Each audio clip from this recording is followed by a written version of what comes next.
Are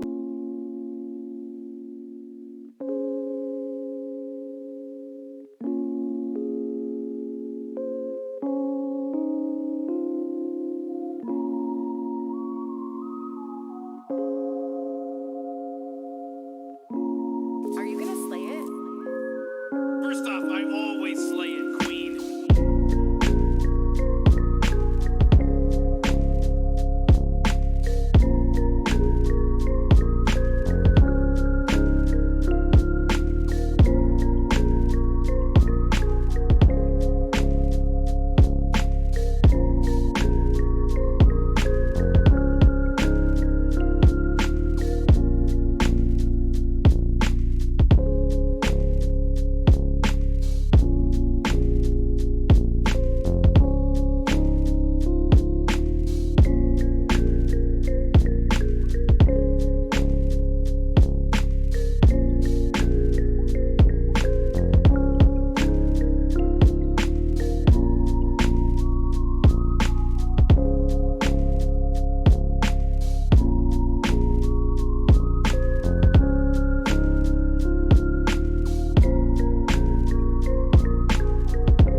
I think we also look a little funny on screen. Yeah.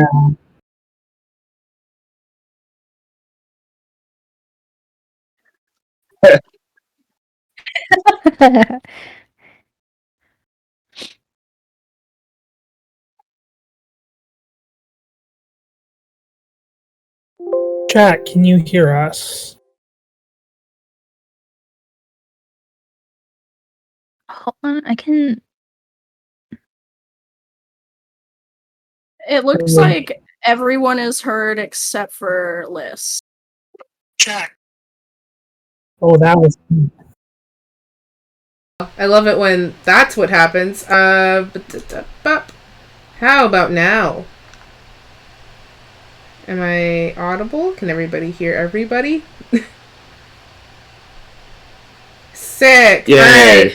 Alright. There will never be a stream where everything works. Always something. And you know what? It'd be like that. It'd be like that. I really do. So you guys get to watch me fix this as usual. Because, you know, this is how it be. Okay. But while I fix everything that's broken, we might as well do a quick recap from last time. So, to kind of bring everybody up to speed and all of that stuff. Last time, if you were with us, you'll remember that we did some more investigating on this island that we're on. And it's been a doozy. Just also warning you, chat, everybody's gonna disappear for a second from the overlay. Just don't panic. Everything's fine. The sizing is wrong. It's easier to redo it. So we were exploring this island last time where there are these kids kind of living on this island, and it appears that Tessa has been caring for them. And she sort of has been... Propositioning is a strange word for it, but inviting the party to kind of help out. Let's do that before I dox myself. Inviting the party to sort of help out and just investigate what's going on here in an attempt to prove themselves to her. If you'll remember from a few episodes prior, that Tessa asked the party to prove their worth in order to help them with this quest that was given to them by the mysterious floating voice. And we learned through Tessa that that voice belongs to Saloon, who is the goddess of the moon. So last episode was a lot of questions. We managed to keep the conflict with the pirates from getting particularly violent. Renori had placed James, who was the captain of the invading pirates, under a hold person, and as you know, kind of let everybody question. This is so, I bet this is so entertaining to watch while I'm doing the recap. But had kind of opened up the other pirates for some questioning, and we found out that everybody here, in a roundabout sort of way, was the victim of some sort of time loop, where every 3 days, these pirates who, you know, came onto the shore just when Tessa said they would, invade, and they kill everyone, including the children that live here. And the pirates that you had captured had claimed that the sort of slaughter that was happening was for self-defense, and they made no claim to defend their lives. They offered their when questioned by, I believe it was Renori, who asked after the worth of their lives, they made no claim to deserve to live. And that sort of grim note is where we left that conversation. We learned a lot about Peter, who was the redhead boy who's kind of one of the oldest of this pack of kids. Raven confirmed suspicions that he is in fact the king that was shown in some of the portraits and decorations on this temple that sits in the kind of the jungle of this island that you guys were investigating. And he opened up about sort of growing up and his backstory. We found out that James, Casper has taken to calling him a weasel. We found out that James and Peter are brothers, and that they had some complicated family history, and that the land that was here once used to be a prosperous kingdom, and they don't quite remember what happened. And I think everybody's in their proper place. I can read! Nice! Let's go! So last time we found out about Peter's identity and heritage and such, and same about James as well. And Peter had a panic attack, which had some lasting physical effects on Raven. Raven, about 2 episodes ago, got into a fight with some wraiths that were lurking outside this temple from when the party tried to do some preliminary investigation. And okay. Hopefully when they come back, it'll shift. So the party was doing some preliminary investigation. Raven got hit by one of these wraiths, and she went from being about in her mid-20s to about 19. And she had been dealing with it. And Peter had a sort of panic attack at James being apprehended and brought in for questioning, just seeing his face and James attempting to tell his story and try to plead for the lives of him and his crew. And Peter's panic set off in Raven this very painful loop as her body began to age and de-age in nonsensical waves. And it was very traumatic. I don't think Raven's quite still gotten over it. But the party meant yes, and it all popped back into place. We love to see it. Okay. So Peter had accidentally caused that as with this fluctuation in emotions, and but it seems like things had sort of been repaired in the way of that part. And Tessa had kind of educated the party now that she deemed them worthy. Had educated the party a little bit about what she knew, and she swore to disclose more information if the party survived whatever was in the depths of this temple, because she let them know that she couldn't pass down into it. If last session we had kind of described, and I will re-describe the scenario here, but there is a ladder that goes down into the sub-levels of this temple, and Tessa simply cannot pass through it. She was able to warn the party ahead of time that their magic would not work past that level, but she could not accompany them further, and so she decided to sit on the upper level and wait for them to return. So the party descended into the lower bowels of this temple, and they found a puzzle, kind of comprised of some bricks and a looking glass, and we figured out about perspective, creating a staircase to get up to a key hanging in the air, and you guys got the key. And that was where we picked off right then, with Tide getting the key, and once the key was acquired and pocketed, I believe, by Tide, there on the right wall, a staircase appeared descending down, and that's where we're going to pick up today. So the staircases, so this room was, if you'll remember, it was a bedroom-sized room with reflective walls. You've completed the puzzle, so I'm not really going to describe it. There's just, you see some blocks that are about, and the pedestal that had a golden looking glass sitting on it.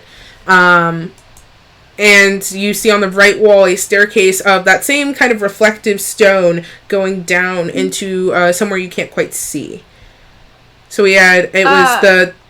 Faustus is here, by the way. Faustus has been following and is aware of everything that has happened so far. I know it was a little weird last time, but Faustus has been here, just for continuity's sake. So you're all here plus Casper. Just been following in his spooky way, you know. Just sort of walking around in the background. Just lurking. GM, to clarify, in this area that we are in, magic doesn't work, right? So we've gone into this area, and as far as we know, magic still doesn't work. Because Renori tried casting a spell, and it didn't work. Yes. That was that's how the party confirmed what Tessa said. What Renori and I believe Tide as well were trying to cast some. I think Tide tried to do a shape water. I don't remember if that's right. It's been a little bit. My brain's scrambled eggs, but I do remember Renori trying to do that, and it just doesn't come to you. Doesn't remember. Tide, we did establish Tide did not listen to the warning, so Tide may not have found out yet. Yeah, he doesn't know. We'll say he doesn't know for his sake. Okay, yeah. I know that Renori tried to cast, dispel magic on one of the objects, and nothing even started to manifest. Yes. So. Okay, just wanted to clarify, as a wizard about to go down more stairs, so... You are about to go down more stairs. That is so true. So there's more stairs. Can I assume, without taking away anyone's free choice, that we're going down the stairs? Yeah, but the squishy wizard wants to be in the middle of the marching order. Sounds good. Okay, Raven. Tide is gonna look around and say, kind of breathe a sigh of relief for a second, and then a sigh of, fuck, this is still going on. Yeah. And just be like, well, I guess we keep going down? Let's appreciate really quickly Jake changing off camera. I didn't notice! I don't want to get banned from Twitch for exposing my nipples, you know? But you would get banned. I would pull an Amaranth and get banned from Twitch. I would get banned. Anyway. Okay, so let's go down the stairs. It's not like it's a hot tub stream, so... So I guess we keep going? Yeah, yeah, we should, take the stairs, because that seems like our only option. Okay. We're all going downstairs? We're good? Alright, so, you head down these reflective stairs and down into another room. This one is a bit bigger. It's about 40 feet going deep and then 20 feet long, so we got a rectangular situation here. And the floor is covered in ankle-deep powder blue water. And the walls are made of the same, mirrored stone that was in the room above. Same with the floor, and same with the ceiling. So this is a completely, including the stairs, boxed-in room of this reflective material. And then we have that ankle-deep powder blue water. As you come down the stairs... There is a small little, not even 5 by 5, probably how would we describe this? The stairs are in sort of a nook against the wall. So while the room itself is 40 by 20, the stairs come in a little bit. So there's a little area just at the bottom of the stairs where the wall is sitting. Where there is no water there. You can see the water, and there's a transparent boundary right there. So you all could it'd be kind of uncomfortable and you'd be jostling a little bit, but you could all stand at the bottom of the stairs without touching the water quite yet. And as you all are coming down the stairs, you see in the ceiling, clear as day, a key. It's a reflection. But when you look down into this water that's on the floor, you don't see that key. But you see it, the ceiling does not reflect the water. So on the ceiling, you just see the key in the very center of the room. Yes, Raven. Do we see our own reflection?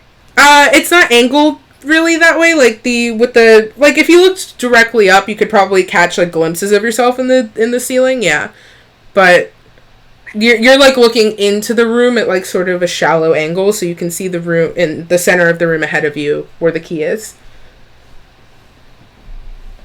Tide is just gonna walk in the water because he's a water genasi. Understandable. And he is now going to try shape water. Okay. To move the water out of the way. So a number of things happen. Go don't mind me putting my dice tray together. Don't worry about that. Don't worry about that at all. I have one my dice fear, and tray. it's when the GM puts their dice tray together. Don't worry about it. It's fine. Don't worry about me grabbing a lot of dice. It's fine. So Tide, my sweet, you step into the water, and everybody who's still by the stairs, you see this as well. Tide, you also see this, that tiles appear in the ceiling in various colors, and the colors that you do see are red, pink, white, and yellow. I know we have note takers, so I am going to give that a second. The room is 40 by 20, divided evenly. I don't have measurements for each tile, and I'm going to tell you right now it probably will not matter, so don't worry about it. The tiles are big enough where you won't have to shove each other off of them if you all try to proceed here. But the room is 40 by 20, divided into these tiles, and the colors are, again, red, pink, white, and yellow. Tide, you are standing on a red tile. You step into the water, it is red. You see these tiles on the ceiling, not in the water. You try to shape water, and you don't. Not only does the magic simply not come to you, like there is no manifestation of energy at all. It's like it just nothing happens, which you're definitely not used to. But you almost get like a pushback of nausea, and the water ripples sort of unpleasantly. Hey guys, I think magic works here. I love Tide so much. Yeah, I figured that out in the other room, and also we were told that before going down, but thank you, Tide. You're welcome. Yep, so you have stepped in. You are now standing on a red tile. There are quite a few ahead of you, and you can still see the key clear as day in the center of the room. In front of you, Tide, you see okay, so you're at the foot of the stairs. So you can, there's a few tiles this way, there's some tiles this way, and there's tiles going forward. So this is going to be a audio type puzzle. This is going to be kind of strange. Ahead of you, so you're standing on a red tile. In front of you is a pink tile. To the right of you is a yellow tile, and to the left of you is a white tile. So white, yellow, pink.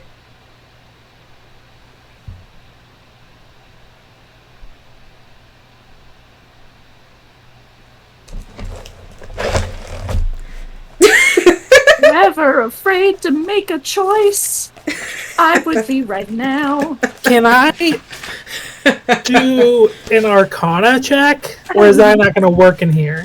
I don't think. I will tell you as the all-seeing eye of this universe that it would probably not be very helpful to you.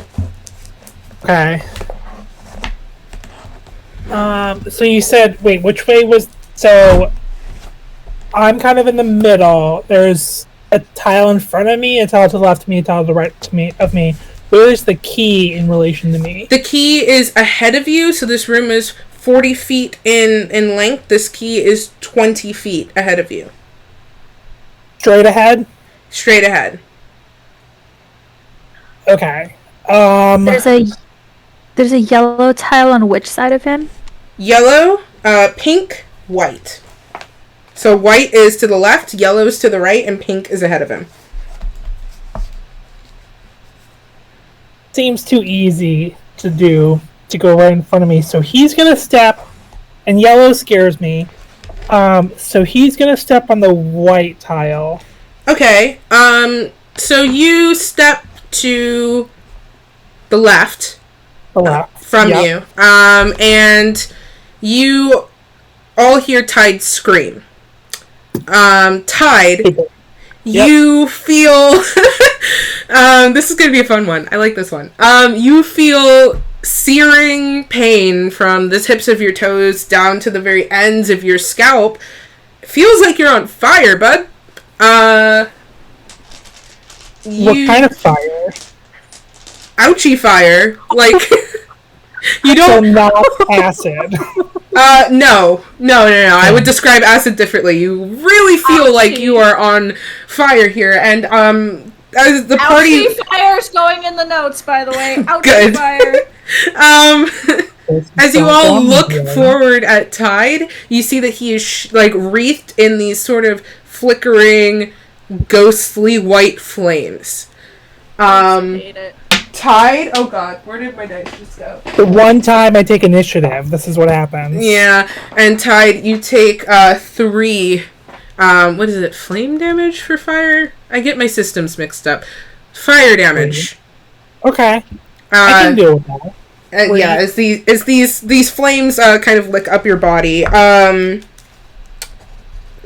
So yeah, you guys see Tide standing on this towel, and he's not having a good time. What are we doing? What are we doing? What are we doing, pals? Sarah. Did you mention that there were also colors painted on the ceiling as well somewhere? So you don't see these tiles that I'm describing, you see as a reflection in the ceiling. You don't see them in the water at all. The water is completely opaque. I see. Yeah.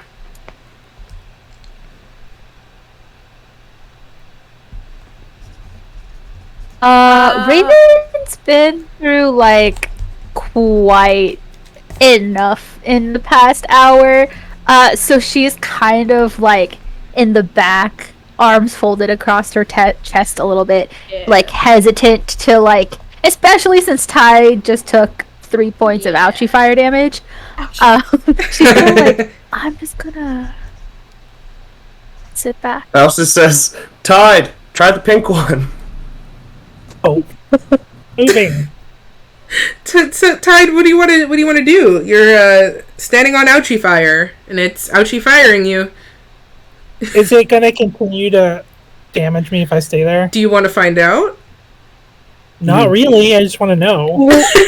I want somebody else to move. That was a fuck around and find out if I've ever heard one. Okay. Renori is gonna step onto the red tile. Nothing happens. Excellent. Renori's gonna look at Tide. You should probably move. It's not gonna get better if you stay there. You could come back onto the red tile with... Can 2 people fit on the red tile? Yeah, so I'm not defining exactly the size of the tiles because then I would have to do math. Let's just say they're big enough for multiple... I don't know that the entire party would fit on one tile, but they're big enough for a few people to stand on without worrying about falling.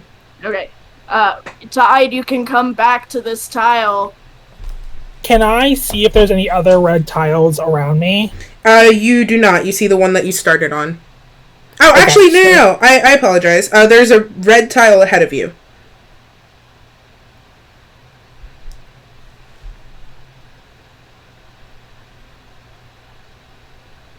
He's gonna move forward onto the red tile. Okay, nothing happens.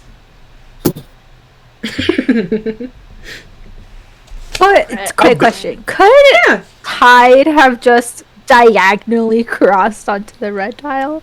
If you that wanted wasn't to. An option. I was not told that was an option. If you wanted to, sure. Drawing this out. There's no walls between time. If you want to do some Dance Dance Revolution diagonal moves, I'm not going to stop you. So I am now one step closer to the key because I'm forward and to the left. Correct. Cool. Okay. Glancing at the ceiling, is the entirety of the floor checkered with pink, red, white, and yellow tiles? Interesting. Faustus would like to glance at the ceiling. He examines it for a second, and he'd like to do a little bit of the old Catherine Zeta-Jones lasers action and try to jump from red tile to red tile. Okay, so you're gonna have to roll me. Are you trying to do red tile to red tile, the whole way to the key? Yes. Okay. So far, that trend has held. We'll find out if it doesn't. It's the only thing that's worked so far. What I will tell you is that you're not always going to find red tiles in a consecutive order where you're going to be able to make those leaps. There are enough of them where... How big are they? How big are the tiles? Big enough for multiple people to stand on. Like, it's not... I just really don't want to do math, guys. So they're big enough where they fill the room. Right, like 3 people could stand on it. My jump distance is 10 feet. Oh no, I'm gonna have to do math on stream. Jump from red tile to red tile as long as there's a red tile. How long is... Wait, your jump distance is 10 feet, you say? Yes. There are multiple people who can fit on the tile. Those tiles are pretty big. Yeah, that's... So you're probably going to end up teetering on the edge of a couple of these tiles. I'm not going to say it would be impossible for you to make it, but you'd have to make some pretty sick rolls. I'm okay with this. Okay. But what I said before still stands. There's not always red tiles in a perfect diagonal order, so on some of these jumps, you're going to have to land on a tile that is not that color. I see. In that case, I'll jump to a red tile and then jump to a yellow tile and find out what the yellow tiles do. Okay, Process so... elimination. I don't see any other path forward, so... Give me a second, then. Red is nothing. I am so afraid. Yeah, so far, white was fire, red was nothing. Give me 1 second. Red tiles safe. I also should... Meanwhile, as like... real quick, I should also note there does not seem to be any discernible pattern to the way that the tiles are laid out. Okay. What were you going to say, Sarah? As Raven is like seeing this like mishmash of whatever's going on, I'm assuming Casper is still like at least next to me or something. Casper looks like he's Raven gauging if he wants to get in, but he's still next to you. Yeah. Okay. Raven will look kind of almost like spacing out / dissociating at the ceiling mirror. And she kind of muses to herself. She's like, you know, I've been to pubs that remind me of this. And honestly, even though this place doesn't have music, this is still more enjoyable than that pub that I went to. Understandable. It's giving very like dance club vibes, and she's like she's checked out. Yeah. So checked out. Renori taking stock of Tide and Faustus potentially looking like he's about to make some moves. She's gonna back off just to like be out of the way, so she's gonna go back to standing by Raven and Casper. Okay. And then she's gonna look at Casper really quickly and say, "Hey, Twinkle Toes, why are you not the one doing this?" Well, firstly, I offered to help with the last puzzle, and I was turned down. So I figured Tide seemed like he had it. He told me he had it. I let Tide go forth. I will venture in. I have no qualms with it. Tide, you're there. Tide, you're on, like, yeah, you're all near each other. Like, this isn't, he's not whispering. Tide just glares at him. Casper just shrugs. So full of shit right now. I mean, he's not wrong. You did say you had the last one. Renori's just gonna be like, okay, yeah, fine, fair, whatever. And then she'll, like, turn her attention to Raven and, like, just, like, put an arm around Raven's shoulder if that is acceptable. Raven allows it, but like not her whole back, just like near her spine kind of tenses a little bit, just because she's not used to human physical touch affection. Okay. Did anything happen to Faustus? We're about to get there. So Faustus, hold on. So there's a red tile diagonal. Can you roll me? We're gonna do this tile by tile, and I'll tell you what your options around you are. around you. I had said if there clearly wasn't, if I could clearly see by looking at it that there's not a path using only red tiles, then I'll just go to that first red one and then go directly to a yellow one and see what happens. Okay, so there is a red one to your left.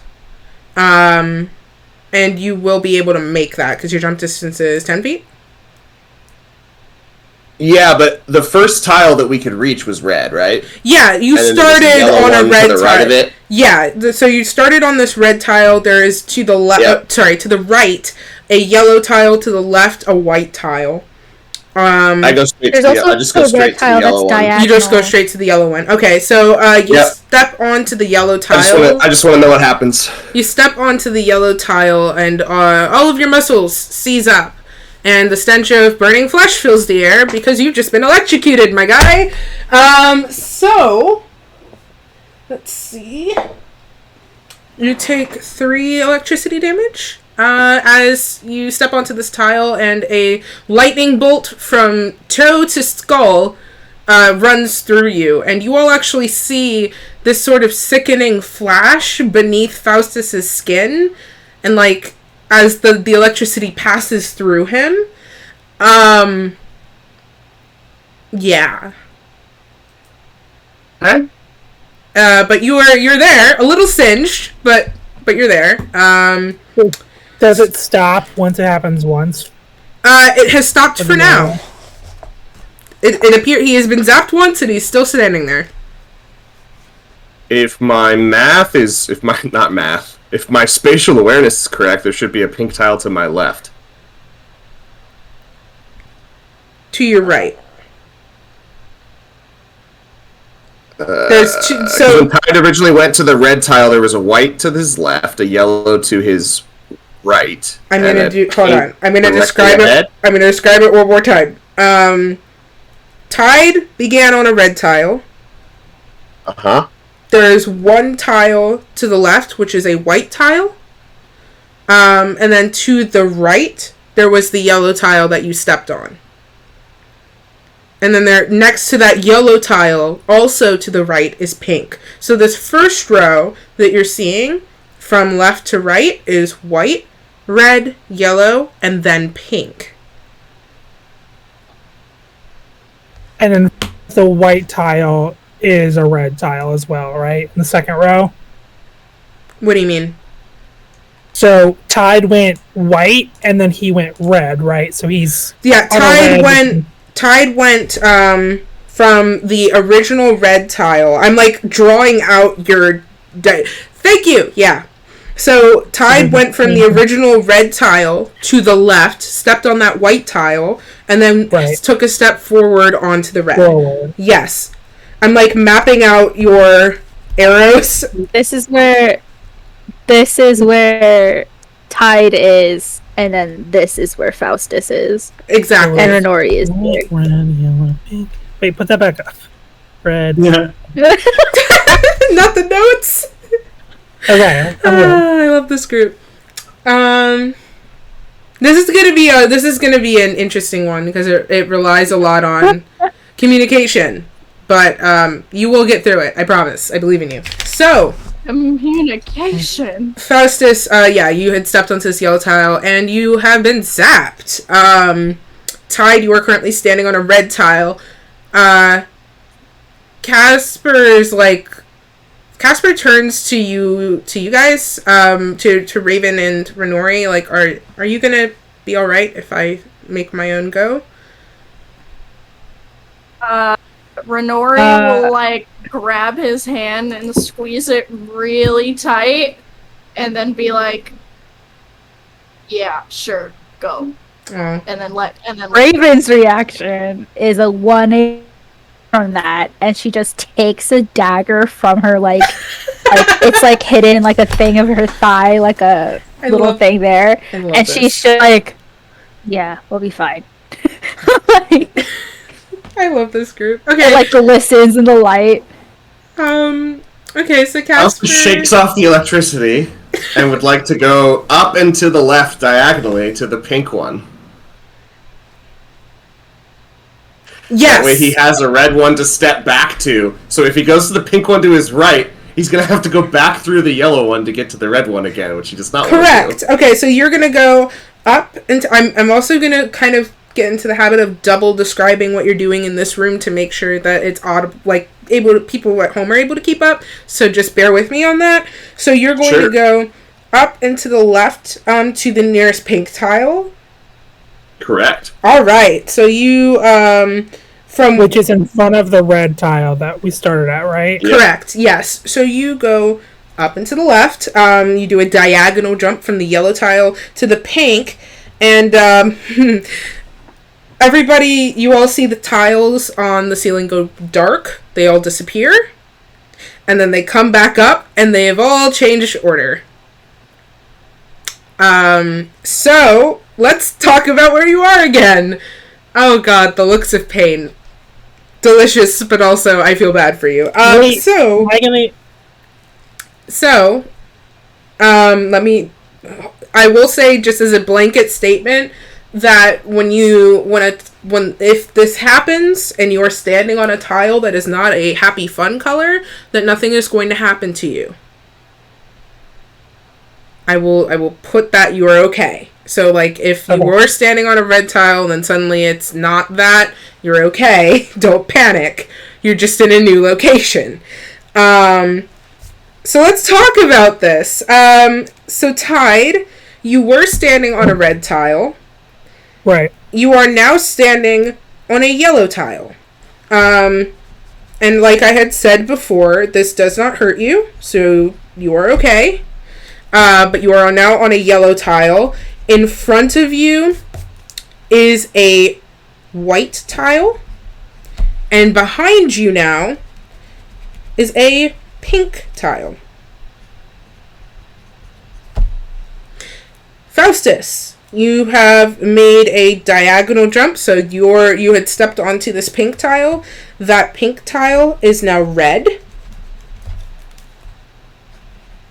And I should say the whole room has shifted, by the way, but you're taking gradual steps, so I'm describing the room in increments, so your brain doesn't explode.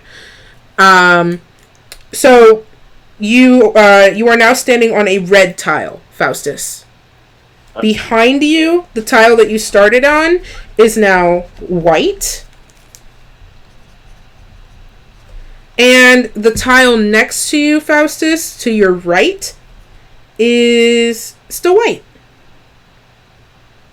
So you both have some options. And Casper kind of looks at you guys and he does like a thumbs up, like as a question, like, are you alright? Yes, Raven. Can we just go through, like, the rows one by one, left to right, of what colors these are? At least the first three. Yeah, we can do. Let's do. How big is the room? You said 20 by 40. 40 by 20, so 40 Yeah. length and then 20 wide. Yes. Right. Okay, so we're gonna go through it. Like I said, also just because I didn't want to do math, so I probably just should have done it. I did not define a size for the tiles, but I have on my notes that there's about 4. So there's like 4 rows, so there's 4 across the room. So they're probably about 5-ish feet because that's how math works. But don't worry about that too much. Like, if multiple people crowd onto one tile, you're not gonna die. Like, it's gonna be okay. So, okay, so we'll go up to the first 3 rows. If you need me to repeat something, let me know. I know this is a challenging puzzle, because there's a lot to remember. So don't feel bad if you have to ask. Even my head is kind of spinning right now. So, first row. Pink, from left to right. Pink, white, yellow, red. And then the second row is yellow, red, white, pink. And then the third row is white, yellow, red, pink. So Faustus, a new diagonal has just opened up for you. Mm-hmm. which is cool. So if I'm assuming that's the jump you're going to want to make. Yes! I'd like to proceed to that tile, Yellow, please. red, white. Damn. Okay, Sarah. Yeah, Sarah's got it. Okay. I just needed like better visual.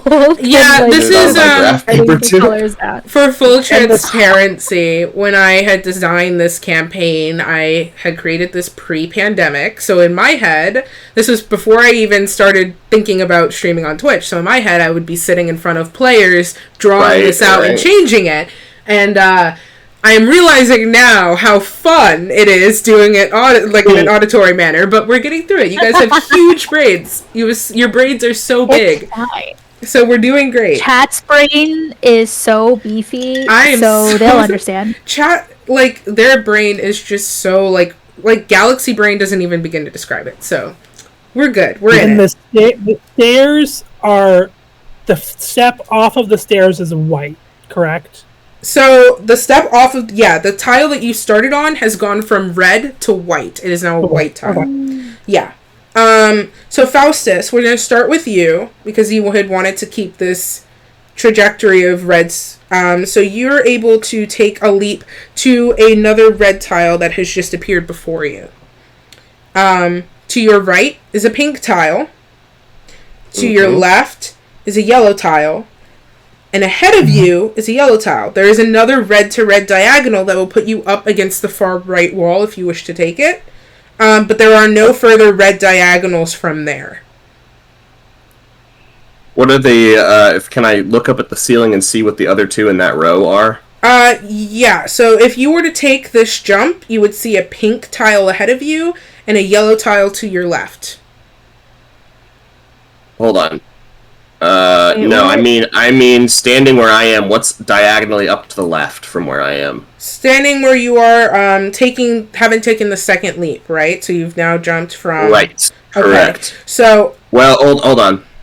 So I started on 2 yellows. red, I went to yellow, then I went to pink, everything switched. Then I went diagonally up to the right to red. Yes. And now I'm just looking at the ceiling to see what the one diagonally up to the left from me is. It's up to the right from you. Is the red one, but what's up to the left? Up to the left is a white tile. Okay. Am I able to see what's what here? the far left of this row is? Hold on. One more time? I'm able to see what the far left tile of this next row, the fourth row, would be from where I am.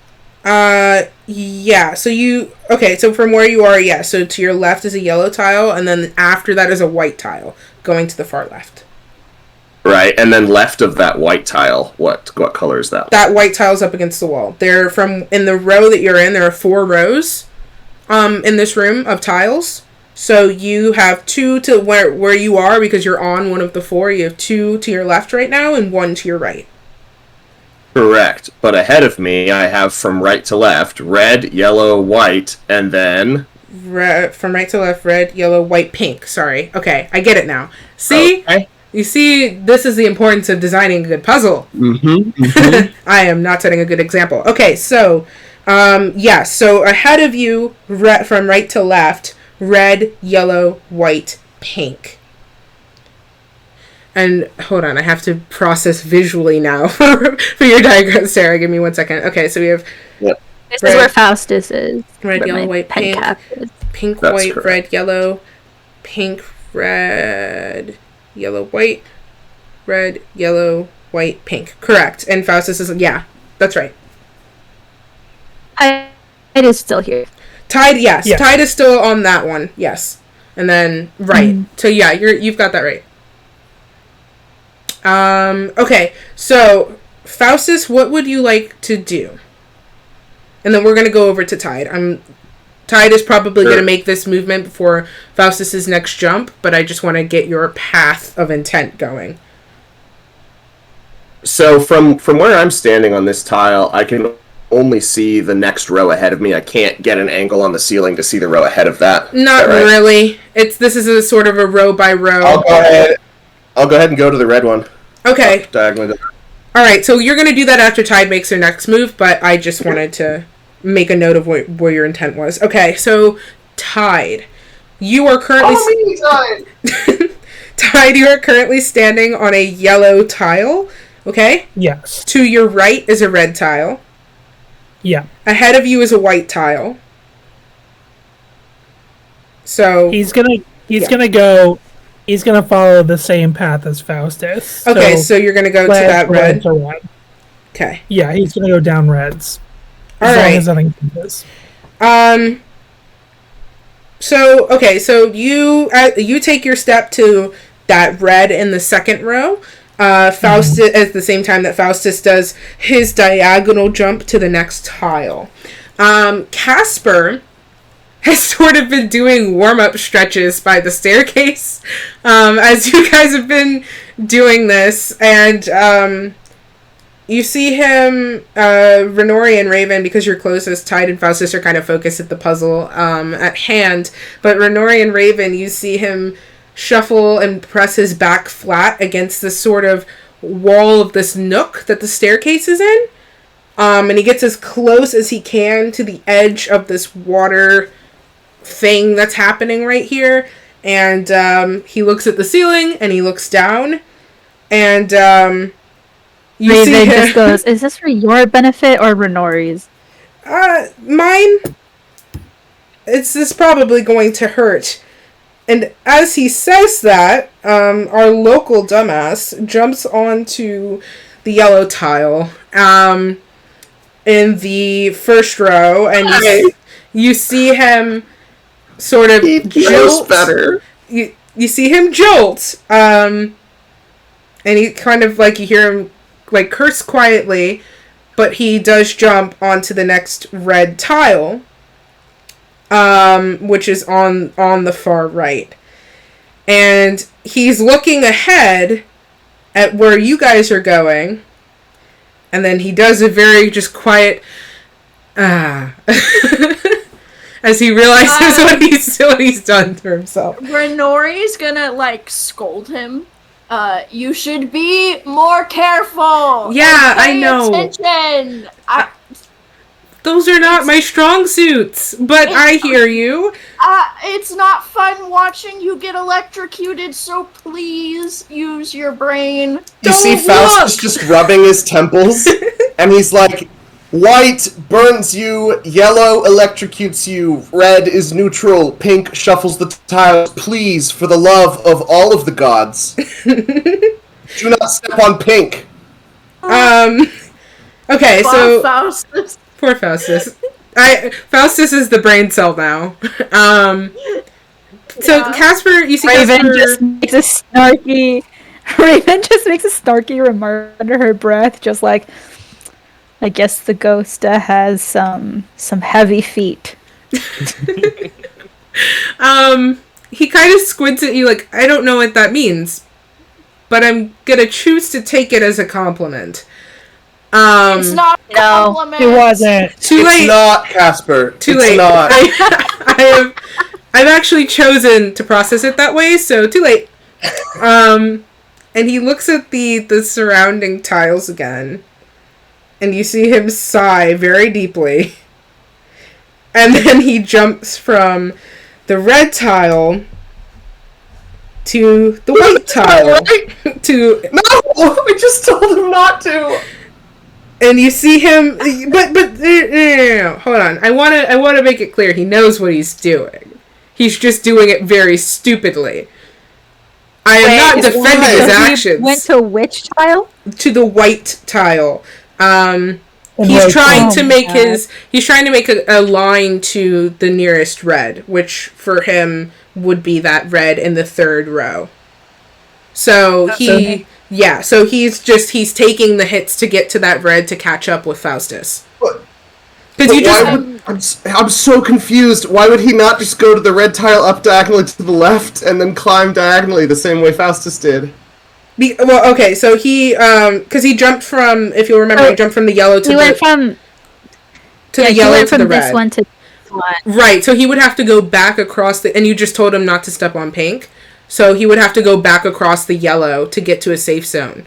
I missed his second step to that red tile into the... Why would he corner himself in this way? Oh, Casper. Oh, sweet, simple Casper. By the way, Renori is gonna be having a conniption, like, where she's standing. Mhm. Like, she's not gonna say anything, but, like, full-blown just, like, how? How and why? Yeah, that seems to and- be the common party reaction. Yeah, that's fair. Raven is deadpan, no reaction. She's actually like, if you looked into her brain, it's slightly amused, if anything, watching Casper. And she's just thinking in her head, like, he's the captain of the ship, right? Like, the captain. Yep. He is. Like, the captain. I can confirm that is his profession. His assets include not brains. Definitely not brawn, apparently. I mean, his But assets boots. would be the boots in his ass. So he's doing pretty well. Boots and charm. It's got His boots and musty charm, boots. just like Puss in Boots from Shrek. Is His crusty, musty self-contained biome. Oh my god, guys, let the boots Okay. go. I am begging you to let the boots Okay. go. Okay, not all of Let the us. boots- I wish they could. During I sex. wish they could. I would. We You know, established not he all keeps of the us boots on in are bed. good at puzzles. So, you know, Casper's just in the same camp as Renori, which is puzzles make brain go burr. You know? Mm-hmm. Well, Hang on. So- with any luck, Casper will slowly kill himself on this puzzle and will be relieved of him. Hello? That was Faustus energy. Oh my god, okay. I want him to stay around for you, Kristen, and for Renori, but Faustus would like him to maybe stumble off of a cliff. I'm sure Faustus But would love that. But leave his boots behind, you know? Yeah, of course. Of course. So... Okay, so you see Casper do the jump to the white tile, and the same thing that had happened to Tide happens again, where that sort of white ghostly flame runs up him, and he's sort of like, as he gets burned, but he seems relatively fine. Not pleasant, but he's not banged up, really.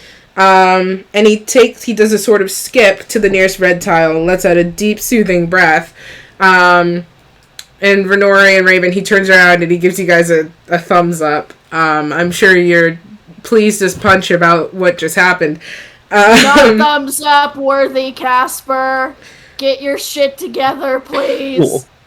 So, right now, Tide is in the second row on the red tile, and Casper and Faustus are both on the red tile in the third row. Faustus has jumped to the fourth row on the Fourth far row, right, okay. which is the red tile. Casper is where Faustus was on that red tile you were just describing in the third row. And then Yeah, and, Tide is on the red tile in the second row. Yes. I've started using my D4 dice as markers. That's a good idea. So, yeah, like I said, I apologize for this being a little bit confusing. I didn't think through translating this one to stream. So, Oh, baby. Tide, you're gonna go Yep. when you're gonna make your next move. So you are on this red tile. In the second row, you have ahead of you. Are you trying to follow Faustus's path? Yeah, I'm gonna follow Faustus's path and not be happy that he's stuck with Casper. Okay, so we can. That's fair. We'll make that. Okay, that makes a lot of things easier for me then. So give me 1 second, because I'm drawing lines about where you guys are going, and I just want to make sure I have it all planned out here. Right. Okay, so we're gonna just do a Faustus. Or would you wait for Tide to catch up for you, or are you just going? Going. Okay, so Faustus, Casper stops and he like checks out where you are, and he's like does an encouraging little wave, like one of those "come here" kind of waves. So he's gonna wait for you. Faustus is gonna keep going. So Faustus, you have ahead of you a pink tile. To your left, there is a yellow tile, and diagonally there is a white tile.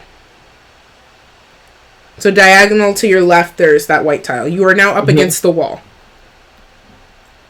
In the ceiling, the key is in the middle of the room. Correct. Is that correct? By my estimation, You have about 3 I am rows at to the go. halfway point of the room, or no? Roughly, yeah. You have about 3 more rows to go. Well, 4, because it's 8. So, yeah, I can't count. So, you have about 4 more rows to go until you're there. You're about halfway. No, the key is at the far end of the room. The key is in the center of the room.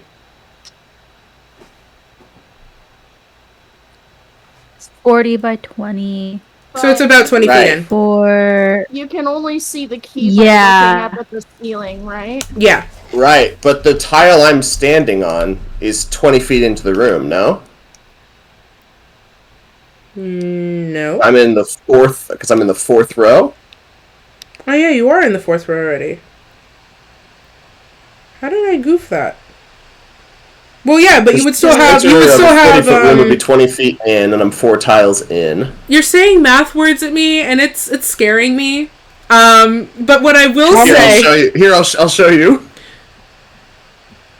Yeah. Okay. I see what you're saying. So yeah, that's where the key is.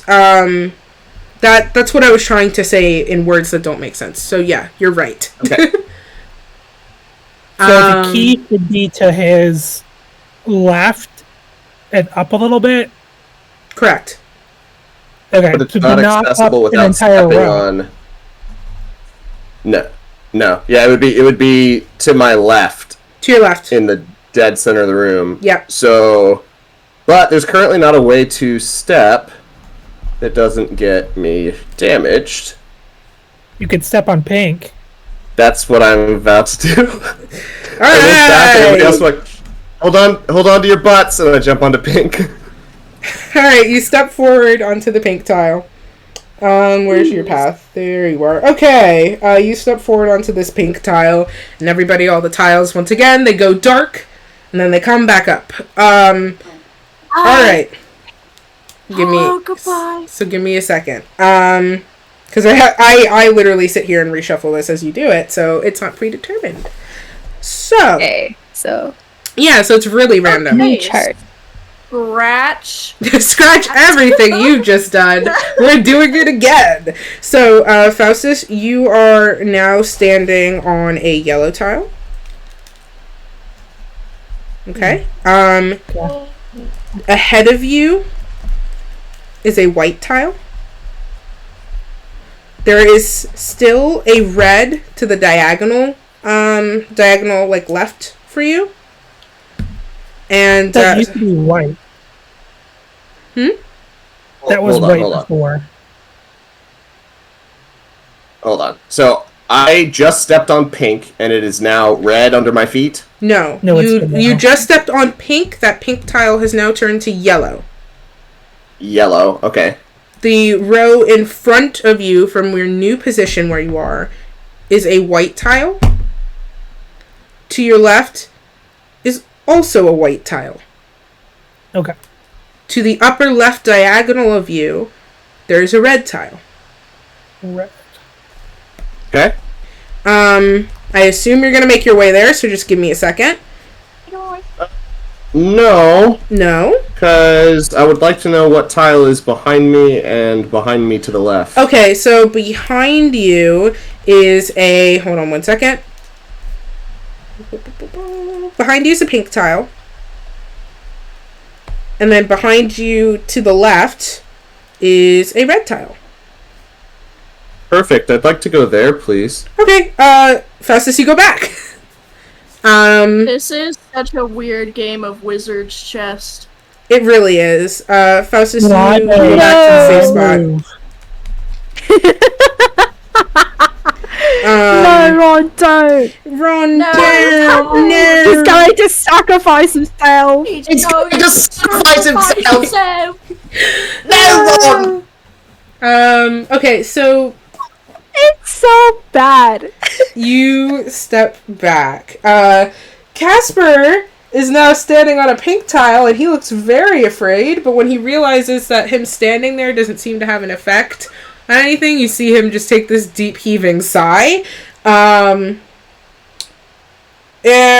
Tide, you are also Oh, geez. You are also standing on that pink tile that Casper's on, because the two of you are standing together. So, tied to your left is the red tile where Faustus is standing.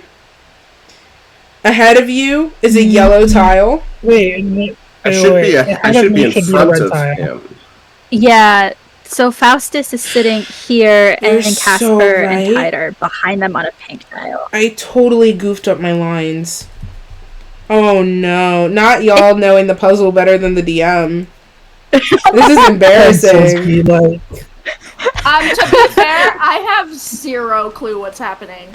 Like, neither do I.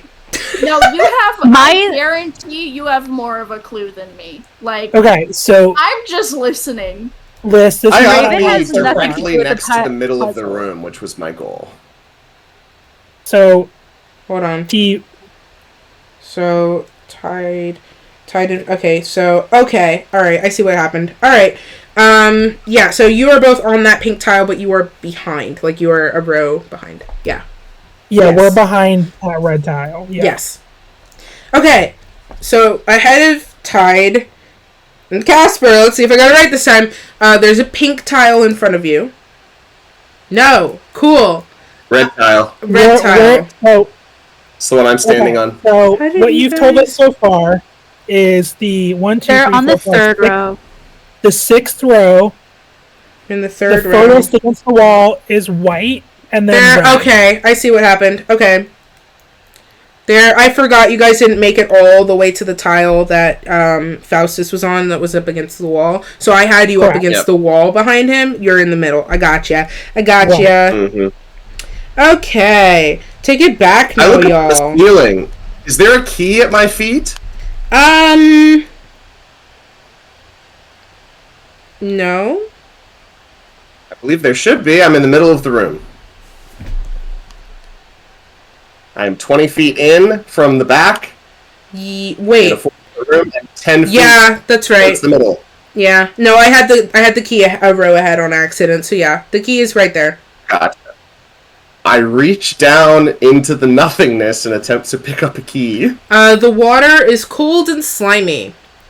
And as you it's got water consistency, but it doesn't feel great. And you Like thick water. Have you ever seen thick water? it literally feels like thicket. It really does. And gnarly. you hook your fingers around this key and you lift it out of the water and all of the tiles go dark. I've never been more satisfied with anything in my life. So you all see Faustus pick up the key. Tide, Casper just kind of like slumps over next to you in relief. And the tiles do not appear to come back. And you hear the noise of stone grinding on stone as across the room in the opposite wall, a staircase appears leading down. If you had pans It's not to a giant Raven, chessboard, then I riot. What's up, Raven? if you had panned to Raven as soon as Faustus picked up the key and the tiles all went dark, you would have looked and seen that Raven was slowly nudging her staff at one of the like shocky bad tiles, just to see if it would like affect her like via the Just to feel something. whatever it's called. Just to Right. feel something. But She felt but it had gone out. I licked a 9 Right, volt just and to so feel she- something. She literally looks so disappointed. Yeah, Renori's just gonna walk over next to Casper and like loop her arm in his and be like, yeah, maybe we're not sending you out to do another puzzle. Listen, okay, I will admit that I did. No, An oopsie. She just shushes. No. Casper, I thought it was all about the boot. I thought it was all about the boots for you, and I thought they were made for walking. This seems ideal for your strengths. Well, yes, but Oh my gosh. sometimes I get confused with colors. It's not just the boots. You have to be smart about it too. Casper, are you colorblind? Have we been making fun of somebody with a disability for the past hour? Is that- I feel like I've been my bamboozled into making fun of a disabled person. I don't feel great about it. Is that what it's called? Stormburn's course is I will canceled. not allow this to happen. I will No. say it's okay because you wouldn't have known. Like, obviously, we're not making fun of disabled people here, but you wouldn't have known. So I'm not gonna fall. I'm not trying to trap you into doing something bad. Like, that's not a thing you would have known. But Are there any other things we should know for future puzzles? Are there any other things we should know about you that might be of use? Well, I mean, the boots still. I could. Are you lactose intolerant? Are you? No. Are you afraid of heights? No. Nuts. No. Casper, when you read, do some of the letters get mixed up in your brain, and so it's harder? Sometimes, but it's numbers usually. Okay. Oh, so he has dyscalculia. Great. Okay, I have that too. I have that too. This is just the medical questionnaire episode. And This is Is like the us intake grilling him thing on this you do. a HIPAA violation? I think it might be. Nah. What are you, his We doctors? are in No. a pirate world. We do not have HIPAA. There is no HIPAA. HIPAA is not real. GM, just to clarify, nothing happened when Renori came to us. No. Yeah, like these tiles, once the key was picked up, the tiles vanish. It appears that the puzzle is over. Okay. You see that in the opposite wall across from you that there's the sound of like stone grinding against stone, and you see another staircase appear going down into a next level. So I suppose Is we the should- water still there? The water is still there. Tide is gonna try shape water again. It does to not see if work. Damn it. Okay. Well, I suppose we should continue on, because if this much trouble went into getting the stupid key, we should probably just move forward. So now we have two keys. Yeah, I'm you not do. going first. Right. Somebody else is going first. I'll go first. Raven just fucking trudges towards the cave from like where she was sitting by the staircase, being like, are these fucking keys even necessary for like whatever the fuck Tessa wanted? Or are they just keys to the next fucking, like, what is going on? Like, she's getting very... Mouse kind of looks around and everybody goes, Have any of you been dungeon delving before? No, I have. Casper raises his hand. And you survived! Yeah.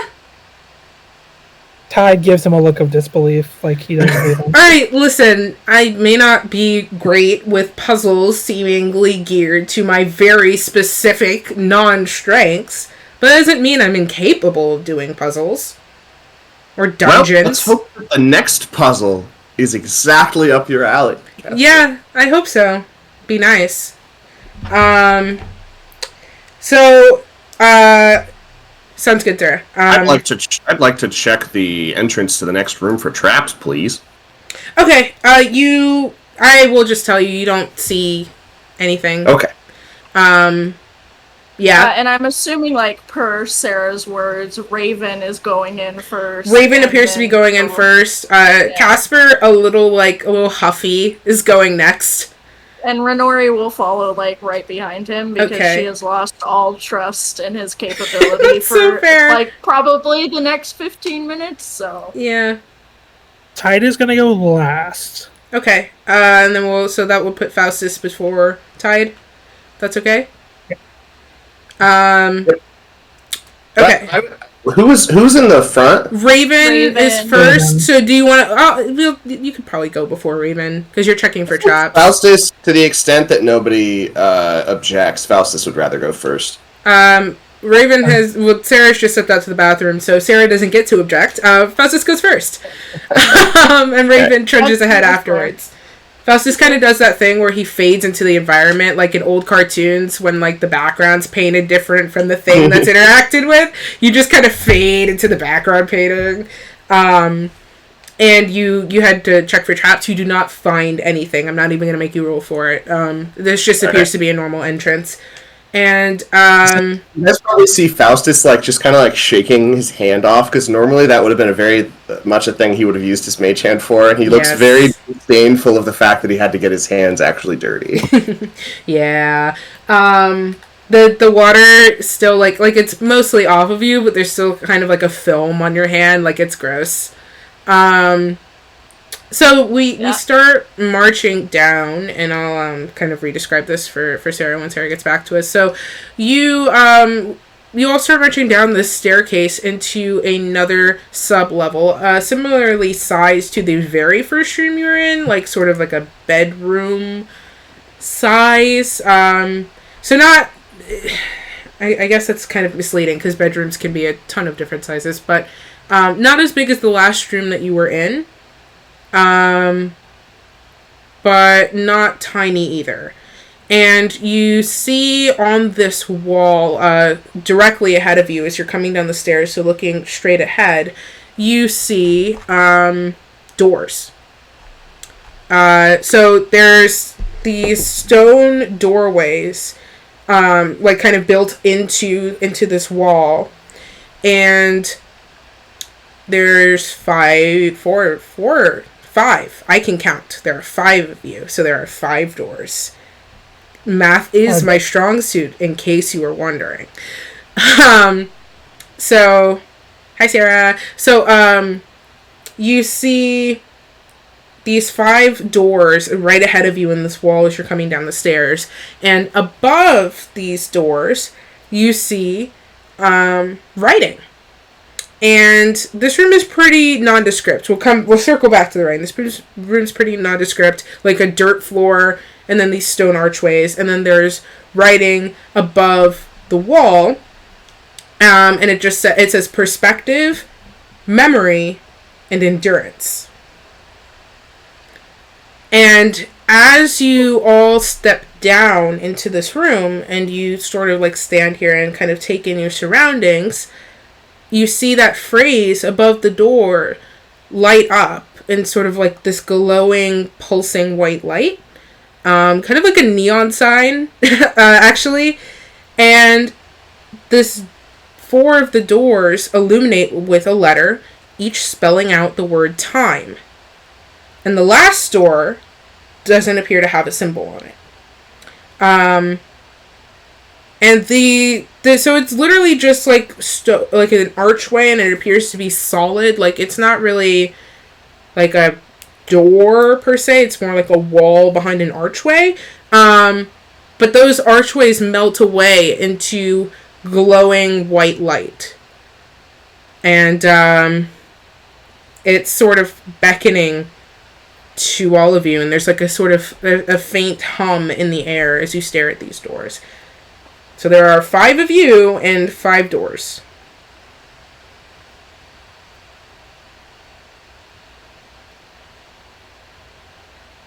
Oh, where's the perspective, memory, endurance? It's just kind of across the whole wall. It's above the door. So you have these 5 doorways, right? And above, on the wall above these doorways, it says perspective, memory, and endurance.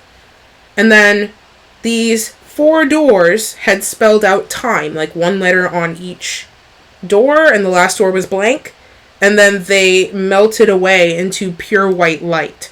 So you now have these white like portals just kind of glowing at you and making faint humming noises.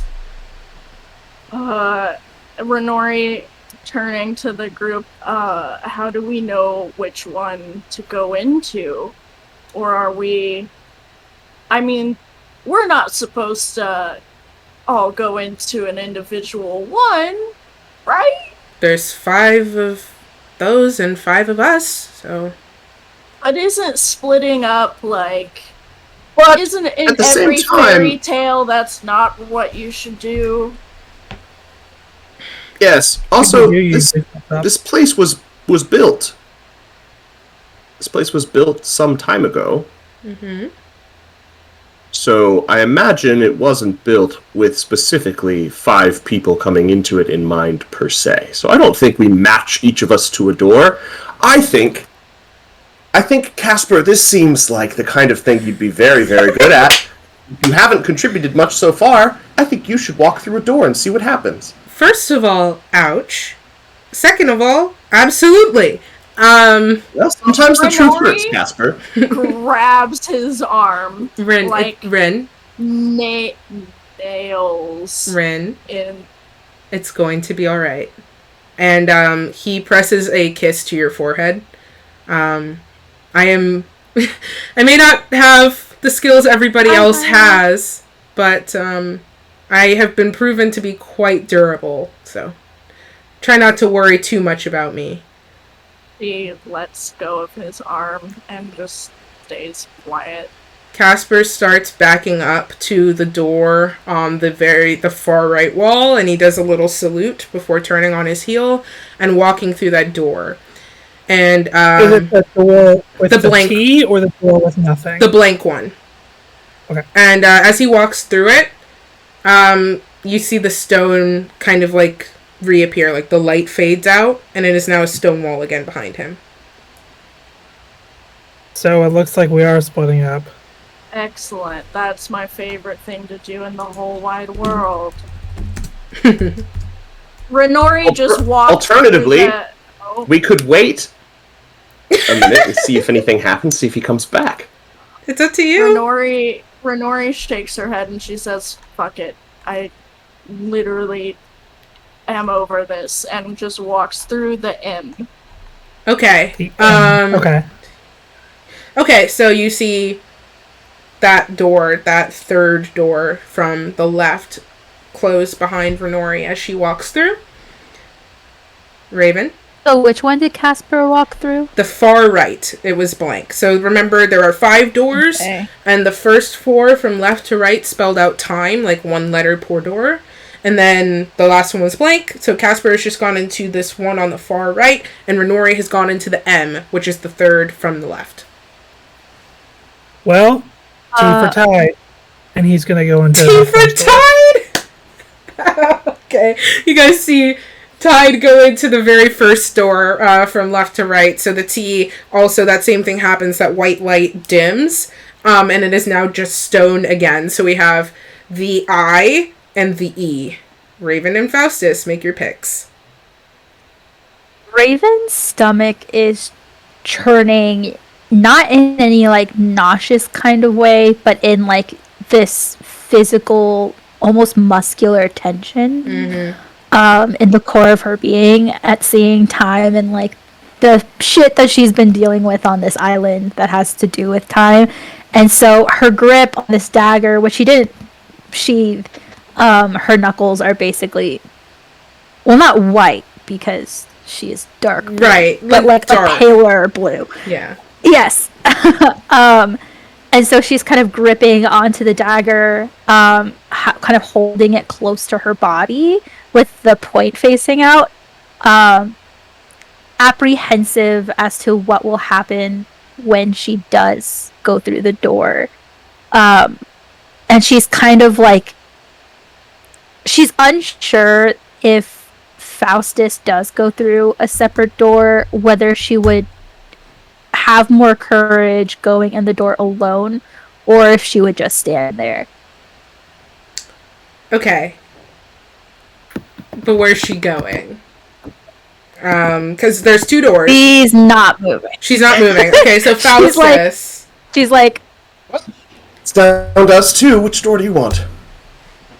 I think Uh. it would be fun to leave it to chance. And he pulls out a coin. He's gonna flip a coin. Okay. Heads or tails? He points at the doors. I is heads. E is tails. He says, heads or tails? tails. All right, 1, 2, 3 is heads. 4, 5, 6 is tails. All right. Wait, this doesn't work. Why would Yeah, you? why are this you work? calling it the Yeah, it doesn't make any sense. The doors are. There's 2 of them. That's right. You're totally right. I knew I wanted to flip a coin, but I didn't think it through all the way. I'm gonna roll 1, 2, 3 is I, 4, 5, 6 is E, and I'm going through whichever door the die tells me. Okay. I'm going through E. All right. So are you just going? No, I look back over my shoulder when I see she's not coming. Like, coming? Yes. and she like bar might just as well. barges through. So you're just going. barges Raven's going through the door. I. Faustus is going through E. Mm-hmm. All right. We're gonna start with Renori. Oh, fuck. Okay. Okay, so Renori, my dear, you walk into this white light, and I'm so happy this is happening when I'm in an Airbnb in New York City. This is just prime time. In New York. not the Alicia Keys. So this white light adjusts around you, and it's very painful because you're not built for light at all. But it sort of starts to dim, and your eyes are watering, and it goes down. And around you, the very first thing that hits your nostrils is just a calming scent of parchment and ink, and sort of the odor. Odor's a strong bad word. Let's just say the scent of being underground. And you know that scent. Mm-hmm. And as you're sort of blinking and taking in where you are, you see a very familiar office around you. Dark wooden bookshelves line the walls, and sitting proudly between them is a sturdy desk covered in open books and parchments. Some scrawled upon, some not. Mm-hmm. And behind this desk, in her high back chair, is Altea. She looks just as you remember her. Deep purple skin weathered like unfired clay, dainty hands that conduct the dead like the sweetest of music clenched tight around a quill. And her white curls rest like storm clouds above a mind that is no less turbulent. She still makes the exact same face when work is troubling her. And you're sort of stumbling in a circle around you, taking in this change. You do not see behind you the door from which you entered, but the door leading out to the rest of your home, because you are home. And as you complete your circle and you look back at this desk, Altea looks up at you and her eyes widen into saucers. And you hear a voice that you have not heard in many years. Renori? And she stands and she starts kind of shuffling the papers as she clenches the desk for strength.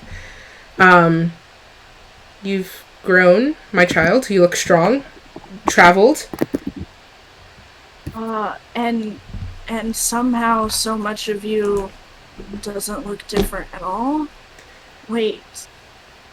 This doesn't make sense. So, she's coming around, just so you know, she's coming around the desk towards you as you're talking. Mm-hmm. Yeah. This just... None of this... This shouldn't be happening. This place, it doesn't exist anymore. No. What do you mean? What? What do you think? And, Renori starts sobbing, which I'm not gonna do. Yeah, understandable. And kind of falls forward towards her, hoping that she will be embraced. She is embraced. And she just continues sobbing for a while, incredibly confused and not sure if she's crying from the confusion or from the grief. But finally, when she does pull away to look her in the eyes, how long have I been gone? She kind of brushes your hair away from your face to take your face between her hands. And she just gazes at you. And it's been a while since anyone's really looked at you like that. But seeing her face is just... It is peace, if peace were tangible. And she just kind of brushes away your tears from your cheekbones, and she goes, "My beautiful child, I never wanted to hurt you. at all. And if there were anything I could do to make you forgive me, I would. But I understand that forgiveness is not owed, it is earned. And I hope to... Forgive you for what? As you ask that, you hear screaming. And the hair on the back of your neck prickles. And the scent on the air changes on a dime. It is no longer just the comforting scent of home. It is now tinged with iron and steel and blood. And you hear clashing and clanging and these desperate cries for somebody, anybody, coming from outside of the office door. And you know what this is. You remember what slaughter sounds like. Is everything in the office still the same? And yes. And we're still both there. You're both still there, but you hear the event which pushed you out into the world starting up behind that door. And are you continue, go ahead. Are you showing me what you're sorry for? She nods and she extends a hand to you.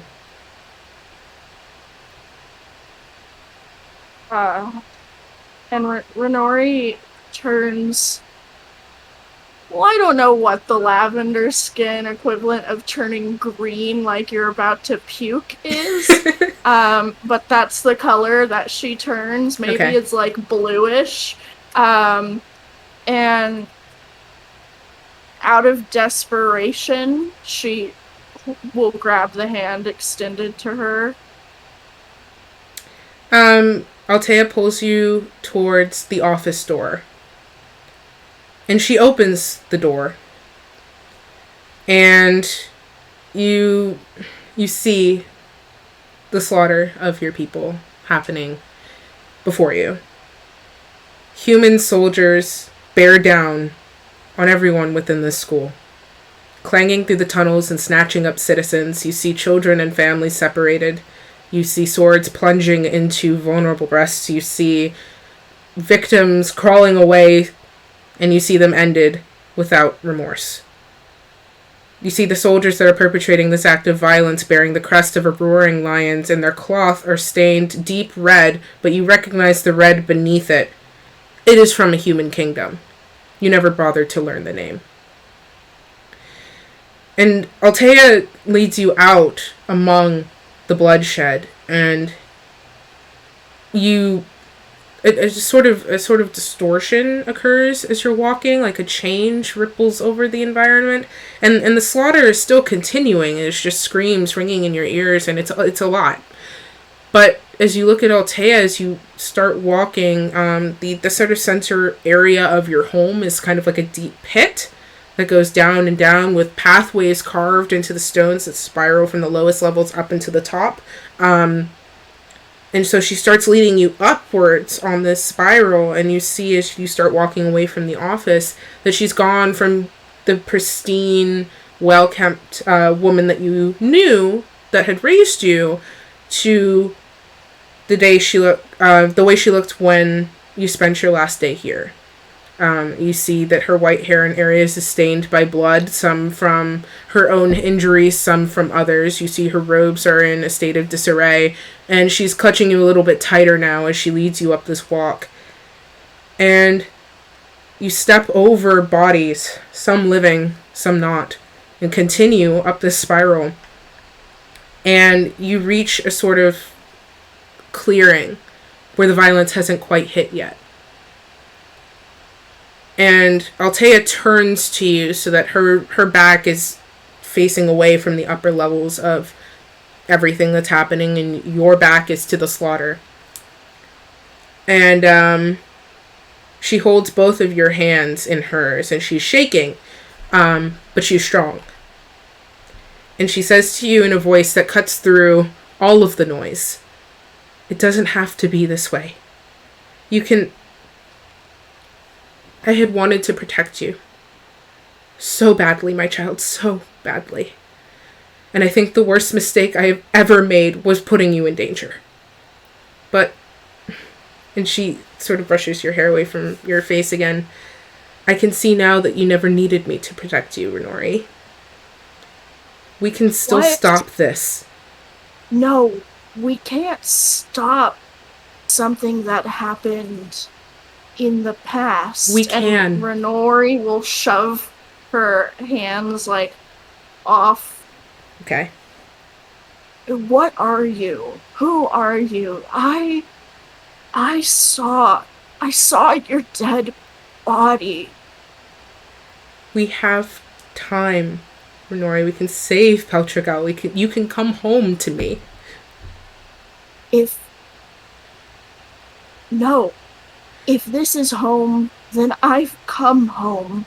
And there's nothing to save because when I left, this place was in ruins. As you say that, you hear 2 screams above the noise, and your blood runs cold because you recognize the voices of Adrian and Leah screaming out for you. And you sort of turn slowly behind you, and you see them clawing their way up this walk. Adrian with a very nasty looking head wound, and Leah with an even worse looking wound to the abdomen. And they're reaching out towards you. It doesn't look like there's much left for them. And Altea sort of grabs your forearm urgently and kind of turns you back towards her. She goes, Renori, I need you to listen to me and listen to me well, because you don't have a lot of time. And she reaches into the little satchel that she always carries with her. It was dark and kind of covered in this sort of embroidery that she would do herself when you were younger. Like, you would watch her make, like, add things to this bag. So you see it now, and the threads are stained. And she reaches into it, and she pulls out this sort of glassy stone. It's like a red shard of something. Just about the width of her pinky, but quite long. And she holds it out to you.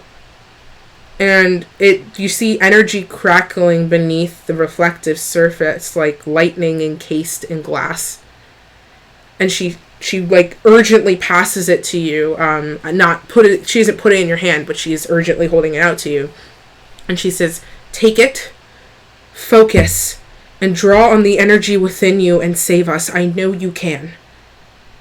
You have time. I don't know what tricks you're playing at or what illusion I'm in right now, but those are my 2 best friends crawling towards me, and I brought them back to life only to surround myself with 2 zombies for months after they were murdered. I know that they're not alive, and I know I don't have the capability to bring them back because I tried. You're lying to me, and this isn't real. No. And Altea kind of crowds closer to you. I swear to you, I am not. And she sort of like, she's talking more frantically than she ever has. So she's doing a lot of like pausing, not necessarily changing with what she's saying, but like she's trying to relay the most to you in the shortest span of time. I neglected to teach you this during your time here because I was so overwhelmed by the idea of wronging you that I didn't want to bring you deeper into folds that you had no choice but to join. I cannot begin to express to you the depths of regret within my soul for endangering you this way, let alone removing your choice. All I wanted was to protect you, and I swear to you now, Renori, on my life, if you take this and you focus, you can rewrite history. What does a life matter if it's been wasted? What does your intention to protect me matter if you fucking failed? You see her hand begin to shake a little bit. I know I failed. I know I failed, and it is my deepest regret. Renori, if I could, I would do this myself. This is all that remains of me. This is all that remains of them. And she gestures to Adrian and Leah behind you. You're the only one who can fix this. So I am begging you, reclaim what you've lost. Your biggest regret is my life's central trauma. And now here you are, after I stepped through a weird fucking door, just handing me what my entire life's pursuit has been about. It's too good to be true, and it doesn't make any sense. I know it doesn't make sense now, but it will. I promise you, it will. What even are you? Are you an apparition? Are you a ghost? What are you? I'm me. That's not a good enough answer. Not now.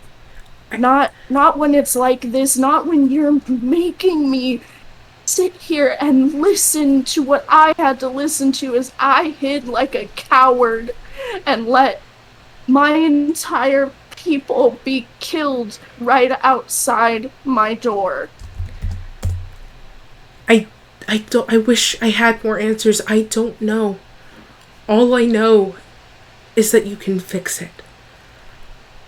And that I'm sorry.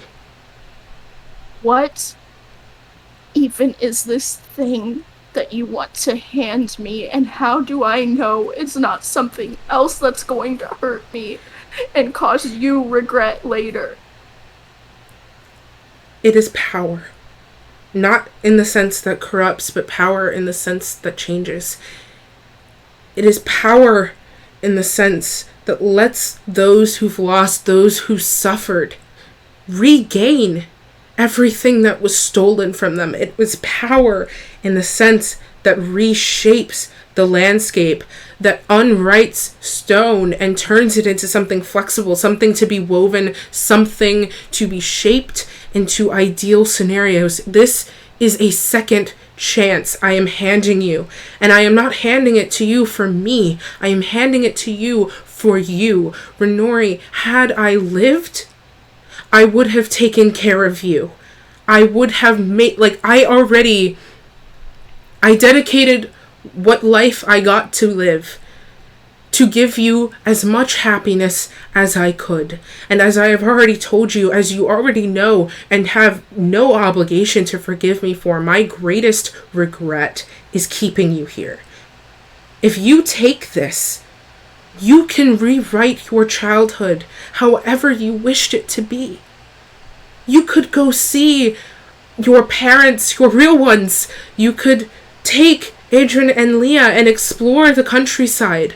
No slaughter, no bloodshed. A school that still stands, a family that still wants you, and a mother who is begging you to save yourself.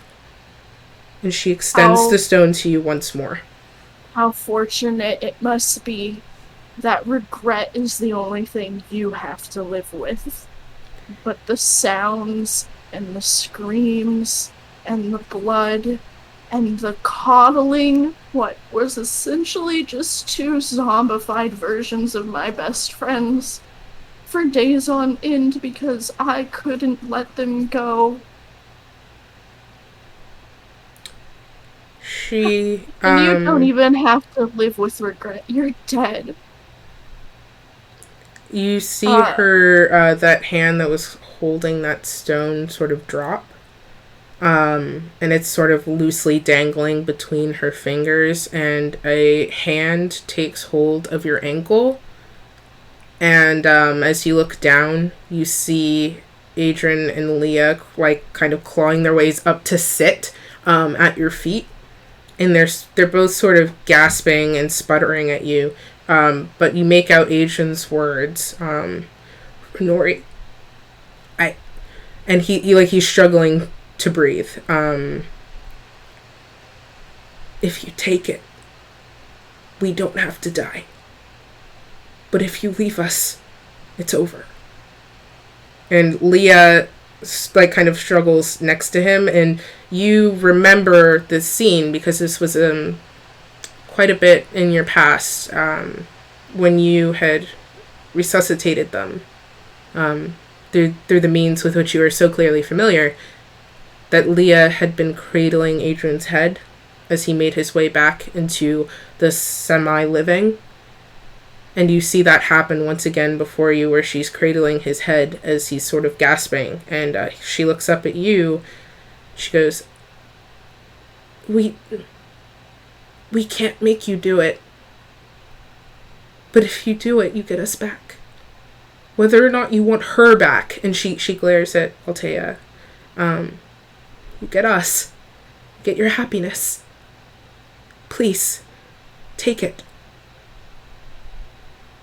Happiness and the sources of it come and go. And you have to learn to let some of those sources go and find new ones. And cultivate it within yourself as well. Mm-hmm. I've lived through this already.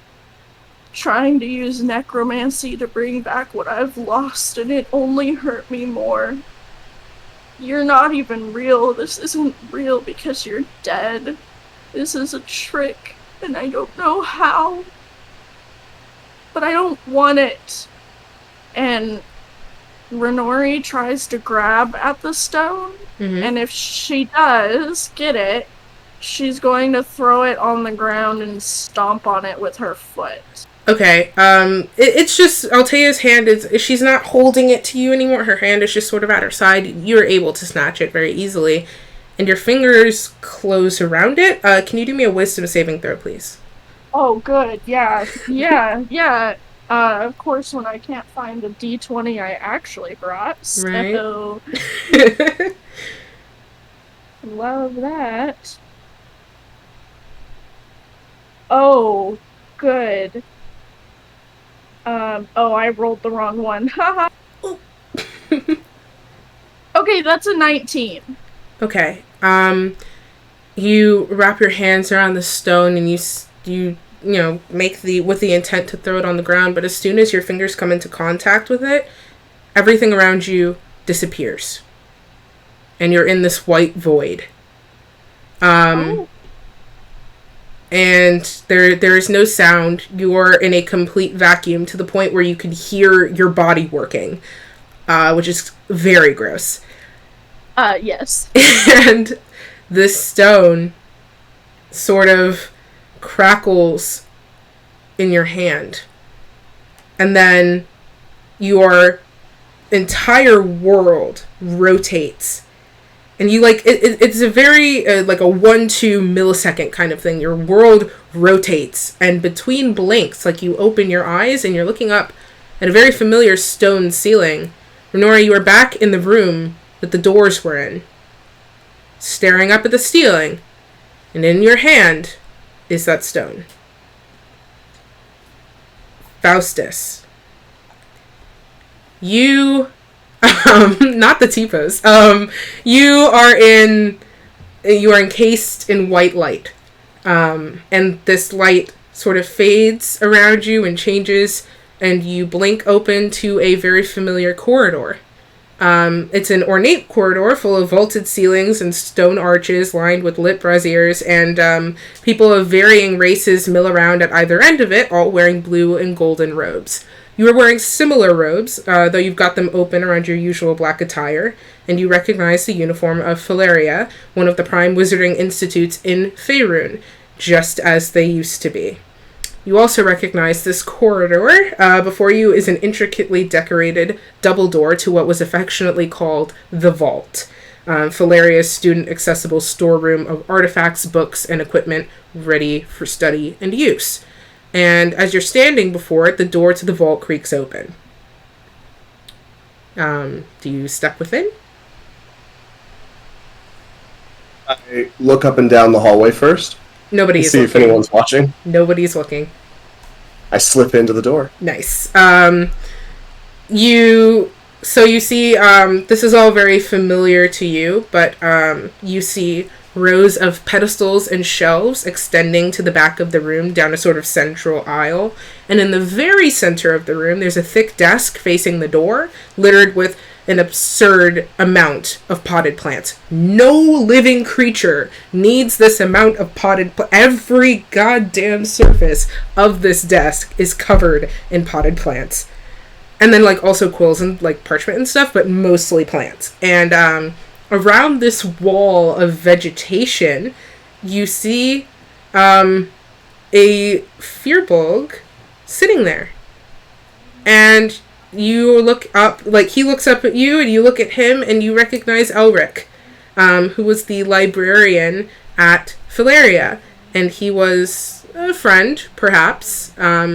He looks as you remembered, long aqua kind of colored hair braided back to frame his round face.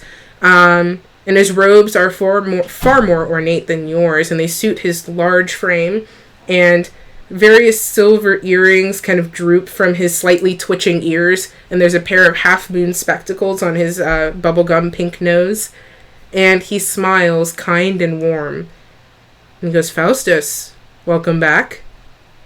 And he stands, and his robes kind of fall into place around him, and he makes his way up to you. Elric. He looks at you up and down very slowly, and he goes, "I hope that dagger is treating you well." Oh, not so well. He points at an eye. Looks Perhaps nasty. you were right about not dabbling with things that are beyond you. Yeah, I mean, I did try to warn you, and he huffs a hearty little chuckle, and he gestures for you to follow him. Do you follow him? What is this? Where are we? The vault? This is not Philaria. I was just in a underground chamber. I passed through a door. And here I am. What is this? Are you a door? Are you feeling alright? Yes, never mind. Sure. Let's go. I follow him. He leads you to the back of the room, and you know this because this is how you bamboozled Elric, getting your dagger in the very first place. You would know that behind the very last row of shelves and things, there is a staircase that leads to a faculty-only storeroom. And so Elric leads you here, and when you had originally taken the dagger, you were able to slip up and distract him, and if you would like to write to me about how you think you did that, I will absolutely allow that. But you kind of fondly recall that as your escapades, and he gestures at the stairs and he goes, "Now, I'm not supposed to let you down here, and you know that, especially after last time. But I understand that you have a lot of potential, Faustus, and while I am quite fond of the laws that govern us, I do believe that order is somewhat necessary, that you have quite a few gifts that would be better suited to objects that the student body are not necessarily supposed to encounter. So," and he horribly whispers, it's barely even a change from his normal low register, "consider it an early birthday gift, but don't make me regret it." And he gestures down to this stairwell, and there's like oaken doors that sit, like trapdoors that sit open over the stairs, and he gestures down, and you see a torch at like the landing where the stairs would turn to go down deeper. Pause for a second as he goes down and just sort of look around the room, sort of reminiscing about the time I spent at the school. Yeah. And then I just sort of mutter to myself, "Guess there's not much for it but to play along." I just step forward and follow. Okay. He leads you down, and you see him open a hand. And you see, like, beneath his, I guess, I never really thought about if fearbolgs have, like, toe beans, like paw beans. I'm gonna say they do, because it's my universe, and I feel like they deserve them. So you see, like, the between the little beans, like a little orb of flame appear as he leads you down, and you follow the light, and there are torches that light along the wall in various rows going all the way back into this room, and as they come on, he extinguishes the torch like, somebody fixed the spell, perfect, and he kind of dusts himself off. And you see glorious wonder. You see books, you see swords and shields and scimitars, and you see wands and gems and all sorts of finery, and not necessarily for money's worth, but for magic's sake. And at the very back of the room, on its own pedestal, you see something that wasn't there. In fact, you know it wasn't there because that's where your dagger sat when you swiped it the first time. But in your dagger's place, there's a crackling red stone. It's sort of a glassy surface, and you see it. The energy pulses in response to the two of you enter the room. And he goes, and Elric kind of hangs back by the stairs, and he goes, you may take your pick, but if you take something, like, absurd, I do sort of have a responsibility to keep other students safe, so I can't let you bring just anything up, but take your pick and I'll see what I can do. I'd like to try something real quick. Sure. Faustus just sort of looks around the space and looks down at his hand and tries to cast Mage Hand. You feel it come to your fingers. Okay. So at the very least in this space, magic seems to work.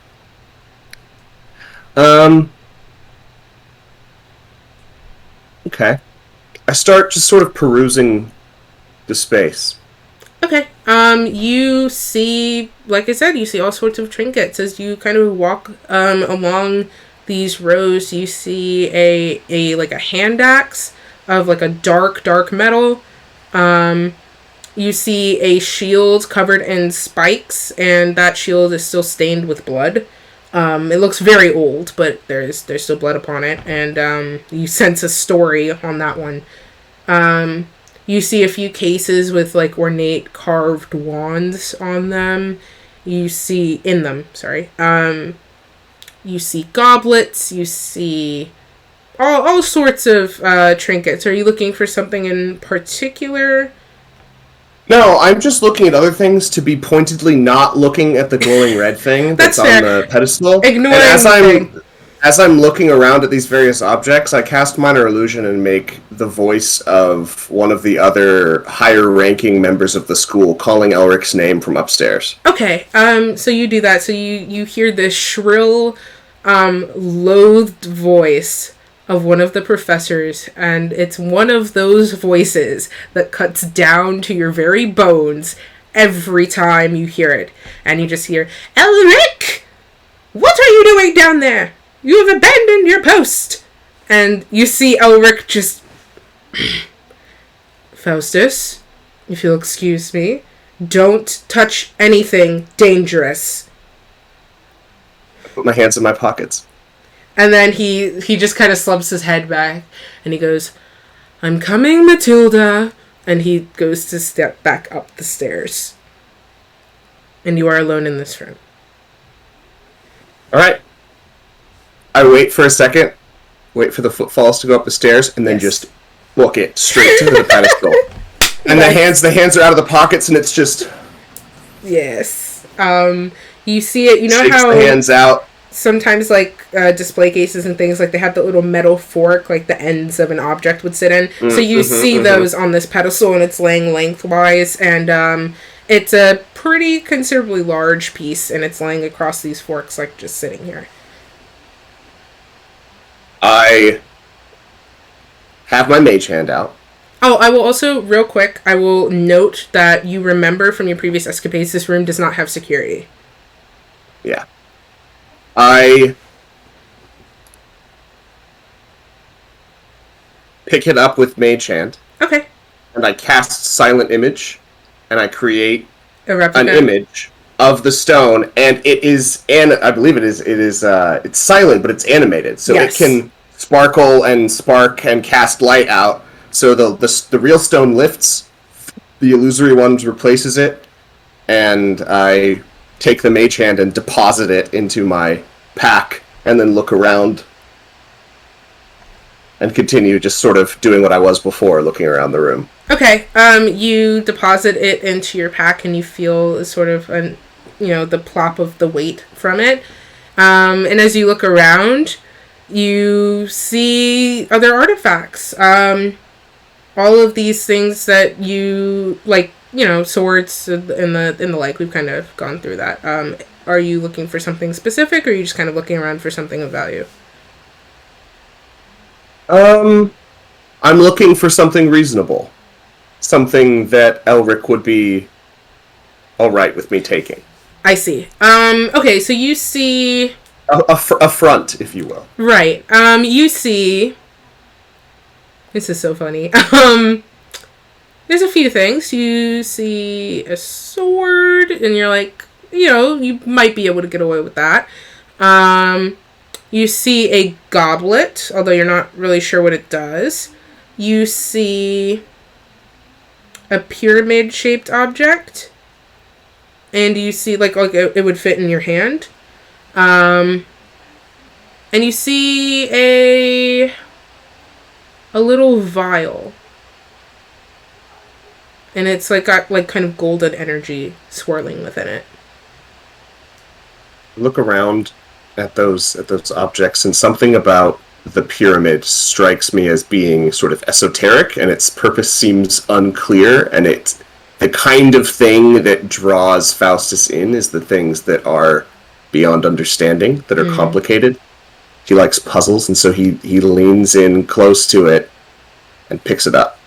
Okay. It has and takes it back to the center of the room and waits for Elric. Okay, it has a heavy weight in your hand, and then when you hold it, you see a little bit of golden light kind of ripple up through sort of... Like, when I say it's a pyramid-shaped object, it also has, like, a pyramid sort of pattern in it, like the bricks, and you see golden light ripple from bottom to top through these, like, the grout of the bricks, so to speak, like, where the lines would be, and you head back up to Elric, and, you hear shrill bickering, and Elric's, it's kind of like a duel of opposite vocal registers as Matilda and Elric are going back and forth, and you come up from the staircase. Which is puzzling because I minor illusioned that voice, so I'm like, oh, okay, interesting. The environment's adapting. Right. So you hear this, and you see this as you're coming up, and Matilda's back is to you, and Elric is facing you. So as you come up the stairs, you see him kind of lean around her and look at you in alarm, and then look up at her, and then he stands and shoves his chair out and slams his huge hands onto the table like, Matilda, I just remembered. I heard reports of... And he takes a very obvious moment to think. I heard reports of the, this is right, the Roberts boys are at it again, and they're just terrorizing poor Mary, so it would be lovely if you could go and set them in their place, please, now, please, and, she sort of like, humph, I'll teach those boys to misbehave in my hallways, and she click-clacks off towards the doors of the vaults, and as she slips out of the door, Elric just heaves this heavy sigh and kind of collapses down onto the desk. And he looks up at you like, so what did you pick? This caught my interest. I don't know what it does. I don't know if it's reasonable or not, but... And he extends a hand for it. Do you hand it over? to him. Okay. The Pyramid of Velberg. This is a very interesting one. I could see why it would appeal to you. And he places a point, like his finger on the very point of it, and he sort of turns it a little bit, and the pyramid unfolds like a lotus. And in the very center of this pyramid, you see an orb of golden light. And he goes, This was invented by a rather unfortunate chap who always seemed to need, let's call it, a second chance. If you find yourself in a pickle, or, terrorizing Matilda as per usual, and you think you're about to get caught, and he puts his hand into this orb of light very quickly, and then he pulls it out, and you see some of the light cling to his fingers like liquid, and then he slides the pyramid like across the floor near the doors to this vault.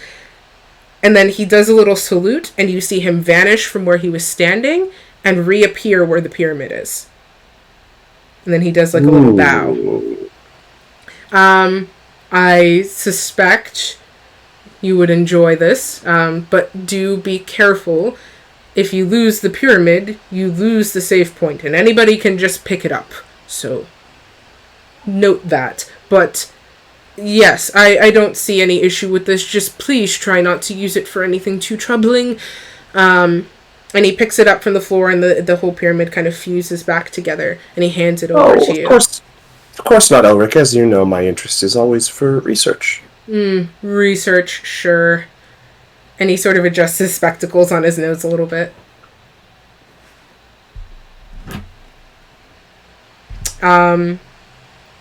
You hear something.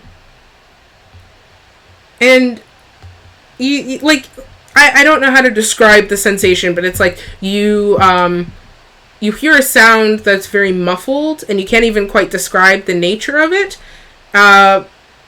But the first thing that comes to your mind is you shouldn't be able to hear it. Like, it sounds like something loud through a door. And then it comes into focus a little bit more. And you hear, it sounds like an argument. And it's coming from behind you. And you turn on your heel, and you're now facing another door. You're no longer in the vault. And you recognize the doors to the headmaster's office. Standing thick and imposing before you, and you recognize the low register probably as Elric. And you know another voice in there as well, because this was the same voice who ultimately sealed your fate at the school, the voice of the headmaster, Priscilla. And it's not great standing in front of a door when you know what's behind it in this sense. But before you can really get any sort of ideas, this door, one of the double doors creaks open. And you are looking into the headmaster's office, and it is how you remember it. It is covered in bookshelves kept in painfully neat order, and there's an ornate fur rug from some sort of beast in front of a roaring fireplace. And you see all kinds of magical trinkets laying about in pretty much same order as the bookshelves, like very neat and meticulous. And at this desk in the center of the room is Elric standing before it, looking stressed as hell, and Priscilla, who she has dark skin, dark like the universe, and she has white freckles splayed about her cheeks, and her hair is this deep brown, and there's streaks of gray and white between it. And she looks up at you, kind of around Elric, and she goes, "Faustus, grateful that you could join us for your expulsion appointment." And Elric turns, and he kind of looks startled. Is that what we're here for?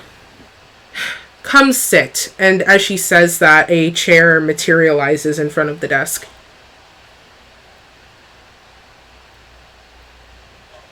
I walk in. Okay. Sit down. All right.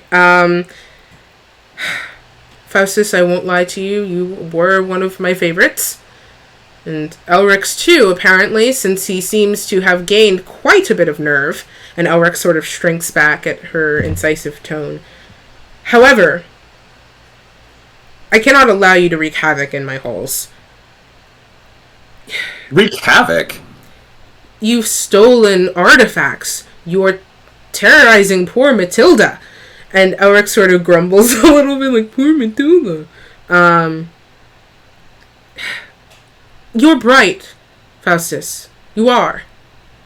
But your curiosity is far more than your sense of just your common sense. And it's going to get you killed. And I can't keep you on the grounds if you refuse to listen to reason. What do you, in your wizard's tower, know of common sense, Priscilla? Elric? What do you know? What do you know of? You say I torment Matilda.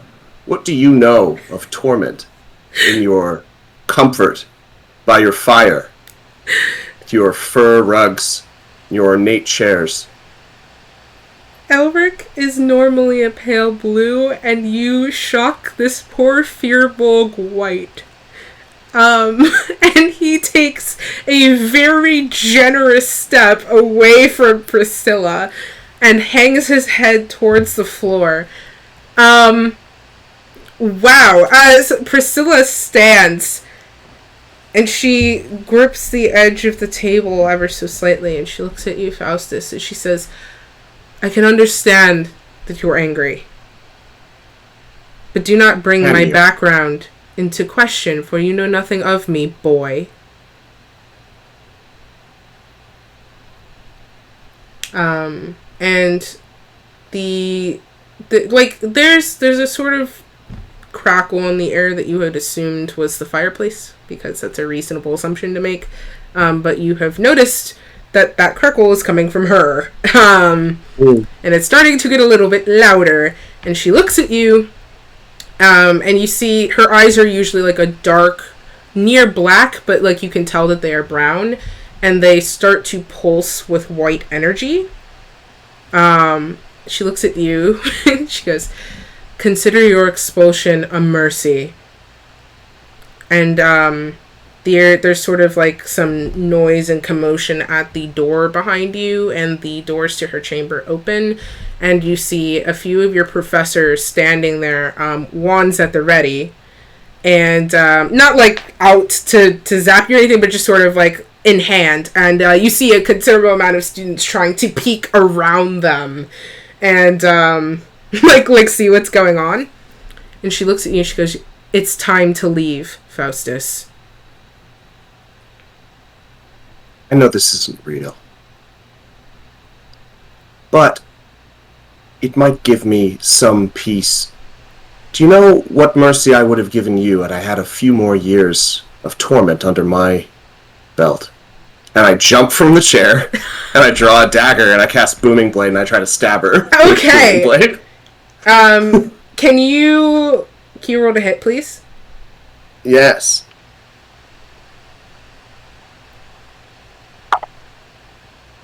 That is...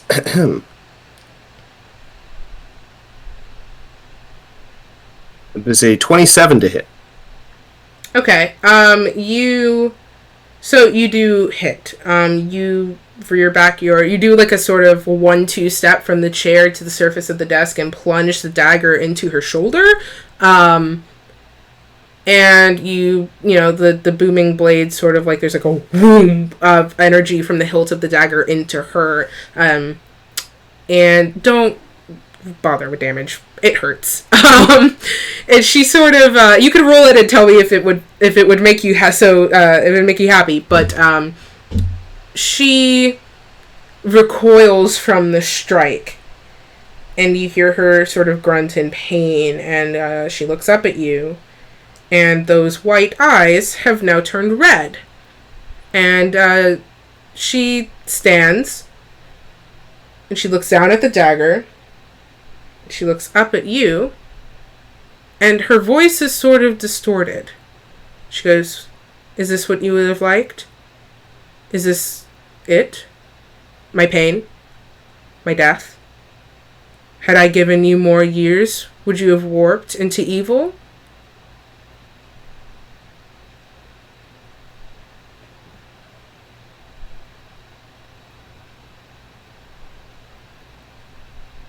You gave me nothing. No one ever gave me anything. Everything I have, I had to take. Did you? Faustus, how do you think you escaped with that dagger in the first place. Did you really think I don't know what goes on within my halls? I gave you a chance. And you took it. You've taken it again, and she looks down at the wound. And she pulls out the dagger, and there is no blood on the blade. And she sort of holds it on her fingers, and she tips it one way or the other, and then she extends it back out to you. She goes, for the record, I much better like the path that you're on now than the path that I know would have come to pass. Hate me if you must, but I did the right thing after all. What convenient revisionist history you've created for yourself. History I've created? Or history Why would you you've why would you created? let me escape with an artifact stolen from your vault? I already told you were one of my favorites.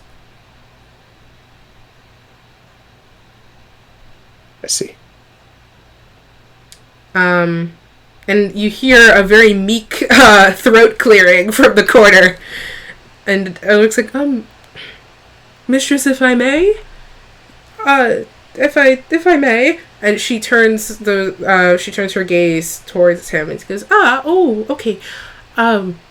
Faustus is an exemplary student. He may not be traditionally academic, but he does show quite a bit of promise, and you remember this because this was dialogue from your actual expulsion.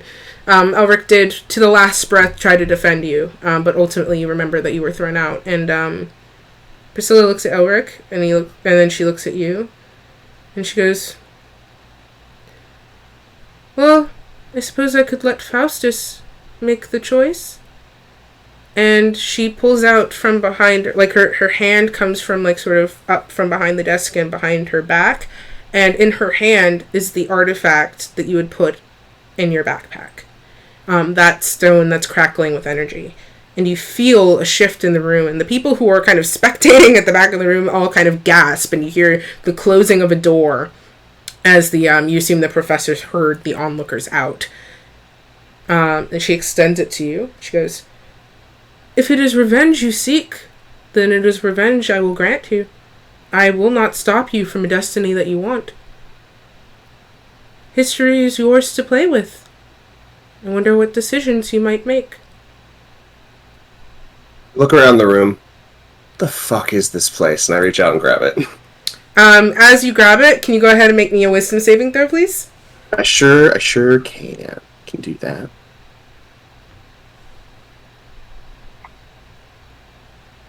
That's not good. So I'm going to use the go back that I found on the ship and roll it again. Okay. So you go to grab the stone and you feel this wave of power rush towards you and you're like, I should fortify myself. And you reach into your satchel and at your very fingertips is the smooth bone of that skull. And you hear sort of like a reverse vacuum noise kind of happen. And I'm not going to get into that. Whatever you think that sounds like happens. And you may go again. Let's see what happens. Sorry, so a blowing sound? No, it's like... reverse vacuum. No, but it's like, literally, like, if you take the noise a vacuum cleaner makes, and then you were, like, to play it in reverse. If that makes sense. Like, I don't think that would sound like a leaf blower. It would sound like a vacuum cleaner in reverse. I am not entertaining you. It sounds like a sucking noise. God damn it, guys. Wouldn't it be a leaf blower? I I don't think so. Wouldn't it just sound like a weird vacuum? Anyway, that's not the point. This is Faustus's flashback. You guys don't get to have an opinion on the sound effects in Faustus's flashback. So Gotta make an excuse for Dauntless to also make a reverse Maya, vacuum sound in hush Raven's about the mouth. vacuums having sucking features. Okay, shut up. I love you. Shut up. Anyways. God damn it. So that noise occurs. What was your wisdom save? 16. Okay, you feel yourself kind of bolstered as you have this moment of, I should probably reinforce what I'm attempting to do, and you feel lucky. And you feel, bolstered against this wave of power that rushes into you, and, your world shifts. And between blinks, you open your eyes, and you find yourself staring at a stone ceiling, and you are on your back, in the dirt, in the room that you started from. And we'll come back to you and Renori in a little bit. Hey, Tide. How's it going? Hi. You open your eyes from the white light to rain. Just sheets and sheets of water. And the scent of petrichor, which is the kind of that weird rain smell that happens just after it's rained, fills your nose. And it's kind of hard to make out between the droplets kind of where you are. You can see probably vague buildings in the distance and things like that. And you can hear rushing water near you, but you're not quite sure how close. And the first thing that you see, and I mean truly see, is a headstone. And you know that headstone. It's got a little moss on it from the last time that you visited, but you can read your father's name clear as day. And it's a little bit crooked. There's a tree growing near it that's sort of offset the angle with its roots. But it looks the same. And a hand squeezes your shoulder. And you turn. And there is Sarah. Not our Sarah. Different Sarah. And her dark hair is pinned back by like a golden feather like hair clip. And she's sort of smiling at you sadly, and you see her wearing black, and you recognize mourning outfits. And she's like gestures for you to follow her. And I assume you do, if that's the safest. Yeah, okay. So she leads you over to a stone bench in this graveyard that you're in, and you both sit. And it's the rain's coming down, but she doesn't seem bothered by it, and you're a water Gensai, so I assume you're not very bothered by it either. The rain sort of calms down from this angry rush to a ambient pour. She goes, I'm sorry that you lost him. What are you doing here? What do you mean, what am I doing here?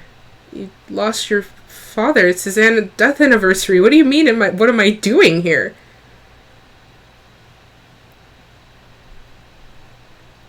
Sarah, we haven't talked in years. Okay, yeah, I'm sorry we drifted apart. I never meant for it to happen, but I still would be here for you. What kind of... And she turns to better like face you on the bench. She goes, Tide, you're one of... I care about you so deeply. Why wouldn't I be by your side? Why weren't you by my side before? I don't know how to, I don't know how to apologize for what I've done. You know I'm not good at that. But I want to. You cared so much about me, about what I wanted and how I felt. And I never took the proper time to make sure that you were okay too. And I know that kind of mistake isn't easily forgivable, but I would hope maybe we could work on that.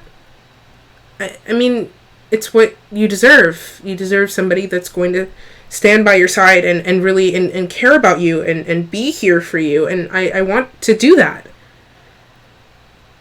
And she puts her hand kind of like on yours. I miss you.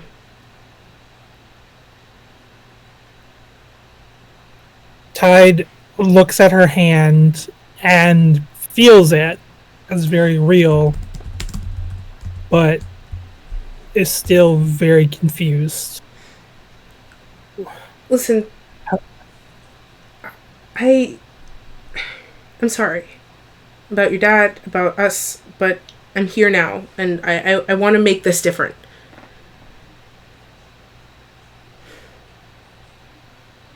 I don't understand. What's wrong? I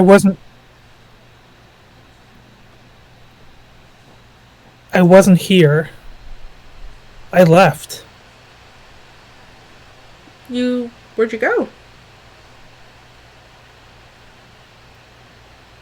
I didn't see you leave. You've always been at the shop. The shop? Yeah. And she gestures through the rain, and the rain sort of starts to clear up a little bit more. And you see from those outlines of buildings in the distance your father's shop. No. I closed that shop months ago. Tide. I think I know what's happening. You're confused. Things aren't as you remember them. And you're lost. I think I could help if you'd let me. Help how?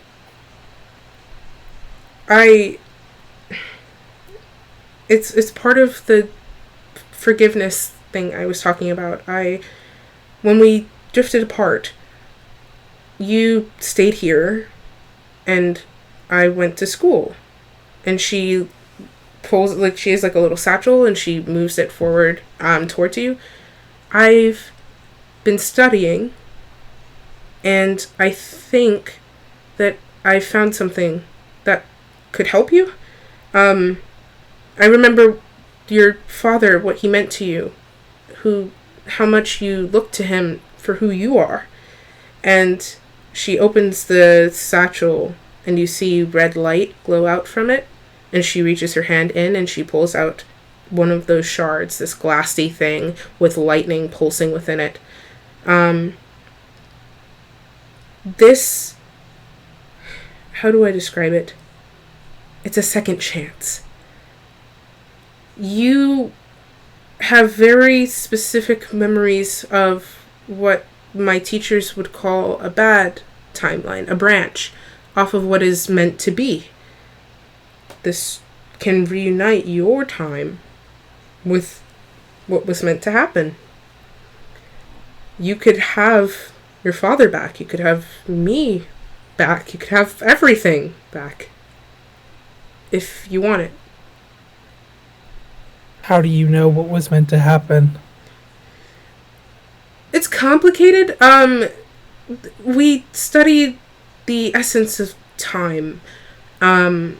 It's hard to describe, kind of fluid, but there's a sort of central current, and then certain decisions arc us off of that current.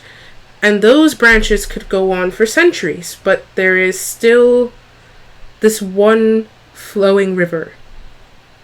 And where you have lived on in a branch, but you weren't meant to. I don't think so, at least. And this would reunite everything.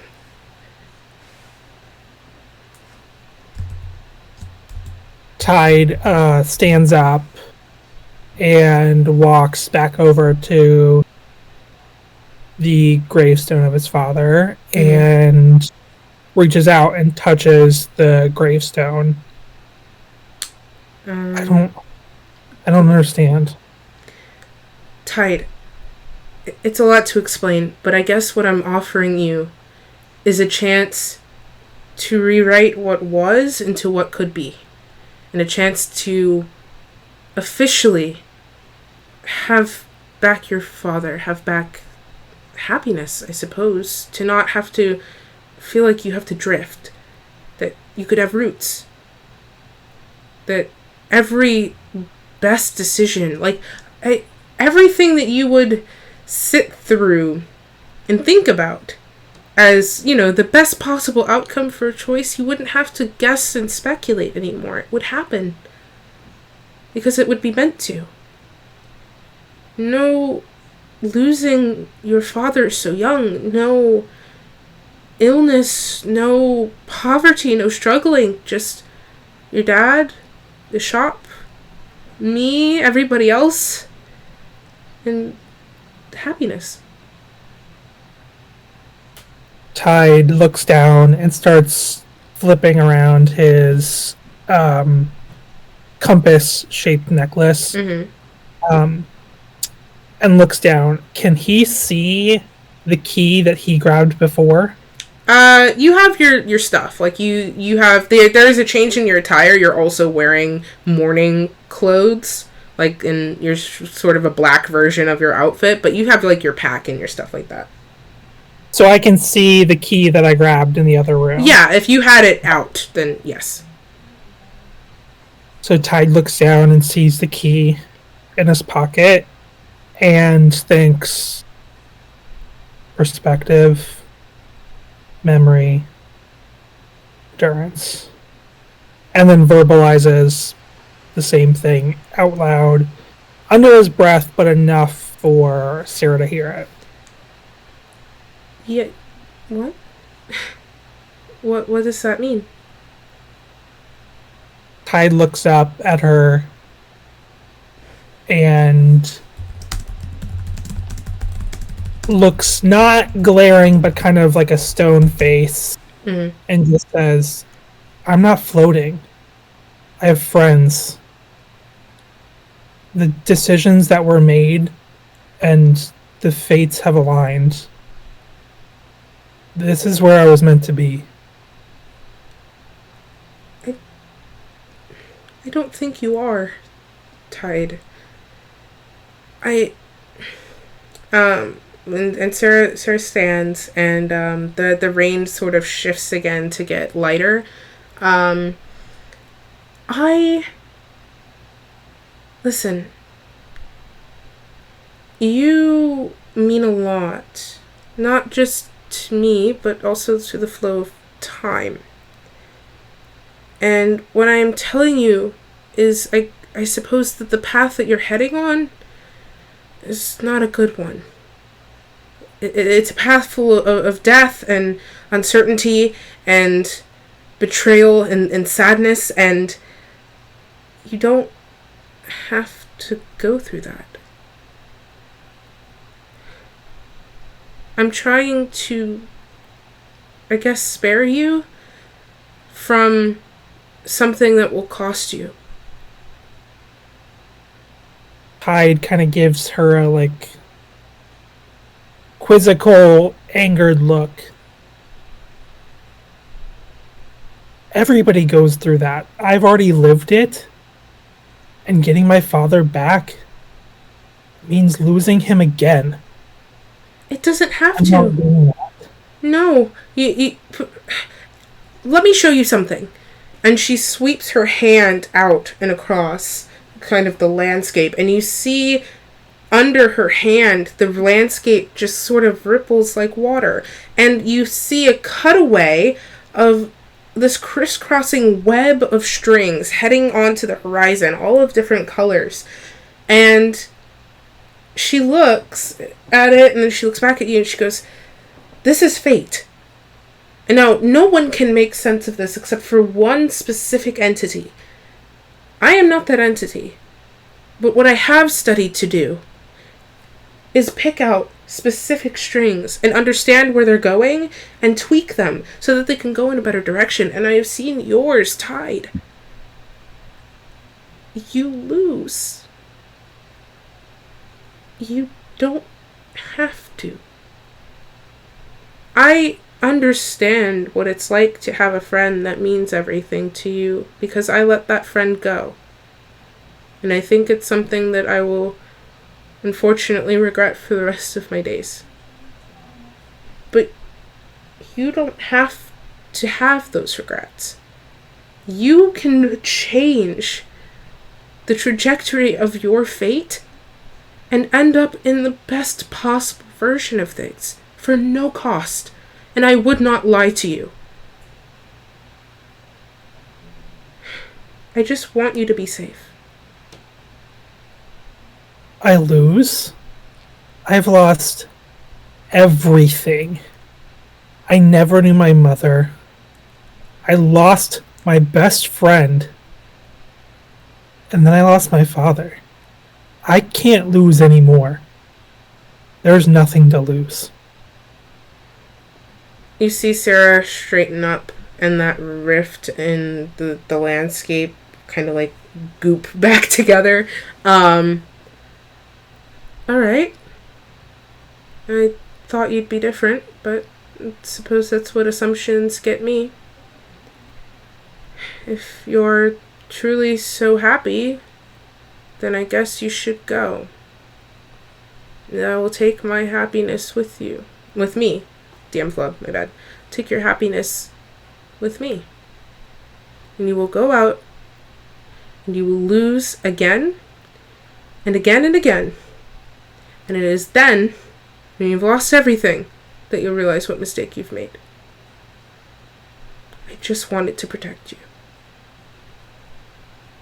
And you see Sarah put that stone back in her bag, and she starts walking away.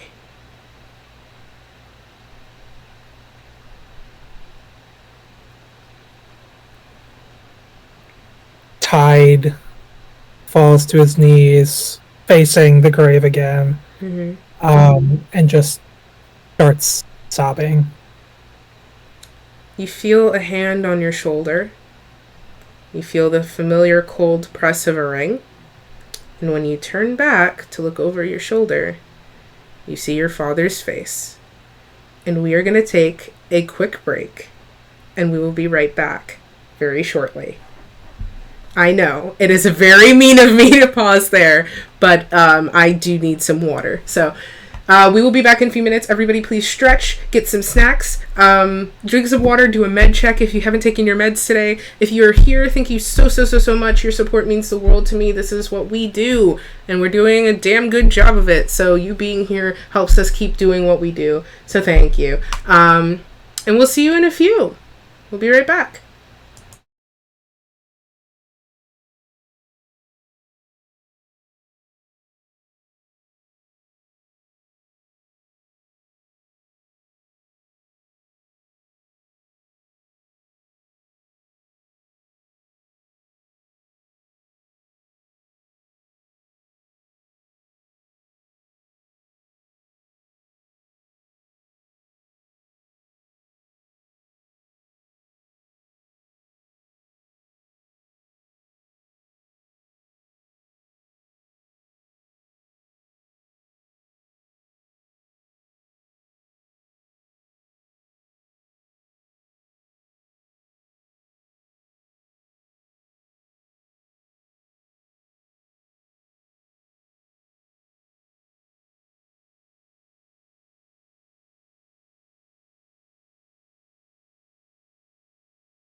what it takes? What's wrong? Can't you talk? Hey, I don't bite. You and me, we're in a club now.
Hi. Let me get the music. There we go. Okay. We are back. We are with Tide. The very last. Actually, before we jump back into it, sorry to break the sort of immersion here for a second, but I do want to mention that after this, we will be taking a 3-week break from this campaign. These kinds of breaks are usually hard on online projects such as this, so when we come back, if we could see a little bit of support, that would be so cool, because we are very small, but we are working very hard. So I appreciate everybody who's here, who has been here, who's gotten friends into this, who's been, hanging out and vibing, but also just would like to see everybody come back with us, and then also maybe bring some friends. But yeah. Let's just hop right back into it. Okay, so Tide, you have collapsed to your knees before your father's grave. Wow. And you felt a hand on your shoulder, and the sort of cold metal of a ring through your shirt. And as you had turned to look behind you, you see your father's face. And he looks just as he was before you lost him. Losing him was a bit sudden and a bit... You kind of knew it was going to happen, but it still hit you. And he's just smiling at you. Tide looks up at him, still tears rolling down his face. Father? My boy.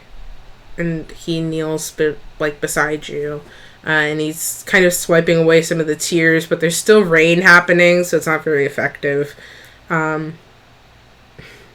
You are so handsome. I am so proud of you. How?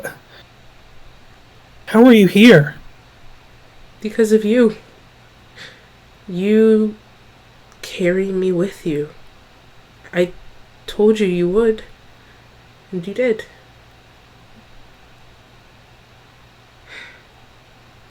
Tide kind of looks up in front of him. Is the gravestone still in front of him or no? It is. Okay. So Tide will look at the gravestone and look back at his father, and then back at the gravestone and then down.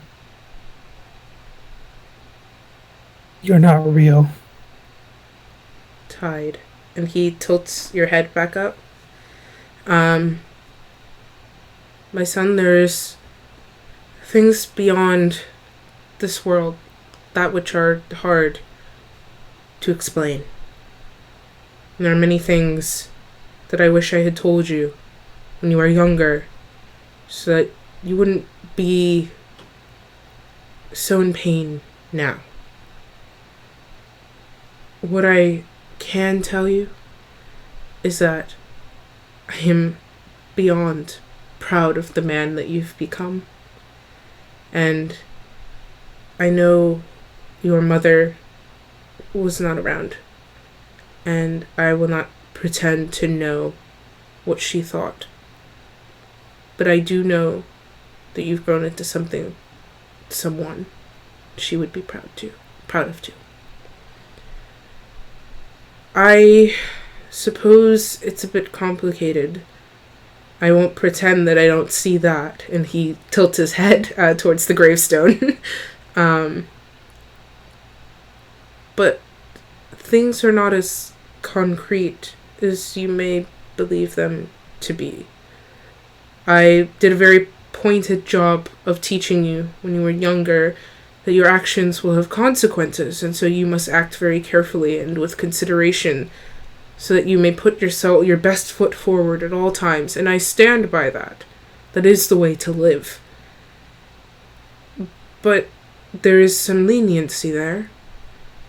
Perhaps every step forward can also have a step back, an opportunity to take a different path, I suppose what I'm trying to say here, Tide, is that there is a life that you should have been able to live. One where you are not in such pain. One where you are happy. Happier. And he just kind of pulls you a little bit closer, and he wraps his arms up around your shoulders, and one of his hands comes up to kind of cradle the back of your head. And there is something so insanely comforting in being held by him and hearing his heartbeat. And after a long, long time, your father pulls away from you, and he looks at you. He goes, Tide, I will never make a decision for you. I made a very pointed choice when I raised you, that you would always have the room to make the decisions that you felt best for yourself. And that you would live as you wished to live. That I would not push anyone else's fate upon you. So I will offer you this choice, my son. The same choice that could bring us together again. If you would like, you could have me back. If you would like, you could have the store back. If you would like, things can go back to not how they once were, but how they should have been. And if you would like, I could show you. And he extends a hand to you. Is the stone in the hand? No, it is just his hand. Tide stands up, and it's still raining, and he's still crying. And he has his fists clenched, almost like in every, not to make light of it, but in every anime, TV show. I know exactly what the fit... Yeah, where they're so clenched, and he knows that there's a decision that has to be made, but doesn't know what it is. And he looks up and sees his father reaching out his hand. And he struggles to say this, but he says, I have people counting on me. I can't come back. There are people waiting.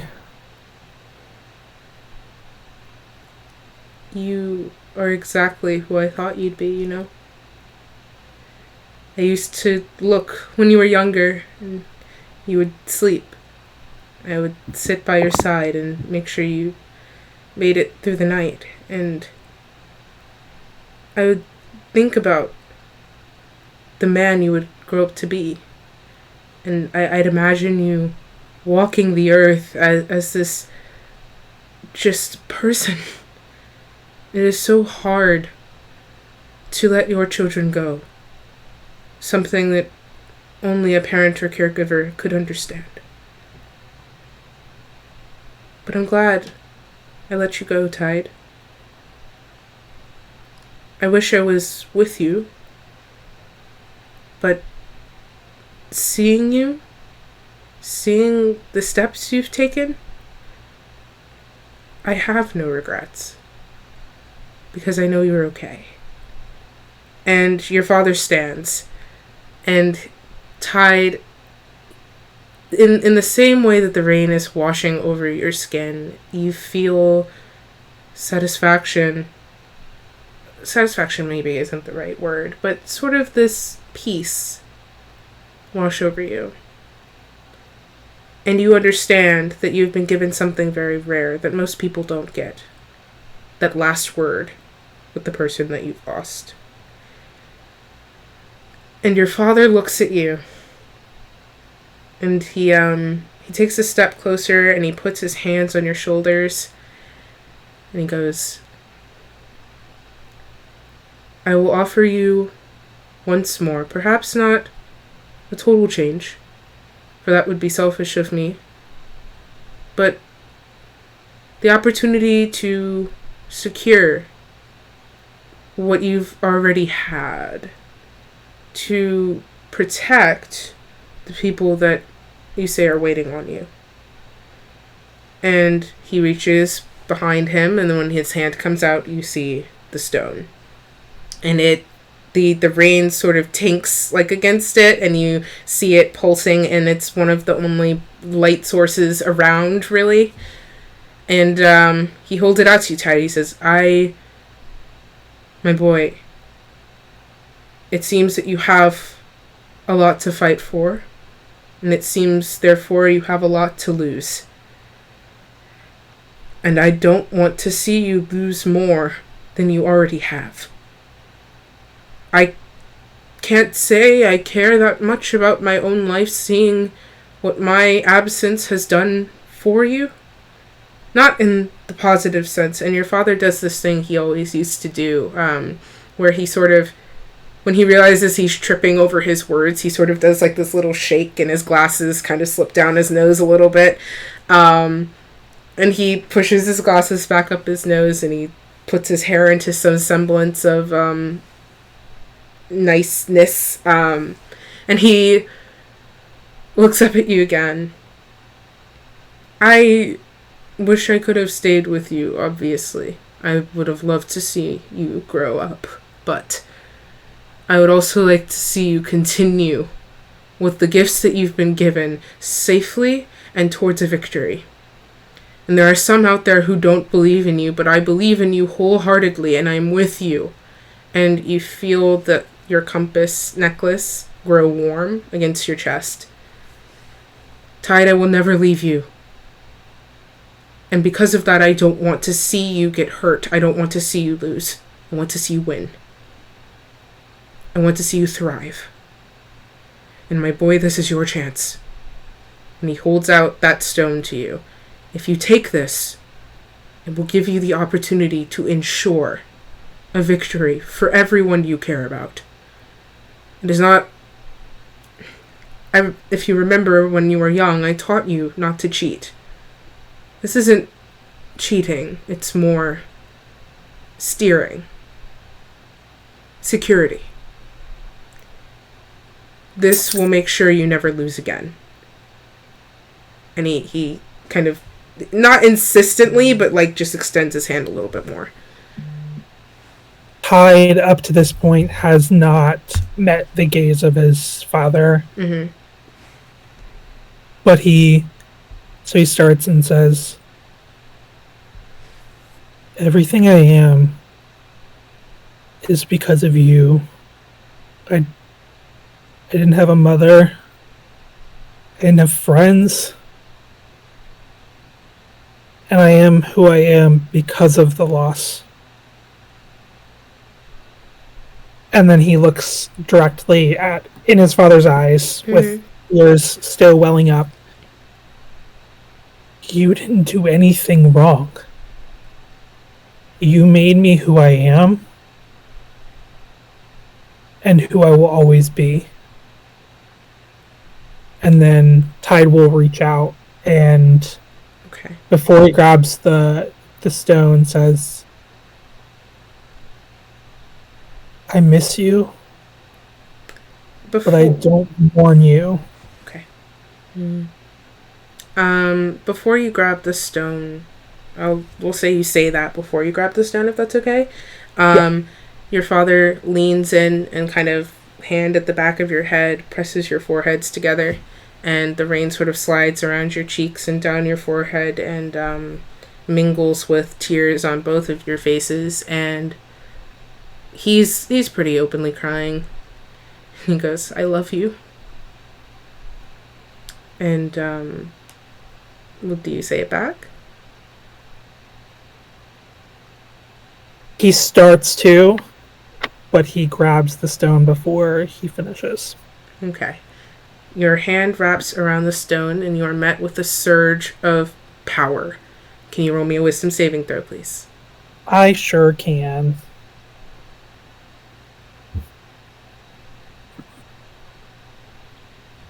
$22. Okay. You feel this surge of power rush and well up within you, and you feel the world shift at your feet. And there is a tilting, and between blinks you look up and you see the stone ceiling of the room you started in, and you are on your back in the dirt, and we will come back to you in a moment. Raven. Sarah, your face. Oh no. I have to just take a second to recover. So, hey bestie, so in this whiteness, everything sort of fades, and you are in total darkness.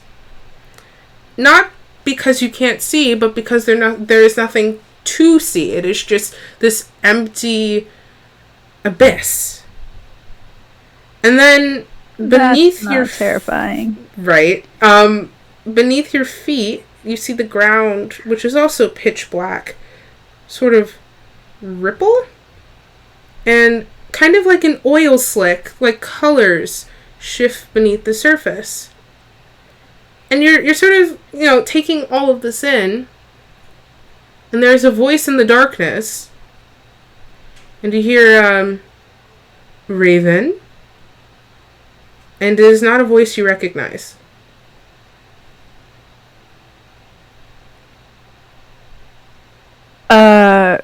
Raven kind of bristles.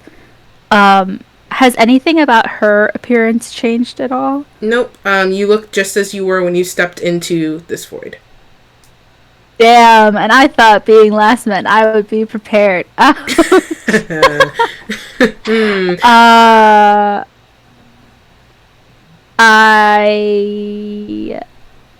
She still has the dagger in her hand, right? Yes, you do. She has a tight grip on that, and it's, instead of it being like a defensive stance, it's like transferring into like a defense offense type of thing. Mm-hmm. So she's like on like the verge of like preparing herself for possibly attacking something, and she goes, and she doesn't respond. She is waiting for She's waiting voice for something. to say something.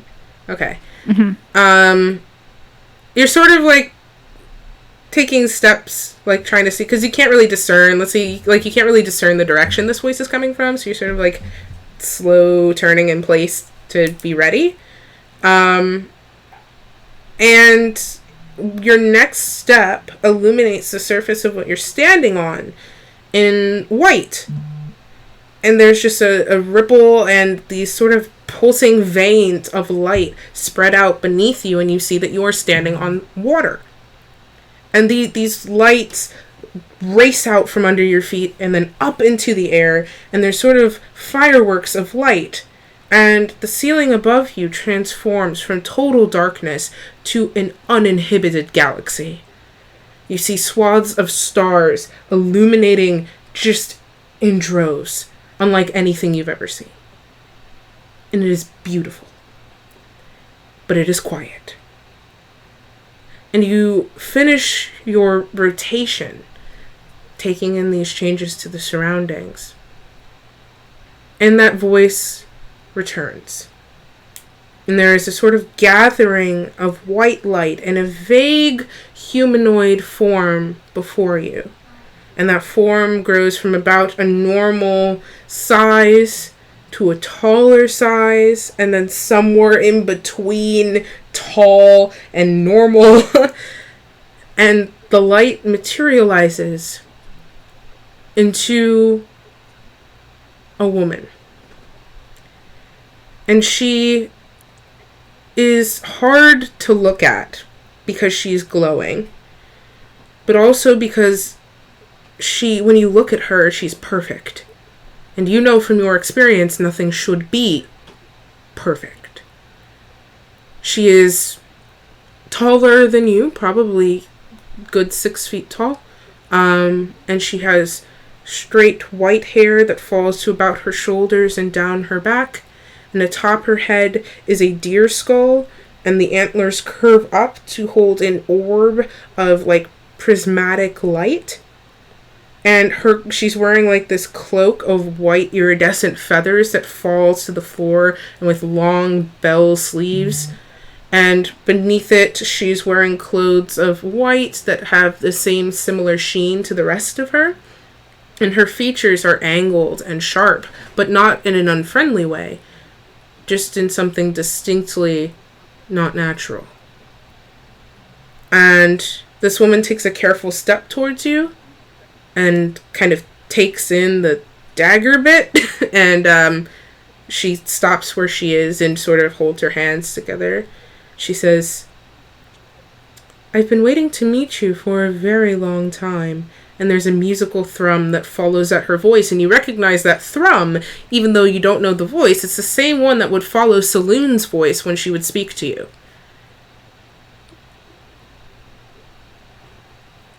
Okay.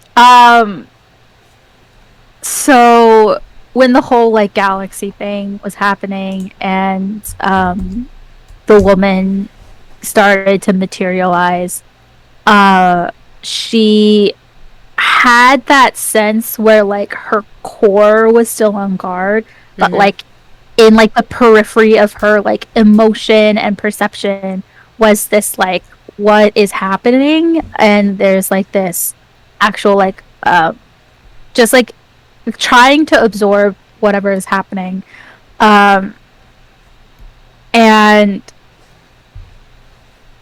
when Raven first sees her face, there's this sort of bitter resentment that forms like in this small pit in her diaphragm. And when she recognizes that musical thrum from Saloon, it kind of like definitely buries itself in her. That like bitter resentment. And so she like her stance really hasn't changed, but like her aura has, where it at first was like a feral animal trying to like attack whatever this thing is, to like this person holding this like calculated and cold plan of action. Okay. If that makes any sense. Yeah, it does. Yeah. Raven still does not say anything. Okay. The woman sort of sighs a little bit. You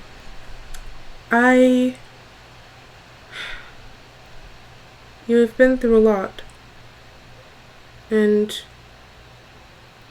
well, I'm not supposed to, but I find myself feeling for you, Raven. Feeling remorse. Feeling guilt.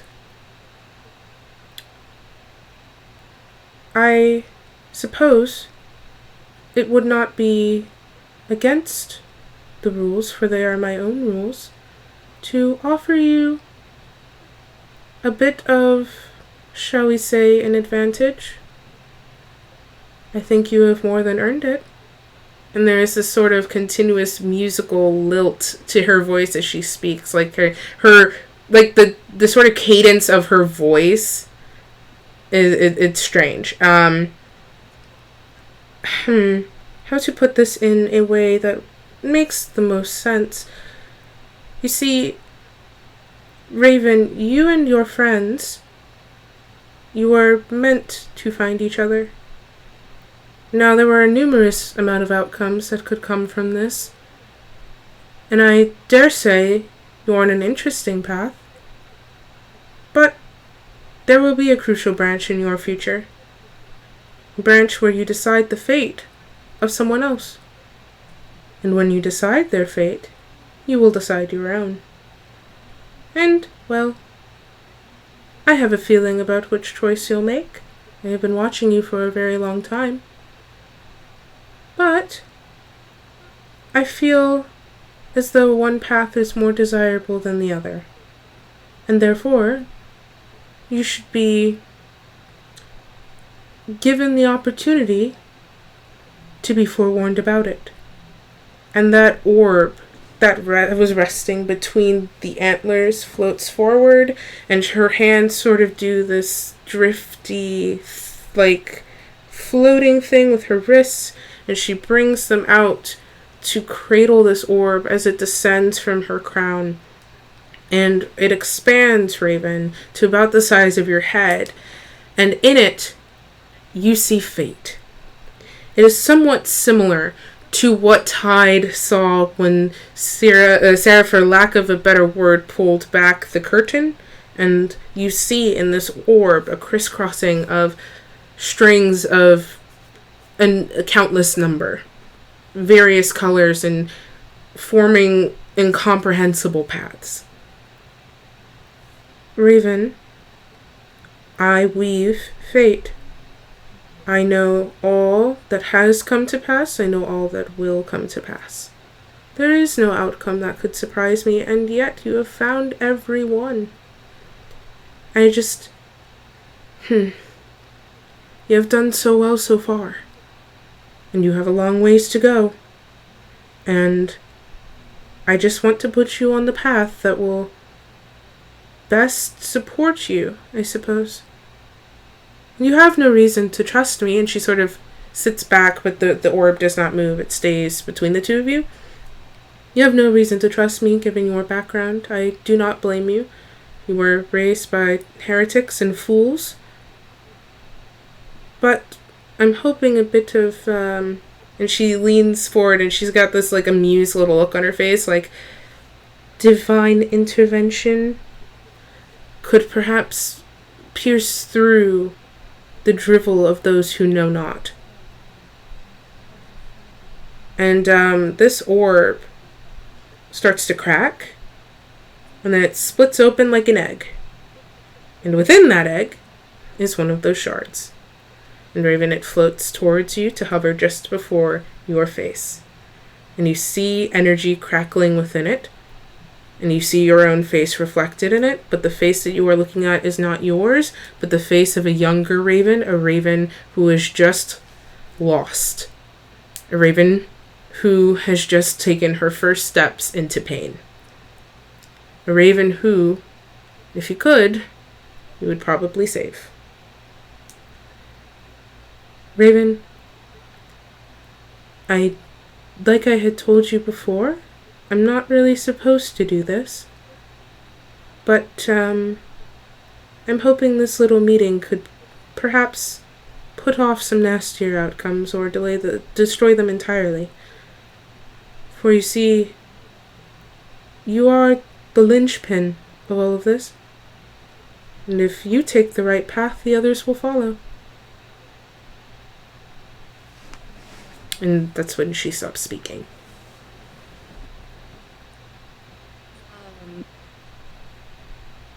The last bit about Raven being like the linchpin, to use your words, sends a bolt of fear through her, because that level of responsibility for other people is something that she's never really had to deal with in a long time. Yeah. Nor does she want that responsibility. Yeah. But she like steels herself when she looks like away from the fate orb, and she's just like, all I know of gods and fate is that the gods are cruel, and so is the fate you weave. I've been on my own for so long, even when I thought I had family. These new people, they do feel different, but I am no fool as to think that fate means we could be together forever, or some bullshit fairy tale, or that all of this suffering that I've had to hold on my shoulders ever meant something for the greater good of the universe, or whatever bullshit that people tell themselves as like a chosen one, or prophecy holders, and she like has to hold herself back because she can feel like the heat of her anger rising at like the very back of her face. And so she's just like, she like takes a breath, and she's just like, you're a god. I don't pretend that the gods do not exist, or that they don't hold some sort of power over the world. I just choose to believe that they are little childlike creatures who pretend that living creatures are their playthings, and so they use them to fit the whims of whatever they need. You need us to fix where planes of existence and time are crashing into each other without understanding, and I'm supposed to believe that you have no power to fix that yourself, perhaps. But you'll send us and the people I'm starting to care about into the line of fire instead. The gods are cowards. And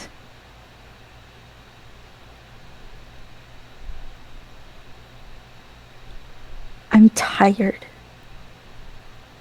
of being your pawns. I don't want it.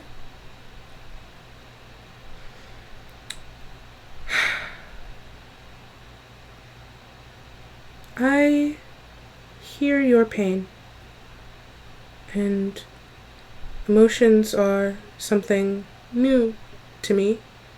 When a god is born, they are not born as living creatures are, with hearts and souls. It is something we choose to learn, which is why the cruelest of us are, well, monsters. Although I know you are quite familiar with that. I will not pretend to understand the depths of your suffering because I simply have not been built for it. But I can understand the very basics of sympathy, which I am beginning to learn, and I would like to impart upon you that I am sorry, and that I do not believe any creature should have to suffer, I do want to allay your fear. I do not orchestrate fate to fear my whims. In fact, I do not orchestrate fate at all. I weave the thread of time and fate and destiny because if I don't, it spirals into chaos, and what is woven can be undone. What is made can be broken. I weave time and fate to give heroes like you a second chance. You are not a chosen one, Raven, not in that sense. No one is telling you you have to do this, and by no means would I place that crown upon your head to bear. That would simply be unfair and unjust. Rather, and she sort of chuckles a little bit, and it does this little there's like a little musical thrum, and the environment sort of mimics like a waveform, like the waters and the sky sort of twitch a little bit, and she goes, well, to put it quite simply, you are all my favorites. Many a hero has tried this. Many a branch is still going on. But you are the branch that's most likely to succeed, and you're the branch that I've grown most attached to. Not because I put you there, not because I believe you deserve what you've been through, but that is simply how the fate has aligned. And there are many points at which I could undo this if you wish. I could send you back to a happier past, and you would live there for as long as you wish. Or I could give you this tool, and she tilts her head towards the stone, which sort of bobs in agreement with it. I could give you this tool, and you could secure the futures of the ones that you care for. I understand that they are waiting for you. Raven, I'm interfering not because I consider you a plaything, but because I consider you important. Not to grand plans, not to anything so greedy as my own desires. I have none. All I know is that you are important, and that you can do this, and your group of friends can do this, and that your little family is most likely to save us all. So, I offer you something in return. If you wish to leave it, then you may. But, and she you see those sort of, that cloak that she has, like all of the feathers sort of puff up and then lay back down slowly like a bird would. I grow tired, and I grow weary. And I am doing my best to bend things in the best possible way to ensure that you and your comrades who have already suffered so much at hands not my own have some semblance of peace at the end of this, some guarantee of a just and fitting and happy, I don't know what that means, but I've heard it said, so happy ending. And if you take this, it will help my efforts in protecting you, because I do want to protect you.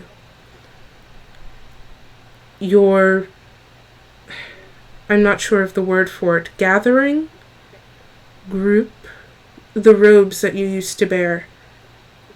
They had never encountered a god. They only pretended to have done so. So I stand here before you as myself, and I offer you essentially my hand.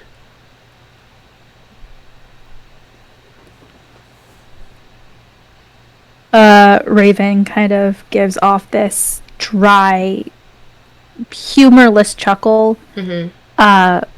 She's kind of like, well, congratulations in your however long of existence. I'm sure long before me or friends or my parents or their parents of existence. Congratulations on now being your chance to learn sympathy and empathy. I congratulate you dearly. Thank you. It's been hard, but I I'm trying. It is painful. I don't know quite how to put words to it. We aren't meant to. But I like it. I like being able to care about what I do and care about those I try to save beyond doing it for the sake of right and wrong. Raven I know you're is so sarcastic, but it's not getting to her. flabbergasted that she took it that way. And like it just, I know I laughed, and I'm smiling right now because it's hilarious. It is really funny though. Objectively. But It's got, like, a Raven D+ it's just, in like, sarcasm. builds on her anger, right? And so she's just like, that wasn't a compliment. I was mocking you. Oh. Because now she's like wanting to be cruel. Right. I am still learning. I'll note that. Right.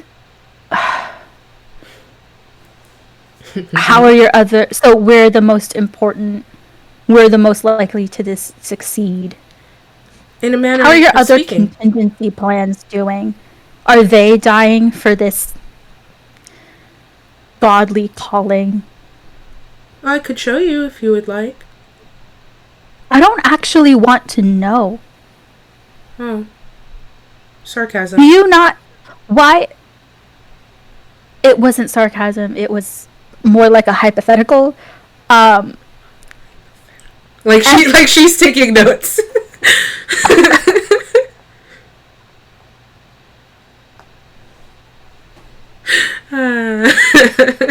Can't do that right after. Yes, I can. Big gulp of water. Yes, I can. I have to find my train of thought again. I'm so sorry. This is just how she is. I wish I could have known. Oh, if only I had known that like 5 minutes I know. ago. I know. I would have gone with a completely different train of conversation. I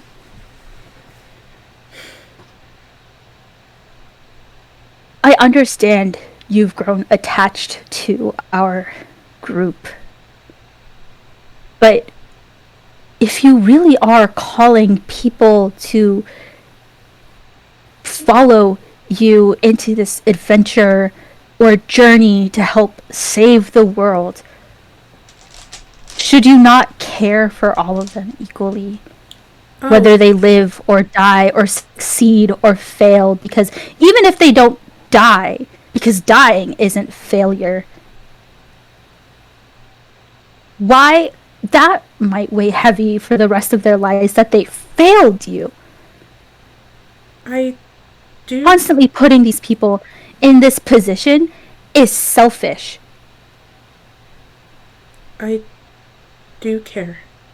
And I don't have much of a choice. It is how to put this in terms that you will understand. It is like playing chess, but all of the pieces move on their own, and you are unsure of who's making the moves and what they are thinking, but you can see the pieces as they slide. And every once in a while you stick your hand onto the board to prevent a lost piece or to strengthen a defense. But there are multiple players and you are outside of this game. And you could ensure that one side would win or one side would lose, but they are still making moves without you. And it wouldn't be fair to these unseen players to rig the game for one or the other without knowing them. So you simply balance it. You ensure that the game has a chance to continue as it should.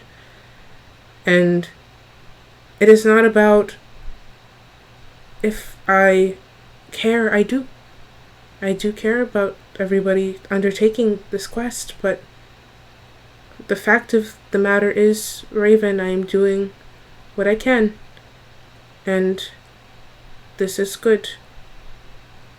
If this quest gets completed, and the multiverse is saved, it will be easier for me to interfere in the chess game and save the other people undertaking it. But I cannot make those sorts of leaps until an opening has been made, which is why I am entrusting you with this. Why should I trust you to what it sounds like in this grasp for more power and control over fate?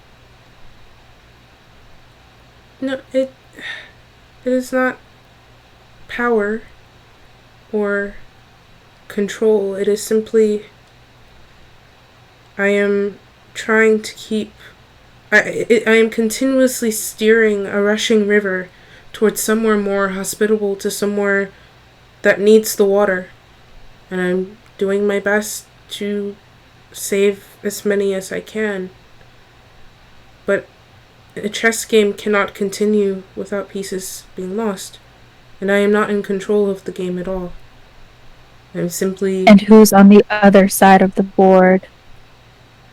She says something, Raven, and you cannot make it out. Not because you cannot hear it, but the language being spoken simply is not audible to you.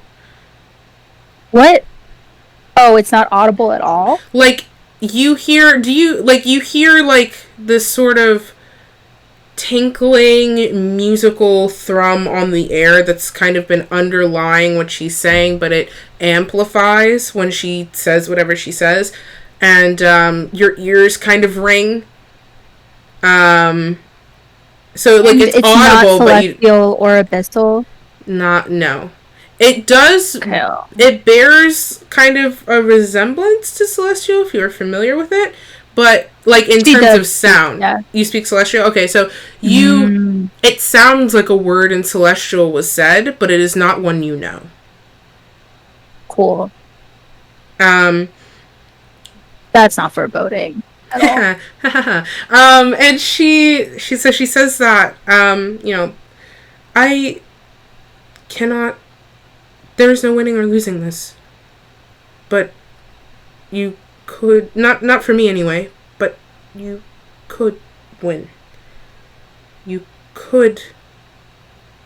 And she seems to think for a moment. Raven, this is not me placing a lofty quest upon your shoulders, nor is it me sending you into something knowing you would be harmed. I do not know. I just weave and I watch, and I weave and I watch, and I do my best to steer the flow towards the least amount of casualties, and I admit that I do not always get it perfect, and I believe that is what you living people call grief, but I do my best, and this is the best I can do right now. I cannot guarantee your survival nor the survival of your friends, but I can offer you a chance to influence that survival. You see, and she kind of tilts her head at that stone again and it bobs in the air. Listen, the stone will sort of alert me to your place within the continuum, and I may be able to bend things should you find yourself in a predicament. I cannot guarantee my interference. It is difficult to reach onto your plane, but I will do what I can.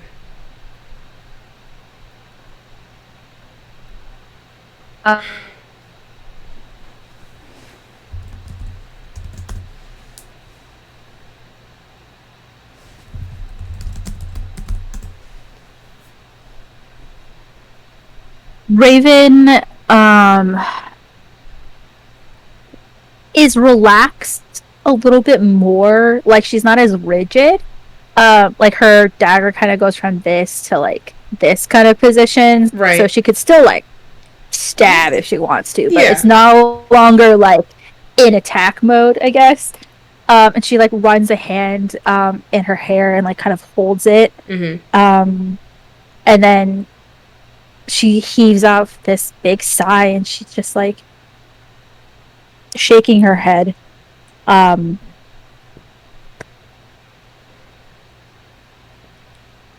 what power do you have other than showing up in visions or giving us these vague as fuck messages in our dreams? Like, what can you do? I want to know, because, and she gestures to her whole body because she's still 19 years old. Yeah. It's it. And she's just like, what can you do? What have, if you are taking notes as to what the experience of humanity is, most relationships are a two-way exchange. So if I'm going to risk my life and risk the life of my friends, even with this Deus Ex Machina fucking ruby shard that you are offering me, if sorry, I got super distracted with like, is Deus Ex Machina part of something that Raven would know in the like Lord of Fire? Like, what would you do for me that would actually benefit me alone and not benefit me in still serving you? Interesting. A two-way street. Noted. I suppose I could help. And she's just like, she like wishes she could like kick something. Yeah. She's just like, what the fuck? Noted. I suppose there is plenty I could do for you that is within my power. And she kind of like lifts her hand, and into it a staff of ashen wood appears. And she taps it on the surface of this sort of like sludge kind of stuff that you're standing on, and ripples pulse out from her and from under you, and you see rivulets of rainbow light kind of dash out from the impact. And she looks up at the stars, and she goes, well, there is someone I am quite fond of who may be able to help. Although I'm not sure what messages you speak, perhaps she will, if she can hear us. Saloon? And then you hear a quiet rushing, like tides. And next to this woman, another form materializes. And you see another woman.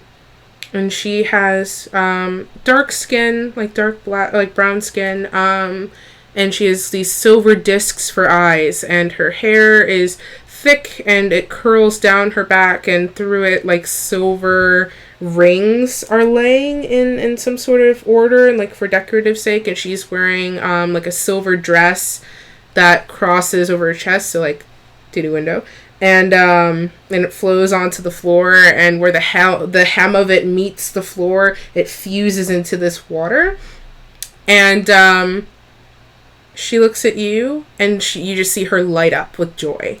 And then she looks at the other woman next to her, and that joy turns into a sort of warmth. And you see this other white figure sort of like she stands at attention, like she's kind of like brushing her robes off and like clearing her throat and such. Saloon, you came. And Saloon looks at you, Raven, and she kneels before you, but not in a condescending way. No, not in a condescending way. No, she's huge. So she kneels before you to be on eye contact level with you versus you having to look up at her.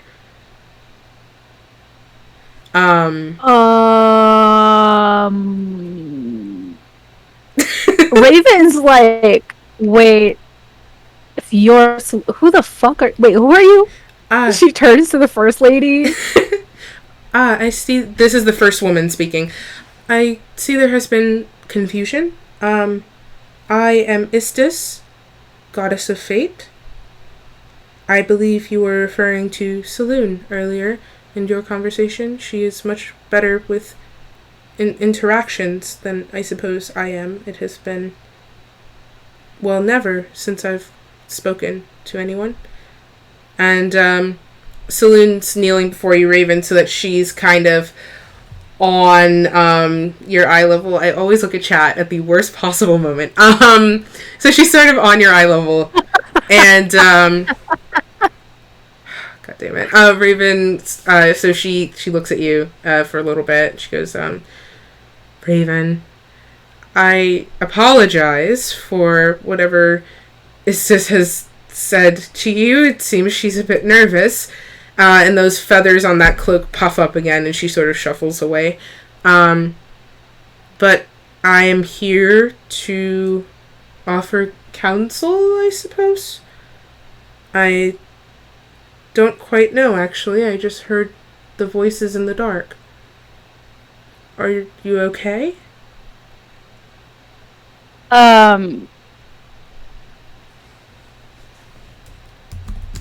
So Raven, and now this like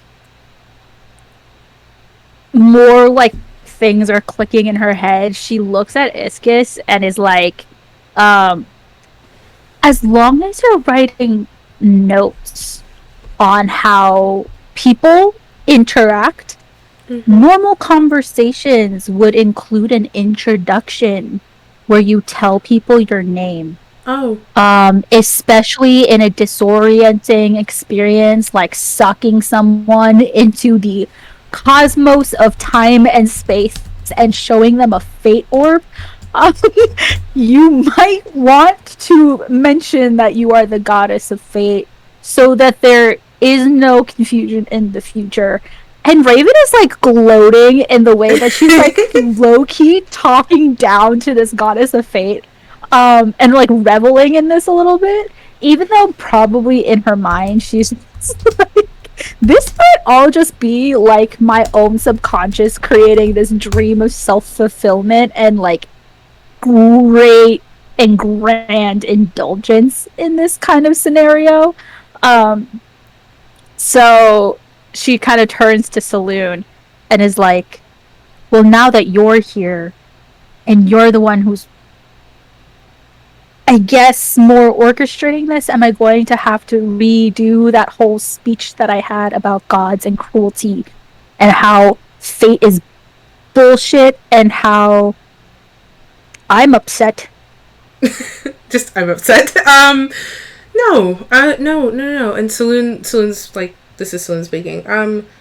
No. I did not hear what you said, but I am sort of more acquainted with emotion than most gods find themselves to be, and I could understand what you were referring to. What I can say to you, Raven, is that I watch over the tides, and I watch over travelers, and I see people at their most vulnerable, and in the dead of night when they sleep, and one takes up watch on honor to protect their comrades. And I see battles shed underneath my gaze, and I hear people cry to me for protection, and I do what I can. And I think you may have been on this track earlier with Istis. This is not my watch to wind. All I can do is ensure my safety as limited as I can so long as you are under my watch. I will be there for you. We both will. And she looks up at Istis, and Istis sort of like nods a little like jerkily. Can you roll me insight? Sure. Fucking, it's the first roll I've had to do.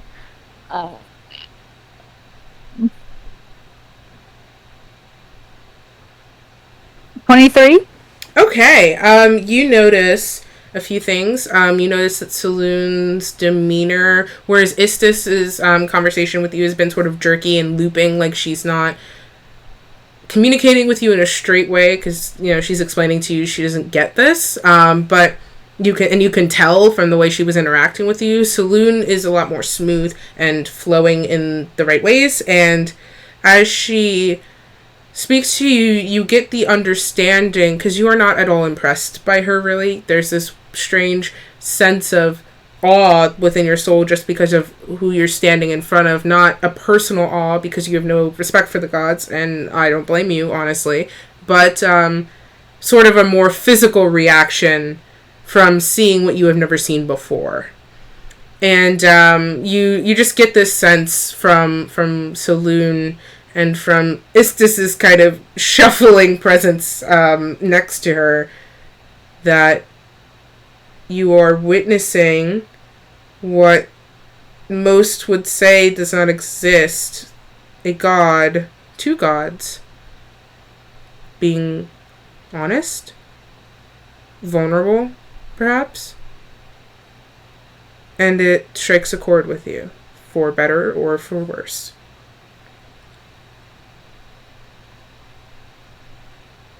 Oh god, my phone.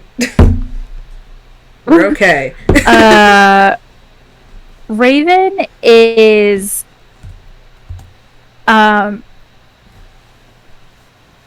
like not surprised at the way that she's like handled herself in this situation, but she is like incredibly, I guess, proud is the best word that I can come up with right now, of herself for getting these gods to actually be, from what she can tell, which I'm just gonna trust because it's a 23 roll, that like these gods can be honest, because her upbringing has only showed her that like the higher you get in like traditional religious structures, the more people tend to have to hide and thus lie. True. And thus manipulate. So like seeing actual gods that people worship actually look at her and be honest is refreshing, and she's kind of like letting herself bask in that for a moment. Mm-hmm. So she is kind of like, well, did you need the recap about how I said that relationships are a two-way street, and that if I'm going to agree to do something for you, even if it is for like the greater good or whatever, Mm-hmm. I'm risking my life. And so I feel like it's only even if there is some sort of exchange, because relationships need to be a two-way street, where you offer something to me that has nothing to do with manipulating me into feeling like choosing to still do this for you is somehow easier. And she sort of gestures to the redstone shard. So what I'm asking is a sign of good faith that you... And she like never thought that she would ever say something like this, where she's just like, where I would do something for you, Saloon, for the betterment of the world. Me struggling to figure out if that sentence made any sense with my ADHD brain. I think it made sense. It made sense to me, but you're doing ADHD mind communication right now, so Cool. I might just be translating, but it made sense to me. I don't want to cut you off. Was that what you wanted to say? Yes, that she's looking for a sign of good faith. Okay. Saloon nods and she looks up at Istis and she looks back to you. And she goes, Raven, I understand. I do not know the ins and outs of fate as Istis does, but we do, I suppose, work in similar departments, and you hear Istis behind go like, departments. But I suppose I could do that. Yes, that would be the right thing to do. And she holds out her hand, and she does this large scoop of the sort of stuff that's been around you, and you see some of it kind of drip through her fingers, and she starts kind of playing with it like clay, and you see her like compressing it and rolling it within her hands, and then she does this, and she takes whatever she's just made up into her hands and just breathes down into it. And you see a smattering of silver kind of blow out of the crevices of her hands. And you see within the silver stars dancing within it. And they fly up to join the sky. And then she lowers her hands back down. And you see a small orb, not unlike the egg that cracked to reveal that stone that Istis had. And she goes, alright, well, I know you have met Tessa, and Tessa is, well, she, working for me, I understand, as a human sounds wrong, and I do not wish to use wrong phrasing, but we respect each other. So, I have given her something similar to this. So for you, Raven, and she holds out her hands, and you see this little pearl sitting in it. This will allow you to communicate with the other matching pair that now exists in the world. Instant mind-to-mind communication. If you ask Tessa, she will hand hers over. You could give it to anyone you want. I could see multiple good uses for this. But use it wisely. And be careful with it. And as she extends this hand to you, Raven, you see this pearl sort of rotate in the palm of her hand, and you see metal kind of like arc up from her hand to enclose around this pearl, and it is now sitting in what looks like a dragon's claw, like this tiny little pearl. And you see this liquid form into a chain that kind of drips off of her hand, and she hands it to you, and you now have a necklace. Dope. Like Istis, I cannot do much, but I hope this helps. And I hope you would trust us as much as you could.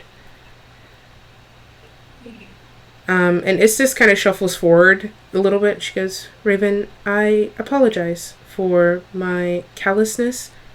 As I told you, I am still learning communication. But you've taught me a lot today. And she looks at Saloon. And Raven, we're going to say that 23 insight kind of held over a little bit. She's going to say, I'm learning a lot. Not about humans, but about my comrades as well. So, thank you for that. And I hope you stay safe. And I will look for your beacon in the threads as best as I can. And Saloon puts a hand on her shoulder and goes, as best as we both can.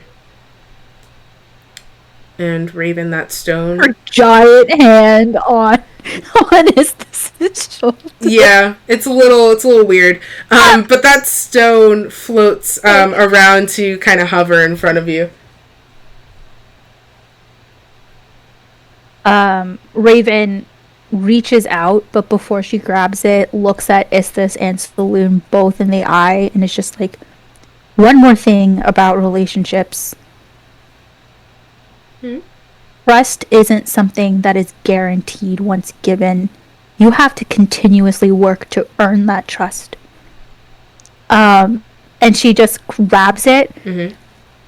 Can you do And me that's her a- like last words too. This Can you do me a wisdom saving? save? Yes. Yes. 21. Nice. Okay. You feel a rush of raw power crackle up through your body. And between blinks, your world shifts, and you find yourself looking at the stone ceiling where you started. Your back is in the dirt. You have re-entered this room. All four of you were spat out at the same time. So, you roughly, like, it was kind of a one after the other. So you all kind of look around and you take stock. You kind of see, like, your comrades sliding out of these doors in the dirt a little bit. Like, oof. But everybody has one of these red crackling shards in their hands. But there's 4 of you. And 5 of you went in. Bye, Felicia. And, you all feel fine. You all look fine. But there are 4 of you. And the door where Casper went in is still smooth stone.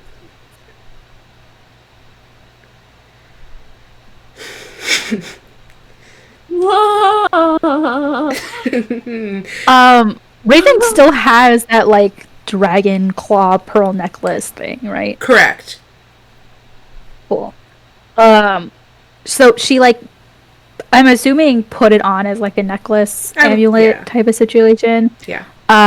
So she like felt for it and like feels it, and she was just like, okay, so that was somehow kind of real. And then looks at the closed door and is like, oh shit. And then slowly looks at Renori. Well, How's Renori doing? Well, here's the issue. It's gonna take her a second because Yeah. she post what happened, she's going to be like sobbing, and shaking and almost throwing up. Yeah. And then she'll look up and she'll take stock of like the other people around her. And obviously notice that Casper isn't there. And then, like, is the red shard, like, in her hand? Everybody's hand, yeah. Okay. She's gonna look down at it. This thing, it's supposed to help. It's, I don't know what it is. I don't understand it, but I want it to bring him back. I want it to bring him back. I want it to bring him back right now. So cool. You all feel this desperation kind of just clawing at the boundaries of your body. And it is the desperation of someone who has lost everything. It is the desperation of someone who has just realized that the man she cares about has not quite come back. And those shards in your hand start glowing, and they rise up into the air, and they all fuse. No. Nah, they rise into the air. Why am I? I'm upset. And they start fusing into a complete jagged-edged stone, but one chunk is noticeably missing. And you see this thing pulse a few times, and then glow. And you see that door at the end of the hall light up. Not hall, sorry, at the end of this row of doors light back up. And you see Casper. It's kind of like a moonwalk, which is kind of funny, but he backs out of the door. And then he's standing there. And he's looking at his hands, and he looks up at all of you, and he looks at his hands, And he goes, that was weird. Renori runs, like, so fast and, like, slams into him to wrap her arms around him. And is still sobbing, by the way, because Yeah. it's in her world, it's been like 30 minutes of nonstop trauma. Yeah. Like there's not been a breather. Yeah. And so now that Casper is back in her field of vision, the feelings of everything that just happened are also coming back. And so this is like danger breakdown territory. Like that is what everyone else would be seeing. Right. So Casper, like, kind of... Does Casper have, like, can we see if he also has a red shard in his hand? You do not see one. Is that door still open? The door is still open. Faustus sighs, gets to his feet, dusts himself off, and says, if you want something done right, do it yourself, and just walks through the door. Faustus, you walk through the door into nothingness. It's a white void. And you look behind you and you see the perfect cutout of where you just were. There is nothing here for you. Damn it, Casper. Damn it. He just walks back out again. Casper stumbles back with the impact, Renoria, of you running to his arms. He's like, whoa, what happened? What? Anybody gonna fill me in? But he's like running his hands through your hair like as soothingly as he can. You all seem... she is incapable of talking right now, but we'll get to that eventually. Right. Raven sort of slowly walks up with, like, the empathy of she felt the desperation in her wish when Renori made it, but also with this, like, background information, like, thought of, like, hold up, we didn't even, like, discuss what these shards could possibly do. Like, we didn't even talk about how we're gonna use them, right, etc., like, in her brain. And so she's, like, she puts a hand on Renori's, like, shaking back, it's, like, heaving, and she sort of just, like, places it there and, like, looks at Casper and is like, what do you remember? I mean, nothing really happened. We all picked our doors, I went into the door, and now I'm here. We just kind of did a... I feel like something was supposed to happen. Something was supposed to happen? Yeah, something... Yeah, so... Those red shards still combined and floating in the air? Yeah. Do we, like... would we know if completing the red shard thing would, like, open up another, like, obvious step in our quest or anything? Like, has anything else happened other than the door reopening? No, just Casper coming back. Casper needs to get in that fucking door ASAP. I don't know how Renori feels about this. Raven kind of, like, steels herself and, like, looks at Casper with, like, a seriousness and sincerity that she's never really expressed to Casper, let alone, like, really anybody on the ship before. But she's like, and she, like, kind of grips Renori harder with her hand and, like, to try to somehow help calm her as Raven says this. But she says, I'm assuming we all went through some kind of trial, that, like, mental trial. There was nothing physical about it. What? What?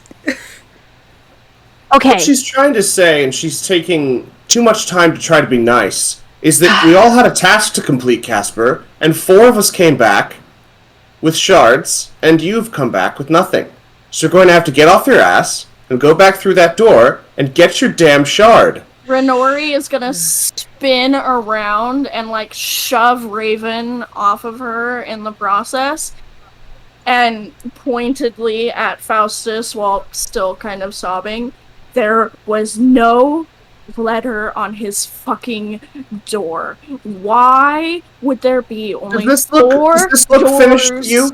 No. Does this look no. finished to you? But do all of these doors look like they make sense to you? Only 4 of them have letters and 1 of them doesn't? Why is your assumption that the other shard must be through this blank door? Why couldn't it be somewhere else? We have questions to ask Tessa, who sent us down here in the first The other 4 place. doors are closed. This one's still open. I went through and there's nothing assuming there. that there's not a 5-letter word for time. That's a good point. It says, That is a good point. it says, Why? a is deep, that- like, seriousness. She's not trying to be funny. That's a good She's point. just like, This dumb Why? dude made this whole place and he's like, oh shit, there's only 4 letters in time. 1, 2, 3, damn it! like the person is just like, fucking, why are there 5? That's a good point. She meant Raven makes a compelling argument. For the record, clock has 5 letters, but whatever. Okay, yeah. Yeah. Okay.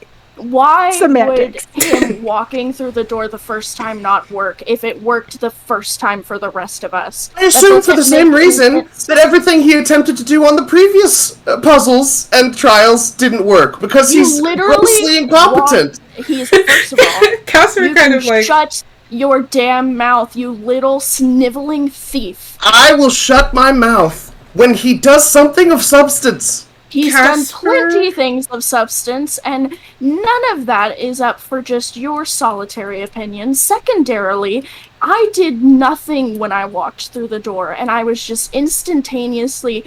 And she starts to shake again. Mhm. I didn't have to do anything. So if it takes nothing but walking through the door and yet nothing happened to him, then it's quite literally impossible for him to have fucked up, which is your automatic assumption. Or he Instead just of doesn't thinking- remember. Or he's just not telling us everything, like he hasn't been the entire time we've known him. What Sorry, does but that mean? That's perhaps your situation with him, but that is not my situation with him. Ren. Everybody shut up. Ren. What? Hold on. What did that mean? Faustus. And you see there... Renori is very, or not, sorry, Real quick. Raven is very tense. Yeah, you should be. For all of Casper's levity, for the time that you've known him, he has become someone different. Cold and to the point, and you feel that change in the air. And Faustus, he is looking directly at you. What? Which thing? That you're grossly incompetent? What did you mean? I'm not telling you everything. Your ship is full of secrets. Every time we ask you a question, you obfuscate. We've caught you in untruths several times. What do you expect, that we're all just going to trust you in light of all of those things? We're not fools. None of us are. Okay. And, Casper looks at the door, and then he looks at you, Ren, and he goes, well, it seems I have to prove myself, so allow me to do that. And he makes his way to the door. He steps into it, and that stone, which is still hanging in the air, crackles angrily as he passes through it. And then that white light fades, and it's back to stone. And if... Renori is gonna, like, try to stop him, but trip over herself and Yeah. land face first, like, in the ground. Ouchie. And then she's just gonna, like, lean into the ground and is absolutely wailing, because she just watched everyone that she cares about die. Yeah. And she just watched Casper walk away again. So, Tide hasn't said anything other than the shut up Right. the entire time. He's been sitting not in a fetal position, but like sitting with his knees up. He has not moved. His face is so he has the gray skin, and Right. where the tears have been running down his face is black. And his hand is kind of open from where the gem was. And he doesn't look up, but he says, "We all lost stuff. We have to finish this. Otherwise, it's for nothing." As you say this, Tide, the door, like, the light comes back to it, the one Casper just passed through. And you see Casper stumble back to you. And in his hand, he is clutching a stone. And he is trembling. And he looks up, and you all see that his eyes have, from sclera, which is the white part of your eye, to pupil, turned to a crackling teal. And he takes a few shaky steps forward, clutching his hand around the shard. And he holds it up, and it like flies out of his hand, but because his grip is so tight, it slices his hand on the upward stroke, and you see some droplets of blood fly up from his hand and then spatter back down to the dirt. And that stone, that one shard assimilates back into the mass, and it's crackling. And Casper looks at you, Faustus, as that light and fades from his eyes, and his eyes go back to their normal teal. I hope that was good enough for you. And he picks up that stone from the dirt. And you see it glow at being held. And he makes his way towards the staircase that you guys came down. Picks up the what stone? The stone that has just fused back together. Like these shards you had gone into the air to fuse into like a stone. It's about probably the size of your palm. And like they were all like broken pieces, and they all fused back into one thing. It's this one red crackling gem. And it hits the ground when Casper's piece flies out of his hand, as was one unit, and he picks it up. And he says to you, "I hope that was good enough for you." And he makes his way to the staircase. So nothing else is opened, right? Like, Nothing in this room has changed. Hold on there, Casper. What do you want? What about what I said makes you think that you're going to pick that stone up and walk out of here without having a discussion with all of us about it? A discussion? You are something. Faustus, you really are. You. All of you. And he puts his head sort of in his hand, his one free hand. I am doing my goddamn best for you. And if that's not good enough, fine. I'm used to it. But I'm trying to do something. So if you would stop needling at me for 1 second. And as he's ranting, you guys feel the air around you start to crackle with static electricity. If you would get off of my back for 1 second, I'm trying to make a difference. Okay? I try to cast Mage Hand. You do not feel any power come to you. Cool. Raven is like positioning herself where she has been for a while, since probably like when Faustus interrupted her when she was trying to like tell Casper what's been going on through the doorways. Like the fact that perhaps the reason why Casper had no memory was because he went back in time because like the weird way he walked out of the door, not because it didn't work, and that would help soothe Renori, but like now it's too late to say anything. And then the fact that like while she understands where Faustus is coming from, she was in no intentions like actually hoping to hurt the pride of this man, unless like she confirmed that he was like completely sus. So she's like obviously on like the verge of saying something. So as there's like this calm in the like Sarah froze on us. on the No. Casper. It's Sarah, are you back with us? Okay, you froze for a second. So just repeat the last thing you said. Okay, so she's like,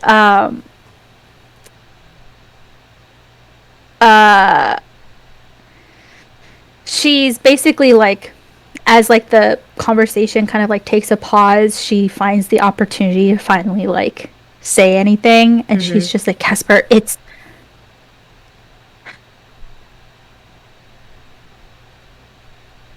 I can't speak for everybody, but while you have shown no actual maliciousness, I don't know you, and Faustus is right. We have caught you in some untruths, and part of us agreeing, or at least for me, agreeing for you to be my captain, is the ability and need to trust you. I'm sorry if that has brought extra pressure. I know you've on this island and everything have done good things and have gone above and beyond for us. But when she says us, she looks at Renori. Yeah. By the way, is still on the floor. I figured. Like, Renori, her back, she's still facing the door Casper went in on the ground, like, sobbing full. I know, she might, you know, like, when you're asleep, but you can still kind of hear everything around you? Yeah. Like, mid-sobbing, kind of like that, but not making actual mental connections. So just know that there's, like, some wailing in the background. Yeah, that figures. Kind of like a... We've all been there, right? We've all been there. You know, violent sobbing. Yeah, this is Raven last episode. What are you talking about? No. Tide is gonna stand up and look at Casper and say, we've all done the same thing. You've proven nothing to me. And just walks out. Okay, you start heading up the stairs. Yes. Alright, that's fine. He steps aside to let you pass. And he looks at you, Raven. And he looks at Faustus. And he looks at Renori. And he sighs deeply. And he goes, when we're done with this, ask me what you want to fucking know. And I'll tell you. I'll give you what you want. I don't know how to prove to you otherwise, besides being there for you, as I have been. So if this isn't enough for you, ask away. Do what I can. Keep doing what I can. And, Oh, sure, that sounds... What have you done?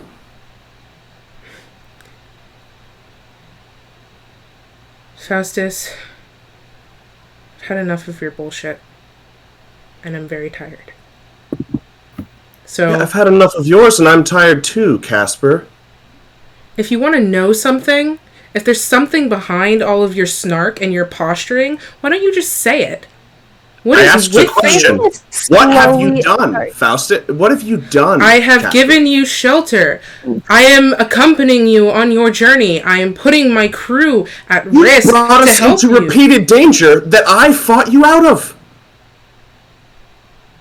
Are you out of your mind?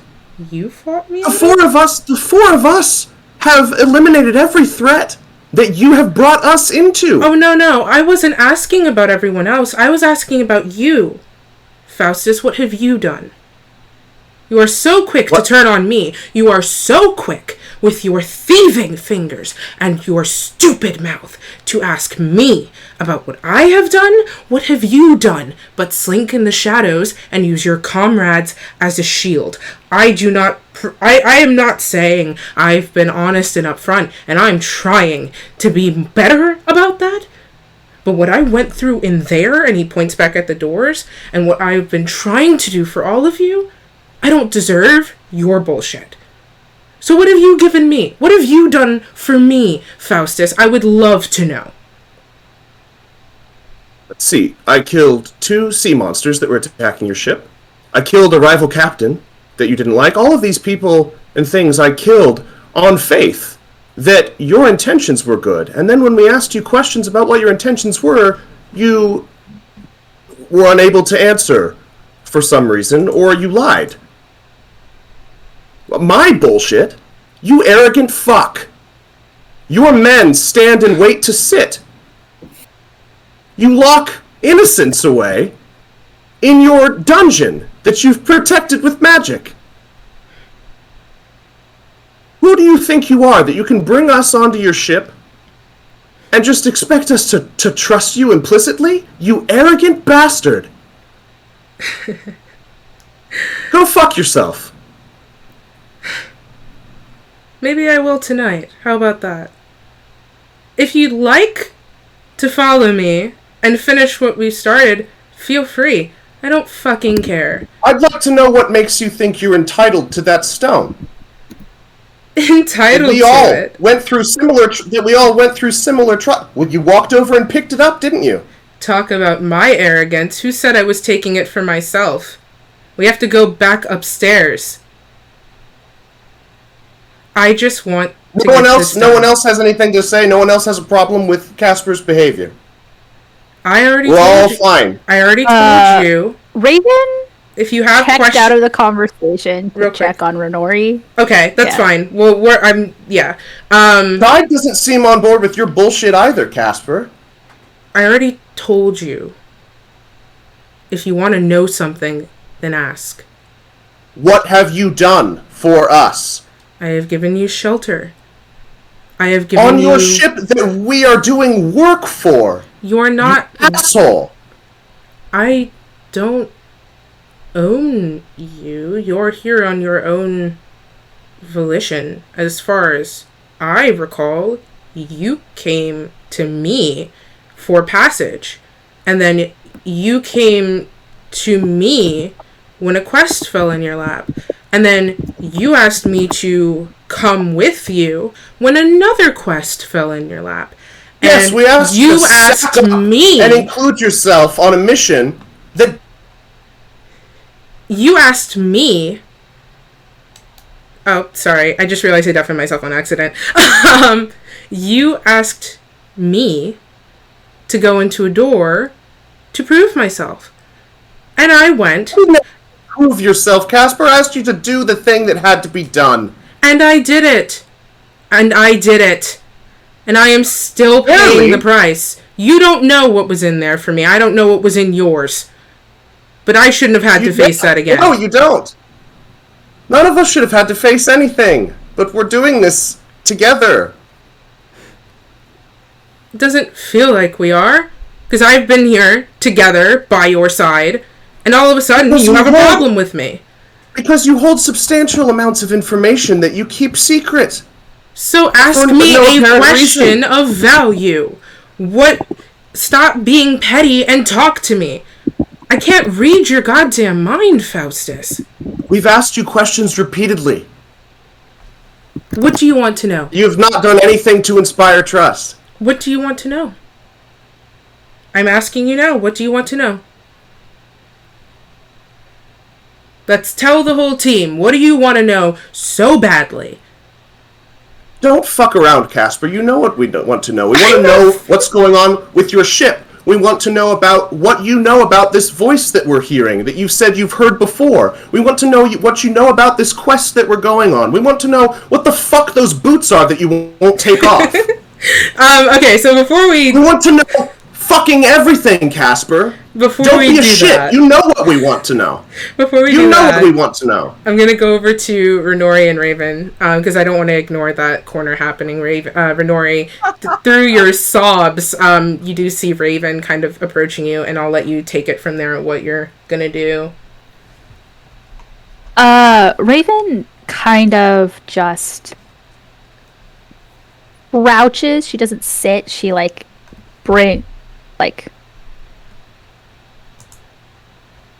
she crouches, so that she's kind of as level with Renori as she can possibly be without actually sitting or splaying herself on the ground, because she's not in the most appropriate outfit for that at the moment, and she was just low-key, I worry that I flashed somebody when I slid out of that fucking warped time thing.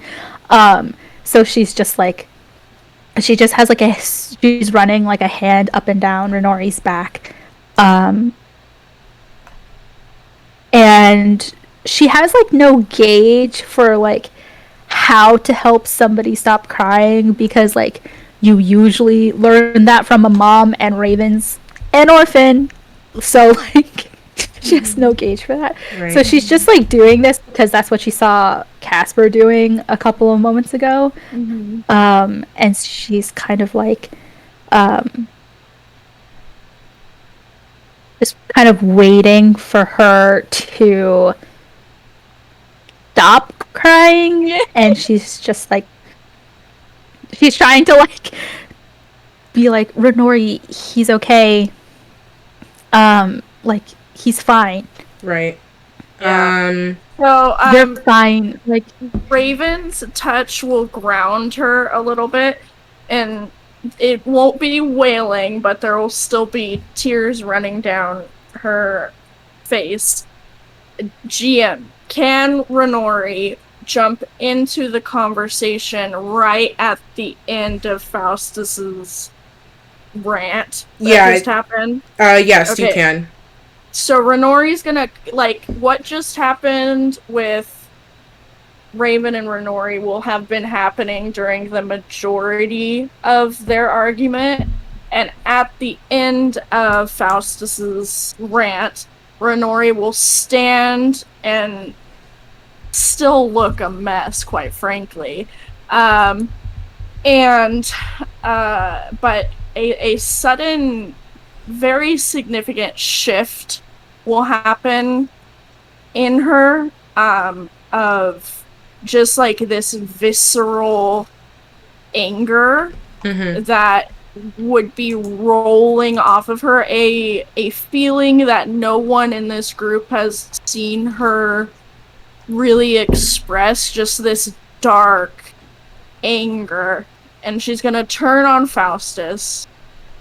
Can you just have an ounce of decency for a second that we all, including Casper, just went through incredibly traumatic experiences?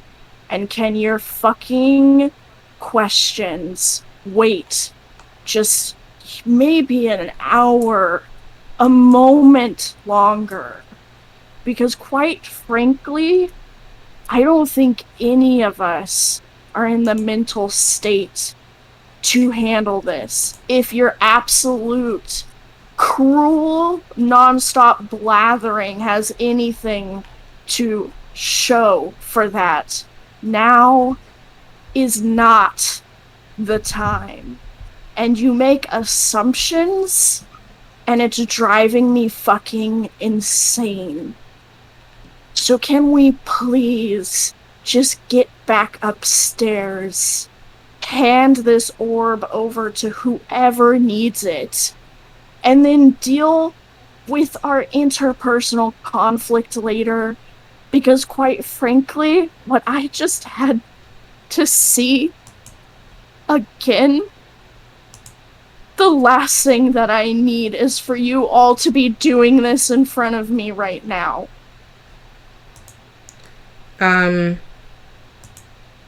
Casper steps towards you, Renori, and then, like with the hand raised, like to put on your shoulder, but then that hand falls, and he steps back. And he looks at you, Faustus, and then he turns his gaze to Raven. Tide went upstairs, so we're gonna catch up with Tide in a little bit. But he says to the both of you very quietly that,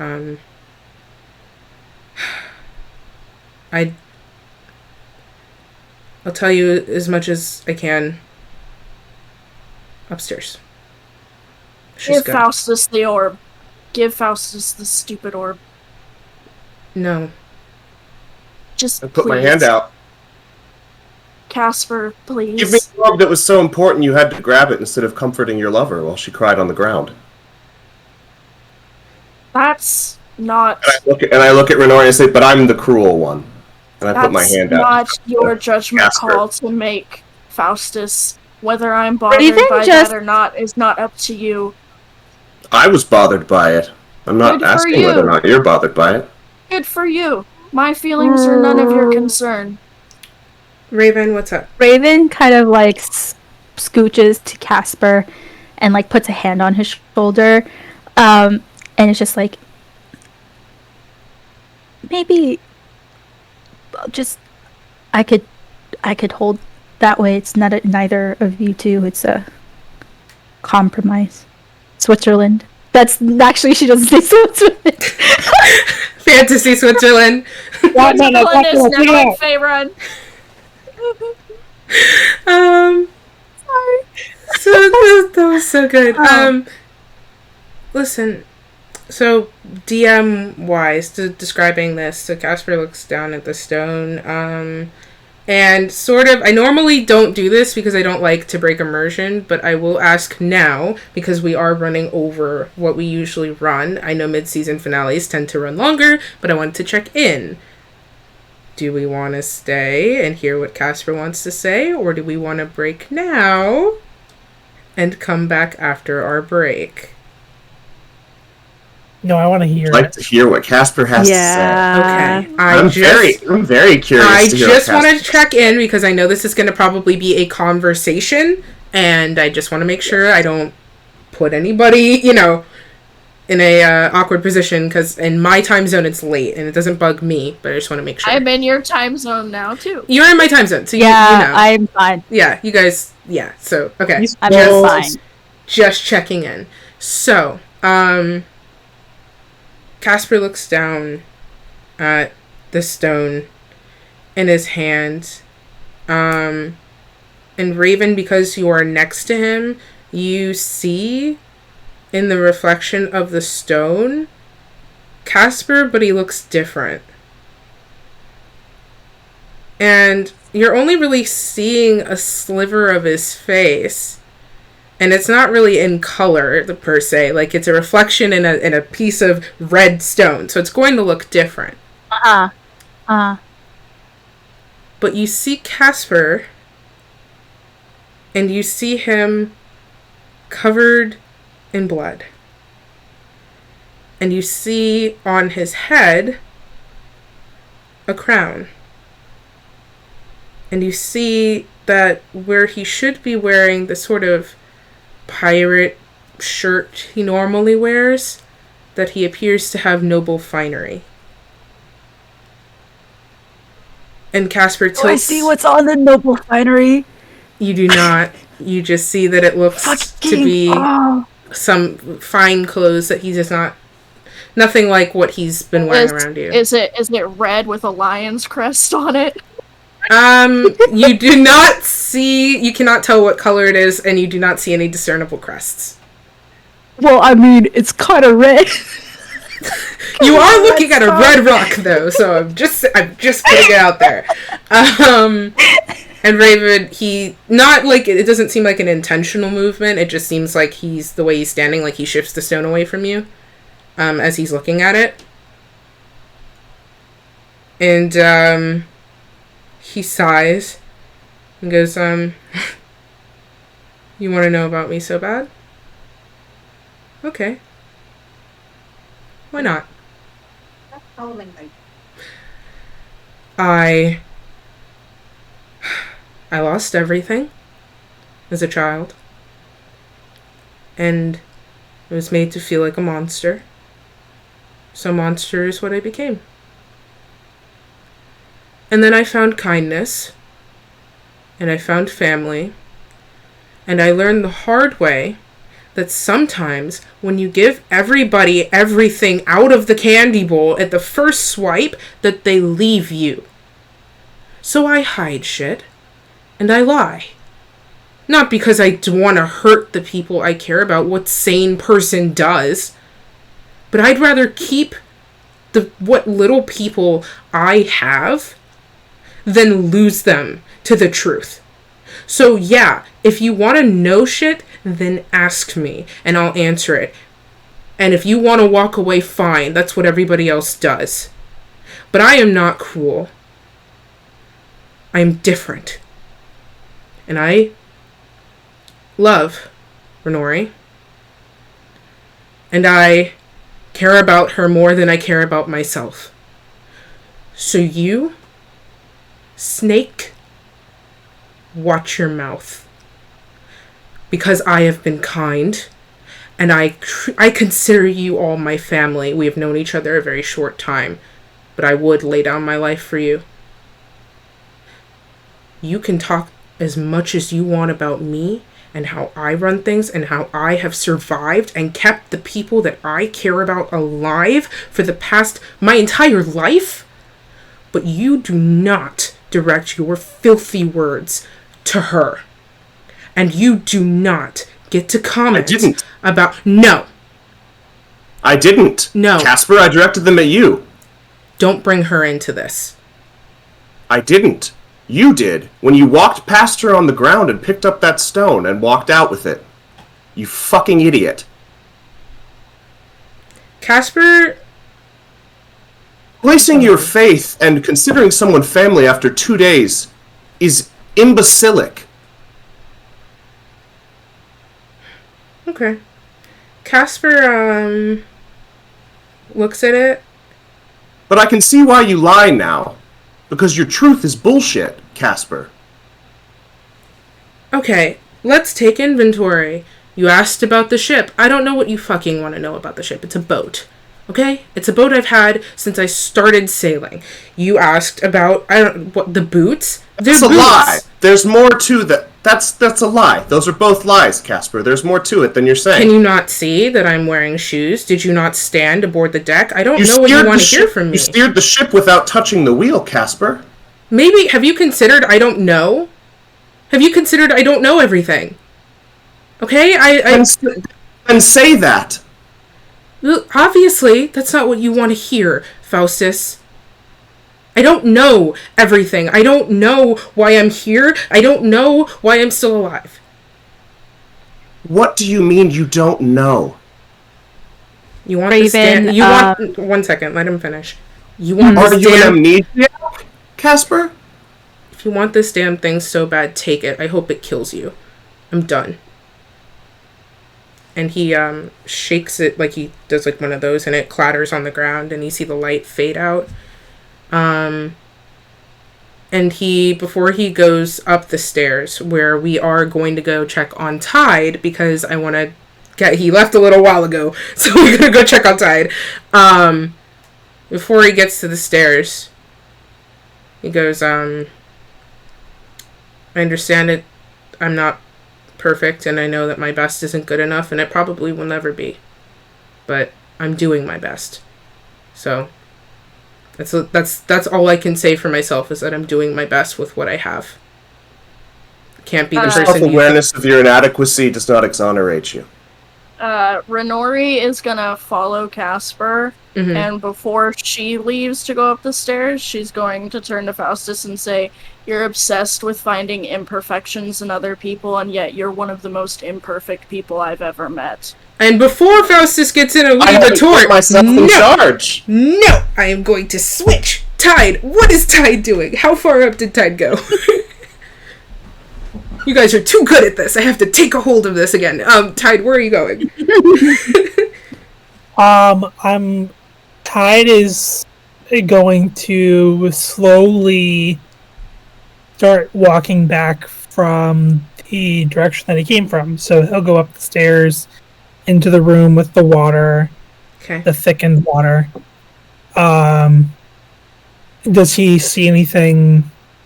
Like, is it still like black? Yeah, like the room looks as it was when you left it. Okay, then yeah, he'll just keep walking, pretty silently, feeling like everything that he just did was for nothing. Because he has the key still from the first room, but he is not leaving with anything discernible, and feels like after losing everybody from his past, he has now failed everybody in his present. Right. That's, yeah. How far up have you gone? Like, are you still on that room with the water, or are you going all the way up to top level? Because you're probably going to make it where you're going by the time all this finishes.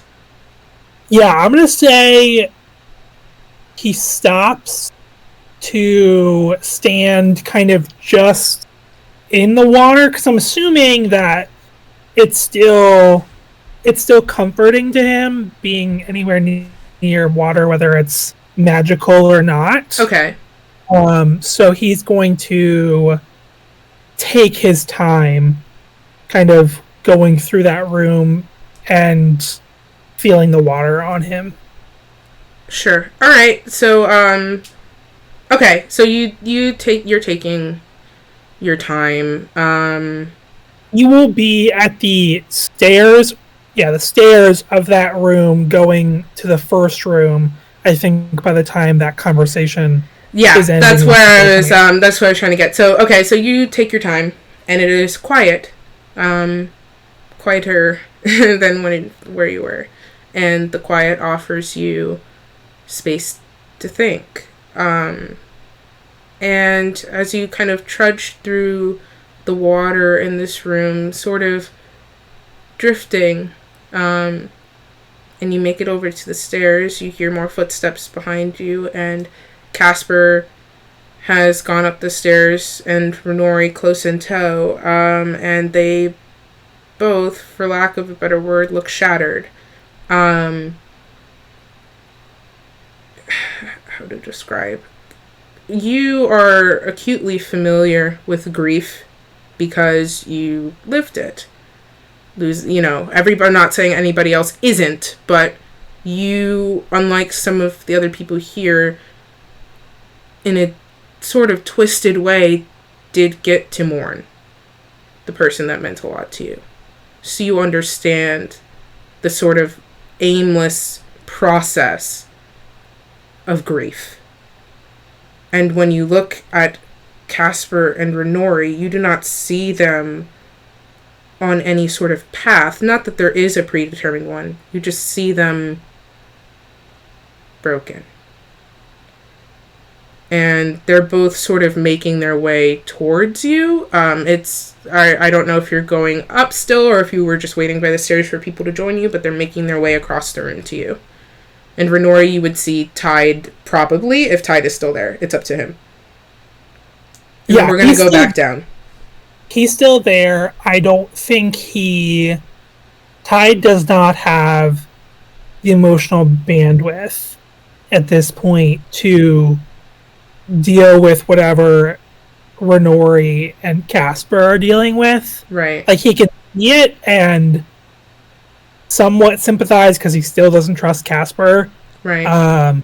But he's not going to engage, but he's also not going to disengage. He's very Sweden, to continue the metaphor with what's currently going on. You're neutral. You can't handle it. Right.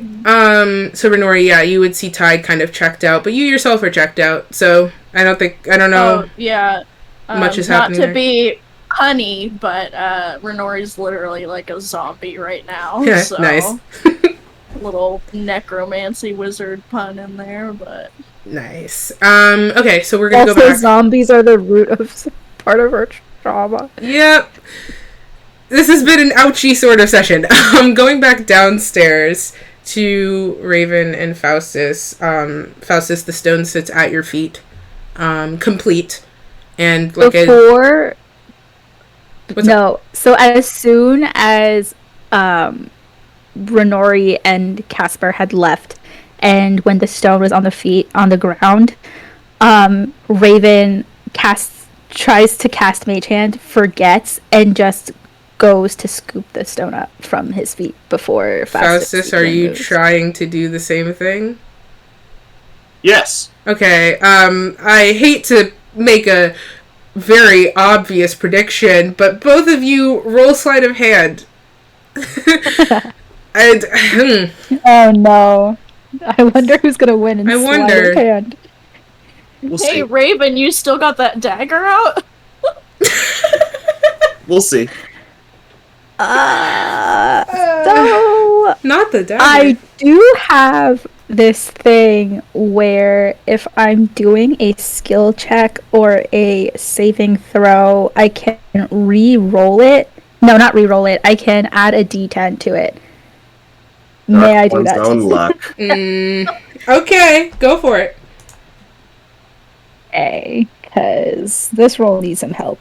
Is this a one-time thing? Huh? Is this a one and done thing, or you can always do this?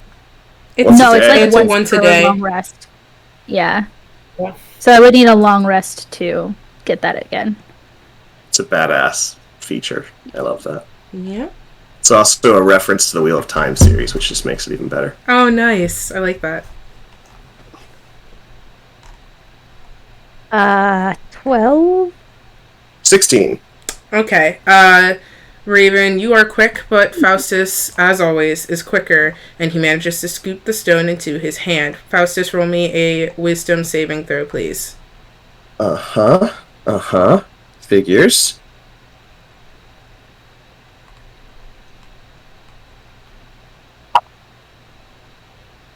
$14. Okay.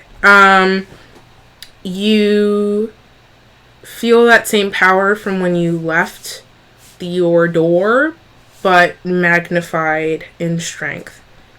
And I will say, for the sake of being concise, that you do maintain control, but you are fighting an uphill stream. Like you are fighting the current here.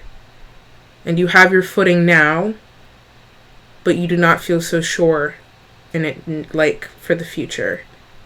And this thing, energy kind of siphons from it and into you, but you feel energy siphoning from you into it.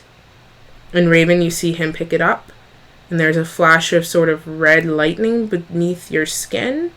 And in the same way that when Peter had his episode in the last episode, when he had his panic attack and you were hit, that same skin crawling feeling starts up again.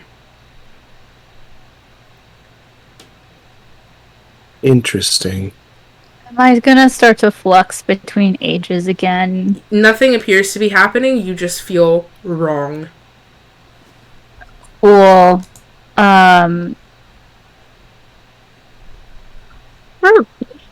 Sorry, I don't know why this was the metaphor that popped into my head, but like that feeling of dread, like when you desperately need to take a shit, because you know something bad is gonna Yeah, happen. that's It's literally- And you know there's no bathroom nearby. Yes. not- Yeah. So like Raven has Start that looking same for kind of, like, alternative toilets. urgent dread where she's just like, I feel like something bad is gonna happen if I don't like go away. But she takes the time to sort of like, she definitely like knocked her head into like Faustus's shoulder or whatever in like the attempt to like simultaneously Right. grab the thing. And so she's kind of like reeling from that, and also like what just happened with the lightning thing. and she kind of like sighs with this feeling of defeat. And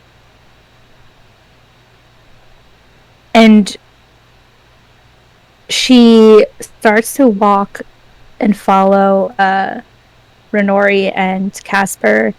And she looks like she keeps trying to say something, but instead she's not even sighing audibly, she's just like deflating as she walks away, and she kind of just looks at Faustus with this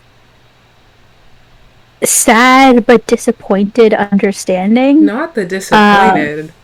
That one hurt me. Yeah. But like still like this sense of like sympathy for like where Faustus is coming from, because she does genuinely understand like his frustrations. Because they share the same frustrations. Right. But she sort of resigns herself to silence because too much has been said. And walks up the stairs to leave Faustus alone. Okay.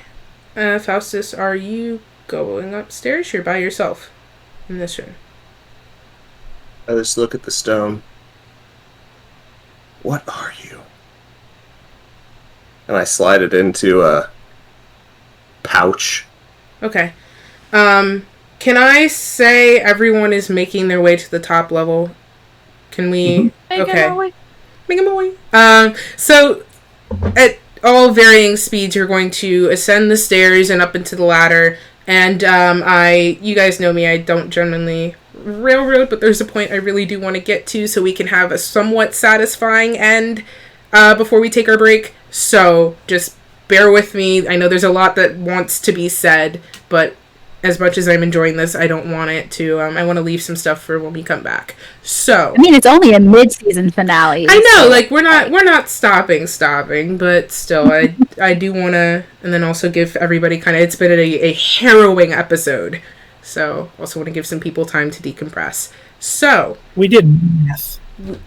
Math. Thank you. Forget the backstory stuff. You made me do math. Okay. For the record, I did 0 maths. Good for you, Kristen. I had to do basic addition and multiplication. I love you.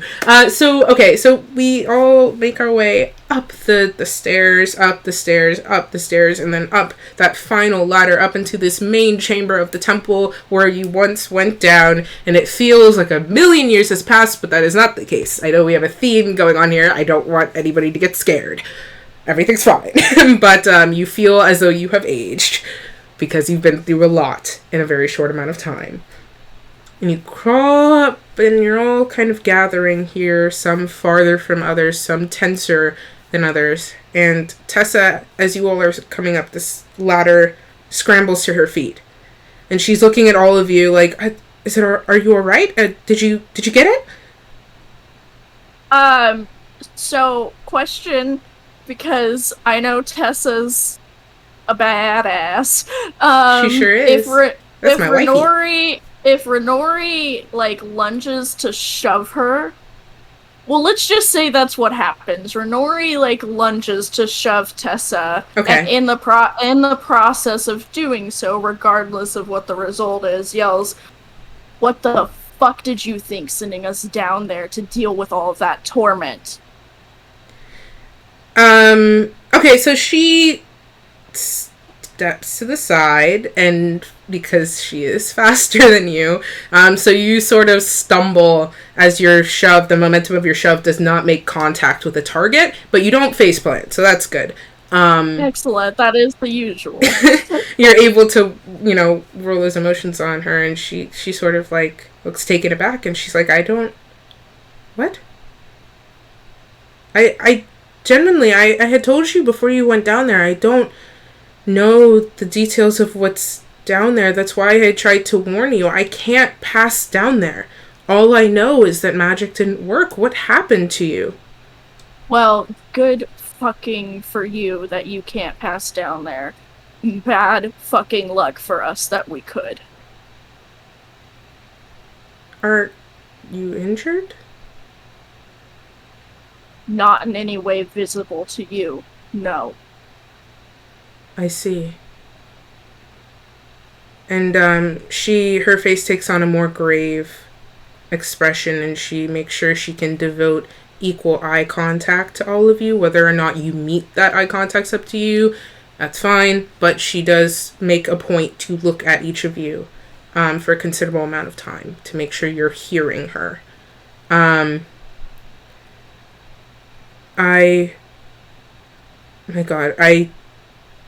is no apology that I could give that would cover what you have apparently been through. But I am sorry nonetheless. I truly, deeply am. As I told you before you went down, had I had the choice, I would. With full transparency, I tried. When I first got here, I could go down there. But there was just nothing. Just this empty void. And I would make progress sometimes. I would claw away at the light, and I would see hints of, well, I assume you have it, the stone? I would see hints of it, but I could never get to it. And I would get pushed out little by little, and I suppose I'm no longer welcome down. Because at some point during all of the loops, and she shows you, she moves over to the entrance where this ladder is, and you know how you would approach a ladder going down, like you grab the rungs before you put your legs down so you don't, she walks directly over the hole, and you see her stand on thin air.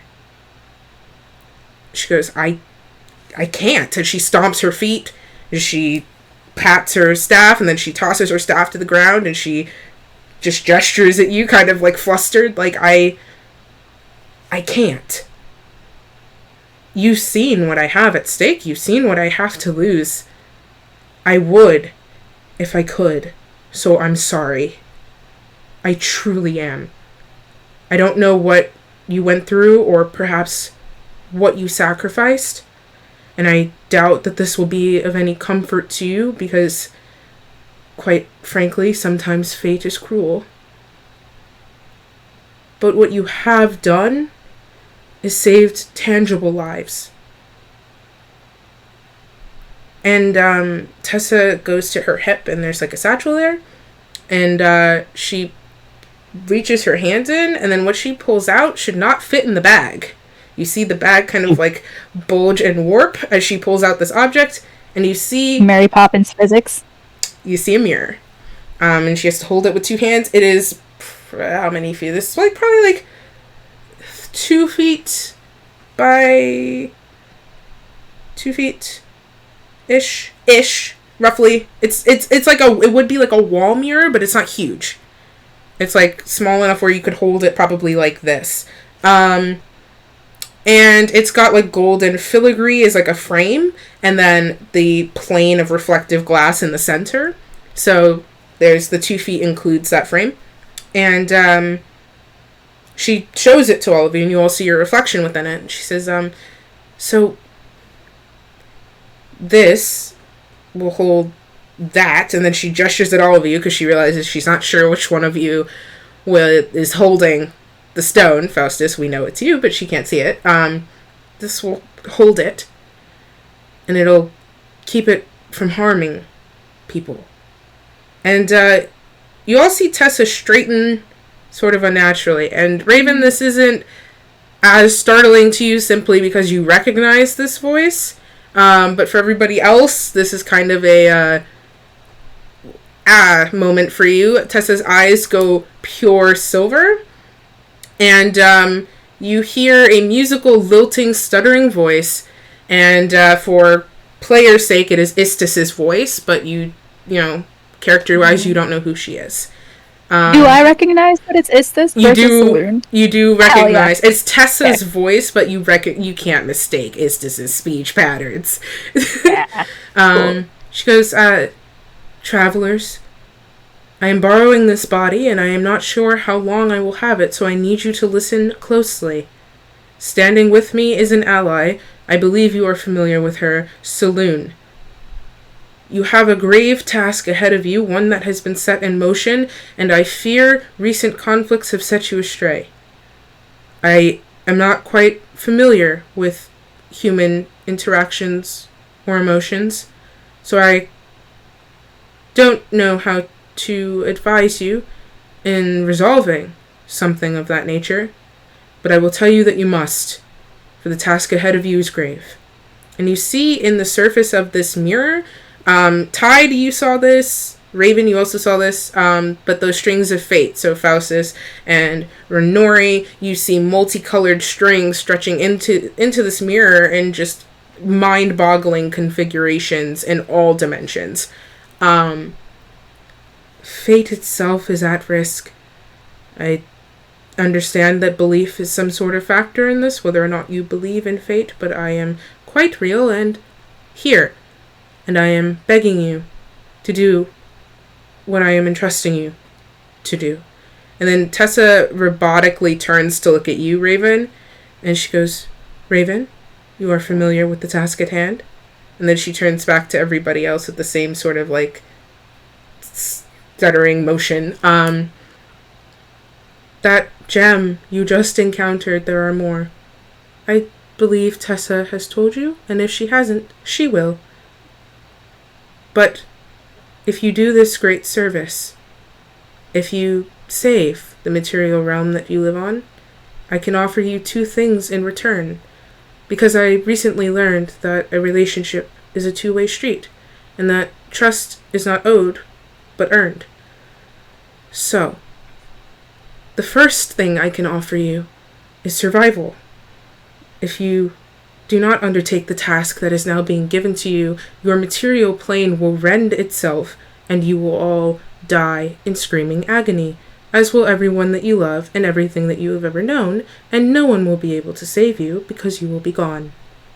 The monotone voice talking about the calamity of the world. Okay, out of Raven is like reeling. Sorry, Raven's just reeling because she's just like, wait, no, is this we talked about this? Not like in a manipulative way. We like even ground. Like she's just like, out of character moment though. I should audition to be the warning voice on like a ride that's like, if you are pregnant, please don't ride this. Like that's yes. Anyways, the second, If you are pregnant, what are you thinking? Get off this ride. if you are pregnant, stop. So stop being pregnant. just stop. As this picks back up, the second thing I can offer you is, well, favor, I suppose. I care about you all. I think that's what it's called. I care. I do. There is a warmth within me that has never been there before, and it's for you. I want to see you succeed, and I will do everything in my power to make sure that you do. If you call upon me, I will do my best to answer. Same with Saloon, and you hear a change in this voice. Nothing about Tessa's demeanor changes, but you hear a change in the voice, and it's sort of more flowing and natural. I am also here, Saloon. Hi. I will look over you as well. Yes! I will look over you as well. You already have my favor. That is not something to be earned. And then we switch back into Istis's sort of speech pattern. I care about you all, and, well, because I want you to succeed, I think you will. Because as much as I can't control what is to come, I'm going to try. And then she seems to think for a moment, like she does the head tilt, and she goes, the third thing I can offer you is maybe, I don't know, some joy. And then you see Tessa do like a little shimmy, and she goes, I believe in you. I do. And I don't know. For the first time, I feel like the rules don't matter. So, if you take on this quest, and I will remind you that if you don't, you will die horribly, I'll be in your corner and cheer for you, I guess. And yeah, do you accept?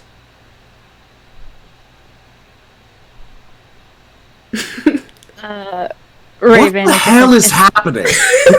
Raven. That's what I'm waiting for. Raven is like fully cognizant of like what's going on. Like kind of like puts like so a reassuring funny. like hand on Faustus and like whoever's standing right next to her. And it's just like, it's this we talked about the whole like offering the things first and then like the part where like you'll die at the end because like it seems manipulative if you say it first, like you're lauding it over her head. Oh, no, not the intention. Please forget everything I've said. Let's do this again. No, it's okay. No, it's okay. You don't have to restart. No, okay. We get it, but just for future reference. Noted. Fine. like Raven doesn't want to think about it anymore. She's just like, that's so fair. Fine. Oh, wait. Raven, I have already forgotten everything you have taught me. Let me begin from the beginning. I am Istis. No, please. Please don't. An introduction should precede an ask, so I am Istis. Istis, goddess of fate. Yes. Sorry, just for the need for time. That's another thing. Respect other people's time. Oh. That's important. Noted. Yes.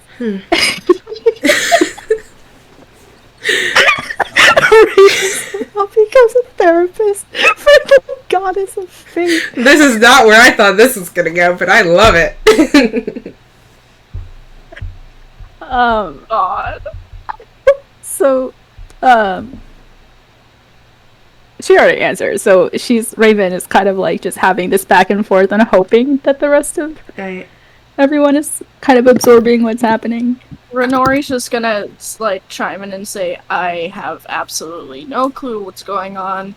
I have had no clue what's going on, but I am not going to have relived. I'm not going to have gone through all of that for nothing. So whatever the next step is, count me in. I'm not the one with an issue here. Excellent. Your cooperation? Wait, no, that's not a nice word. Your friendship? No, that's assuming your agreement. Just stop. I don't care about your response, honestly. It's fine. I think the phrase you're looking for is our acquiescence to be attached to strings. No. No. Shut up. I was looking for a direct synonym. It was. Okay, who was freezing? Because I wasn't looking at the... It was Sarah, I think. Who was trying to say words? I think Sarah did. Okay. Tide, you go first. Faustus, shut up. That's fine. Am I wrong? It's this. You can basically ignore everything. She literally just showed us a picture of strings. She literally just showed us a picture of strings. You're not ever. It's infuriating because you're not incorrect, but you're also incorrect. He has the. If she'll stop haltingly threatening me with painful death, I'll just and I mage hand the stone and shove it into the mirror. Full hand. Okay, we'll get to that in a second. Oh. He puts a full hand like in Faustus's face and hopes to like get him to shut the fuck up. To the point where she's like willing to like put her like hand in his mouth to like just get. The way I had a visceral reaction to that. Okay, so Faustus, you shove. Some people like that. Yeah. Faustus, you shove the stone forward and it makes contact with the mirror and it bends like putty and these sort of strands of golden decoration reach out and curve around the stone to take it into the framework. And there's sort of like a pulse of energy as the entire mirror glows red for a second and then that red fades. Istis looks down, and she looks up at you, then she looks down, and she goes, perfect. I guess I'm learning. You can have your friend's meat suit back. I hope she's alright. Not the meat suit. Yeah, while we're teaching, taking over people's meat suits not a great look. Oh, no, for a god. she consented to it. Fear not. I learned the hard way that it's not appreciated to venture beyond my realm without permission, but Tessa has consented. And, When you bully for the both of you. You see this sort of, like, flash in Tessa's eyes, and she goes, my time is up. Good luck. And... Wait, before you go, could you at least tell us what the red stone did? And, you see the color, Tessa's natural eye color return. I really would have liked to have known what that thing did before having to give it away. I'm sure you would, but that means I have to reveal my secrets. And so Tessa kind of comes back to herself, and she looks up at all of you. Okay. That was weird. Anyway, so what this does, and then she looks... Did you consent to that? We're done, Tessa. We're totally done. What is happening? Hey, Tessa, did you consent to that happening to your body, by the way? I'm just curious. You see Tessa do, like, the Windows loading screen. And she goes, Istis or Saloon? It is... Both. Both. Both. Oh. It's my motto in life, both. Yes. And she shows you, like, her arms and then kind of, like, sticks her leg out of the slit of her skirt a little bit more to show you those symbols. And she goes, yes, these allow me to be a vessel. It is part of my faith. Okay, just wanted to make sure. Consent's important. Didn't want them to be lying about that. I'm done. Okay. Why are we done? Because we already did the thing, Tessa. It's already over. Oh. Okay. Yes. That's not... Okay. Sure. Well, and then she hands this, and she, like, kind of goes to give it to you, Faustus, and then she goes, and then she swivels towards Renori, and then she goes, and then she swivels back to Raven. And, Raven, when Tessa looks at you, you feel that necklace heat up against your skin. I feel the heat, huh? No, I'm kidding. I mean, and then she hands it out to you, and she goes, Nothing personal, truly. And Tide, she looks at you very pointedly. Nothing personal. It's just, I've seen bad things happen, and it's somewhat of a good luck charm to start it with the best person. So, Raven, please don't make me talk about it more. I'm sorry. Excuse me? I didn't care until you said that. No, no. I'm also uncomfortable at placing value onto myself. It's not about your value. I swear. It's. I've been doing this for a long time. As I've told you, I don't know how long. I wish I did so I could tell you. But every doing what exactly? Shush. These loops, this slaughter, this trying to break imprisonment for what I fear has been centuries, this being trapped with children whose loved ones don't know if they're dead or alive. How many people have brought you this orb before? It's hard to remember, but enough where I have hope that this time will be the one that works. Wait, what? Because it's been different. You've gotten the orb before? We've made it to this step before, Tessa? No, you not haven't. We, other people. Not you. Faustus, keep up. It's not... No, I'm saying other people have gotten her this orb and she wasn't able to end the cycles. That's what she's saying. No, it's... I suppose I owe you transparency. Yeah. Hey, wait a minute. Yeah! If Casper's lack Yeah. of transparency pisses you off, you better start insulting and screaming at her just as violently as you did him. I'm Nori, kinda I thought gonna! that now was Get not the along time with for it. interpersonal conflict. Raven snapped a little bit. Are you finished? And Tessa looks at all of you. Apparently. Are you being snarky with us after we just got that for you? I'm trying to talk through something that is very difficult for me, and I want to tell you. So I'm asking if you're finished so that I don't get interrupted. Is that alright? Go ahead. Thank you. And Tessa's gonna do a little bit of info dumping, so just strap in with me. Okay, so Tessa, for the most part of the story, is just going to be standing before you and doing some rudimentary illustrations of what she's describing with shape water. I will remind you, because you have exited that area, you do have your magic back. So she's just kind of illustrating what she's saying. So, like I've told you before, I don't know when we got here. I don't know how long it's been. I just know it was a long time ago. And, we arrived here by ship. And there was a storm. We got blown onto this island. And I thought it would be a good idea to set up camp. I mean, our ship looked like it was going to go down. The children were scared. The captain was incompetent. And I just wanted to protect as much life as possible.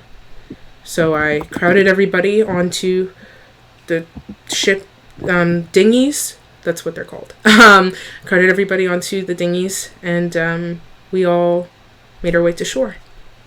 And a lot of our own did not survive that trip. And Tessa, for this specific moment, conjures an image with the water of a rowboat, and you see the oars have been snapped, and you see bites have been taken out of the ship.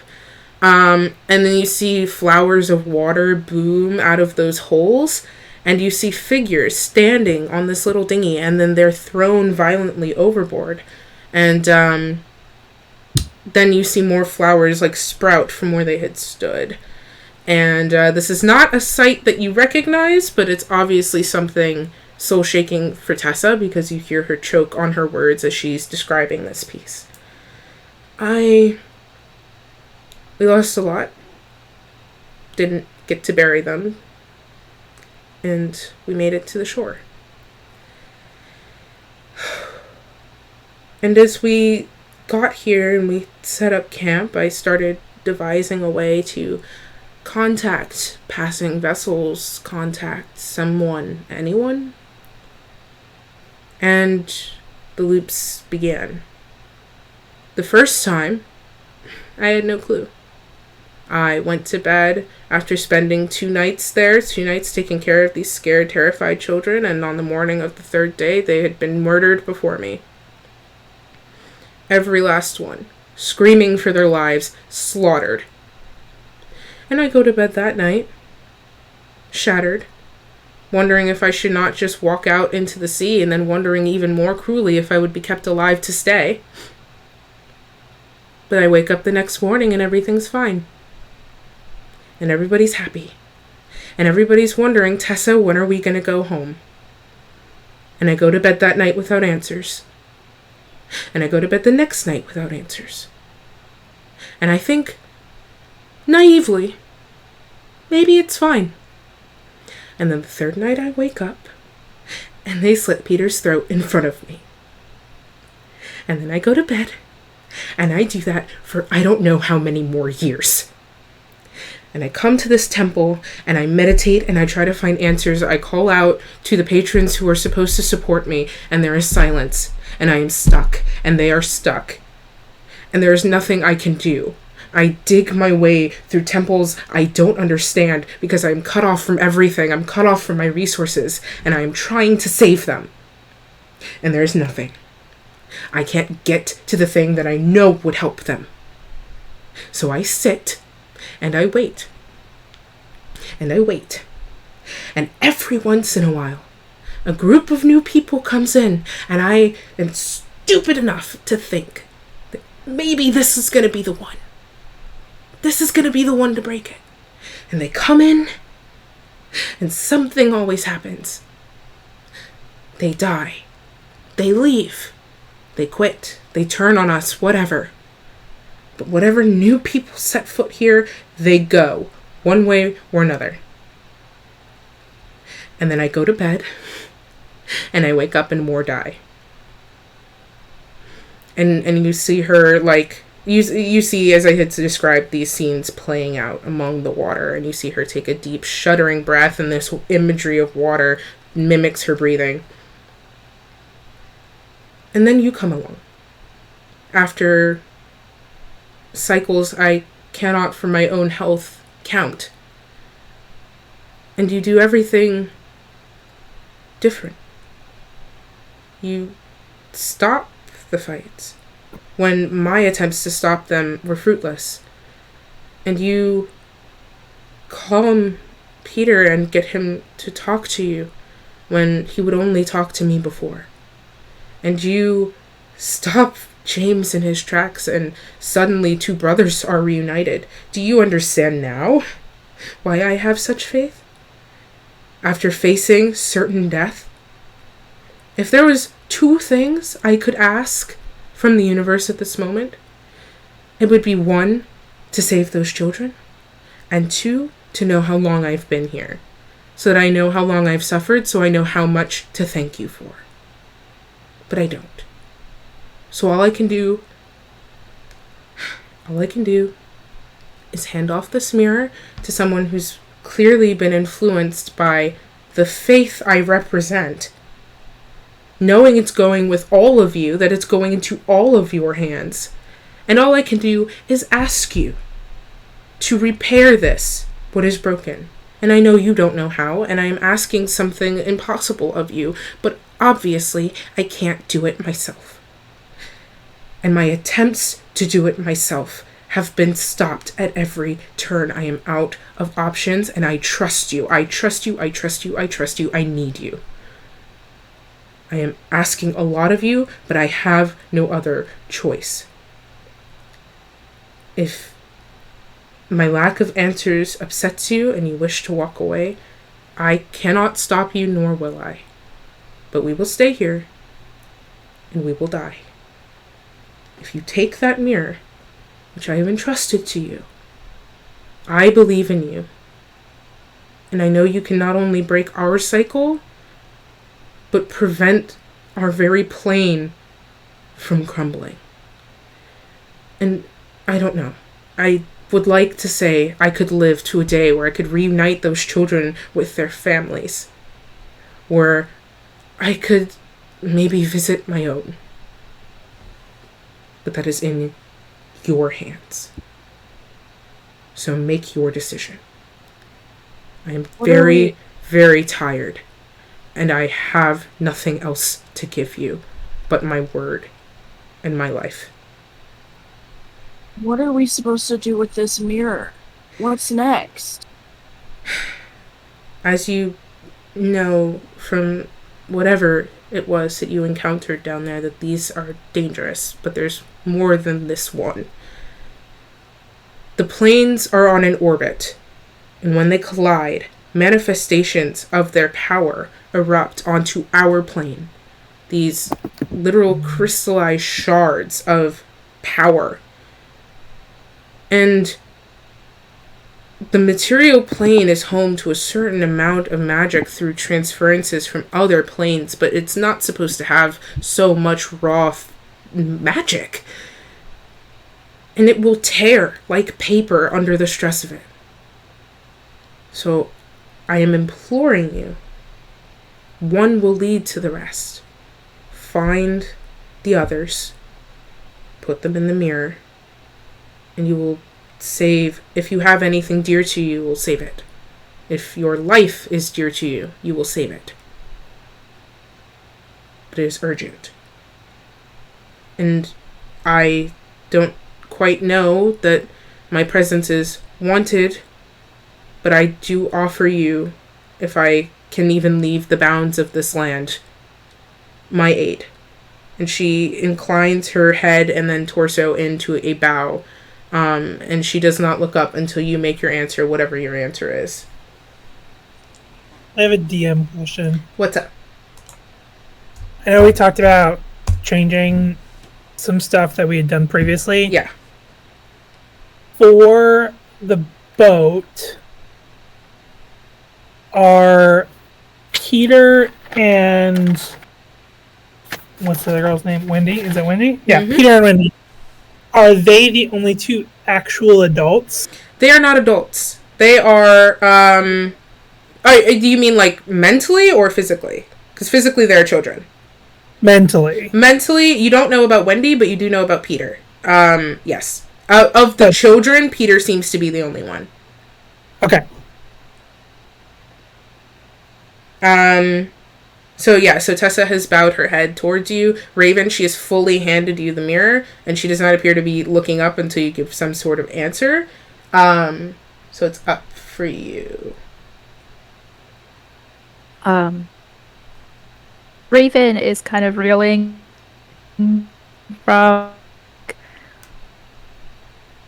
It's a lot. I guess, and Yeah. she's just like, and like the mirror feels heavy. She's kind of like, yes. Okay. The other three of you. I am tired of losing things and people. And I've lost everything before, and the people here in this room, some of them really irritate me, but I still don't want to lose them. I have things I want to protect. And if there's something that will interfere with my ability to protect those people, then I want to eliminate that. So, against my better judgment, I'm in. Okay. Tide, Faustus.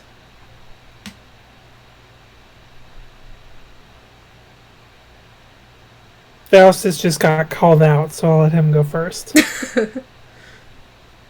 That's fair. I like next to nothing about this arrangement, but I don't feel that there are any other options available.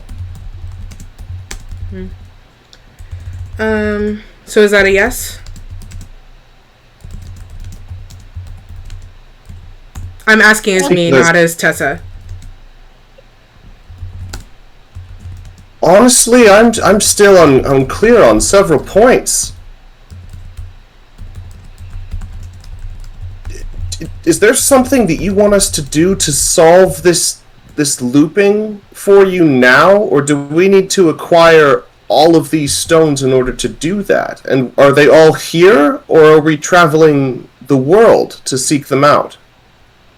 I'm hoping about the looping specifically, that simply leaving here with that will break it.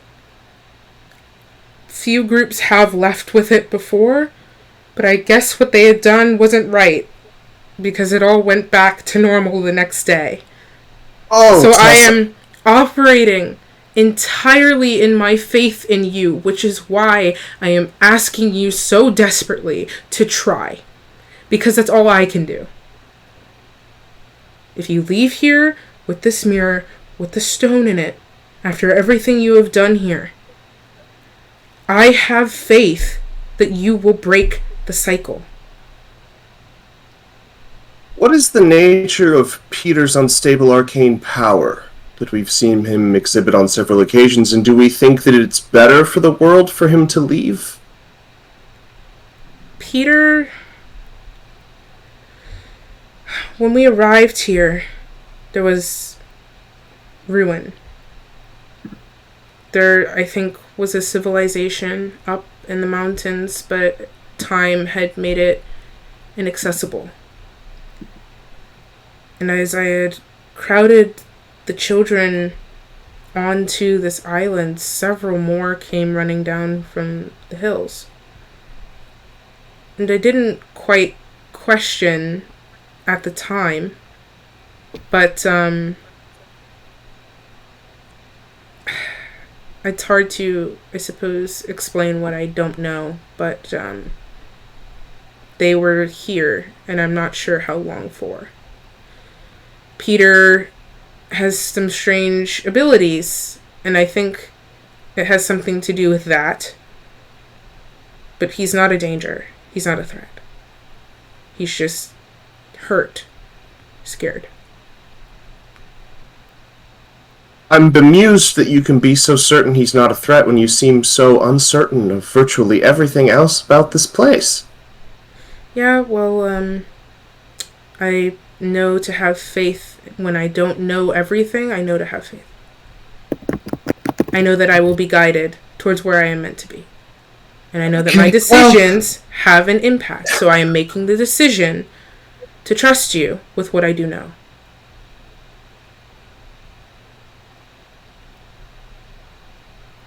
I guess I want to leave the island, so we'll leave with this thing, and maybe it breaks this curse you're stuck under. Okay. Tide.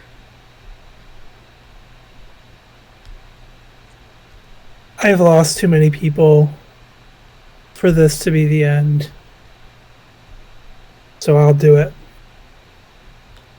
And Tessa's eyes shift to Casper. And he shrugs and goes, whatever. I'll do it. If I have to die for something, at least I'll save somebody going down.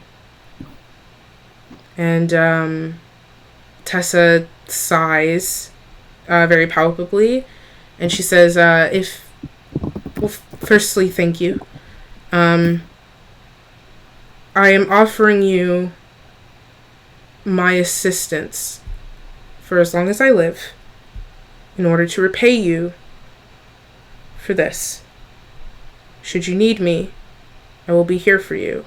And should you want it, I will go with you. But it is your decision and your decision alone. And out of character, you can discuss this as your characters if you want, but stepping out of the narrative, DM to players. We had talked about this as a mechanic, chat to catch you up. This is one of the mechanics that we have where NPCs that are encountered, as long as they are named, if the party wants to take them with them on the adventure, they may. So this is one of those video game dialogue boxes, like, allow Tessa to go with you, yes or no. So you may decide that. And thank you, Faye, for the hydrate. Both Kristen and Renori are neutral and don't care either way. Casper isn't, as much as we love is a strong word. Casper isn't a real person, so he does not get a vote. It's up to you guys. Is Ripley the only NPC that we have on the ship right now? Yes. That we adopted. That you adopted, yes. Yeah. Yeah. Granted, we did adopt her and then immediately forgot about her. Sure did. I would argue at least Faustus has adopted the goblin, but Well, but I'm not counting her because of plot. You didn't necessarily choose to have her brought aboard, but you can, like, that's fine. I'm just talking in terms of slots. Raven would want her to come. She's pretty This is Chris, not Tide speaking. She's a pretty strong. Like we've seen, she's been pretty strong with healing and damage, which we could use because none of us are super great fighters. Or more specifically, healers. Right. That's a good point. Tide, I think, would be very conflicted because he would want her to come, but Is she hot? She is. Okay, let me establish, first of all, pretty much all of my NPCs are going to be gorgeous. Tessa especially. Listen, I am not me. It would not be a me campaign if the NPCs weren't beautiful and romanceable. So, Tessa is lovely. She literally has a shimmer in the sun when she's in direct sunlight. My God. Not the Edward color filter. Tessa hot. Okay, so I have a question. Which you might not be able. Well, you probably can answer this, but I don't know if you will. As if you could outrun me. Is there consequence to Peter and Wendy if we take her with us? You do not know that. Yeah, you don't know that at this time. I mean, she's a living person in front of you. You can always ask her, but you don't know that. But, I mean, chances are she wouldn't know that either. That's also true. And there's no way to know that because we will have left. That is also true. So, and it's not like we... This is like... You know that Bye Bye Butterfree Pokemon episode? Yeah. I'm like worried about that. What I will say is as harrowing and horrible that this storyline has been for this specific episode, I'm not going to commit a war crime on stream, if that makes you feel better. Okay. Yeah, it does. But off stream. Faustus actively, strongly does not want to bring Tessa. I'll just say that and keep it brief. We're talking about somebody who literally just looked at all four of us and said, "Oh, Raven, you're the best one. Come on, we want her to come." What a jerk! If you guys are, I am noting right now. It seems like Faustus is outvoted. Does anybody feel the same? I know I'm outvoted. I just wanted to say it. I'm saying like you have a valid Faustus point. Has a yeah. I'm not. And she also did just force all of us down into a space that traumatized half of us, and like, I don't know. Yeah, she's like sort of vaguely powerful, but I don't know that we've actually seen her do a whole lot. Like, we kind of solved all her problems for her. Well, she could have almost killed you, so... But also, she couldn't physically do it. And she did show you that she could not go down there, and she did tell you that she didn't know. After going down there, potentially hundreds of times. I'm not arguing with you. I am just telling you that when she... If you'll remember, just restating what I said, also for chat's benefit, because we are going through this, you guys are experiencing it, they're trying to keep up through several layers of communication, that Tessa described to you what she went through when she could make it down a level and sort of dig through a white void to see glimpses of the stone, but she was never able to grab it, and eventually she stopped being able to go down there at all. That does not match what you all went through, and when you came back up, she immediately inquired after your health. I'm not saying to sway anybody in one particular way. I'm just reminding you she did actually show concern. So I've thought about it a little bit more, and I stepped into Renori's shoes. She would agree with Faustus. Renori would not want Tessa to come. Okay. Because Renori Renori, let me remind everyone, is still having a breakdown and has just barely managed to, like, put on a functioning meat suit. Yeah. And the closest thing that she can look for blame is Tessa, because in her mind, going through all of that bullshit on every layer led to this party falling apart more than it was before they went down there. So the fraying between everyone, she relates back to Tessa sending them down there. The trauma she just relived, she relates to Tessa sitting back there. The new trauma of feeling like she was losing the person that she's latched onto the most since not having had anyone for a long time, she relates to Tessa having asked them to go down there.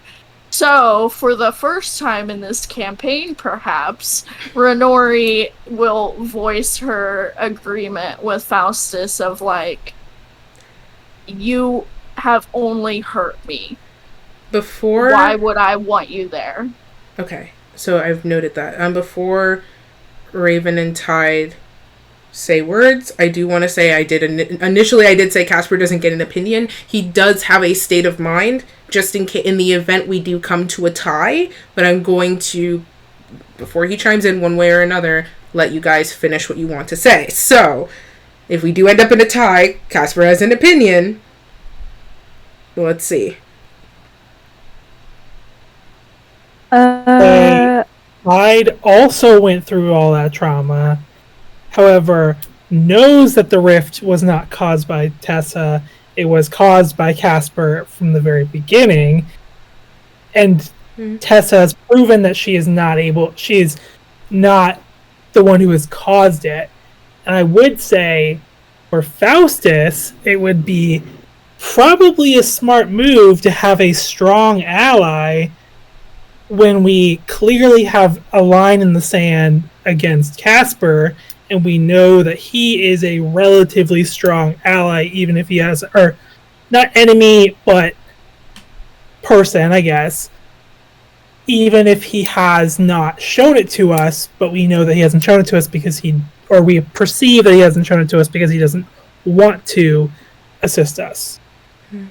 Tessa has symbols of the goddess of fate and the goddess of the moon carved on her body to allow them to use her as they please. No, they're not carved. First of all, they're not carved. She had tattoos. No, they're religious markings, but that's number one. They're not carved. And then number two, you don't know what the symbols are. You just see the symbols that she gestured to them in reference of that. And she's also mentioned separately she's a woman of faith. I see where you're going with that. That is a valid criticism. However, I do want to make the distinction of, like, let's not talk about what might be a real religious practice for somebody else. Just put that out there. Raven is conflicted because she is attracted to Tessa, but in the way that, like, yes, even though you have religious trauma, the priest from Fleabag, still you're just like, yeah, please rail me. Yeah. So I do want to say, regardless of what you choose, I have won because you know she's attractive. That's all. The Fleabag reference just hit real close to home. But the thing is that she was kind of on the tide of, like, not to... On the tide? On the tide. Raven was on tide? Oh my god. Anyway.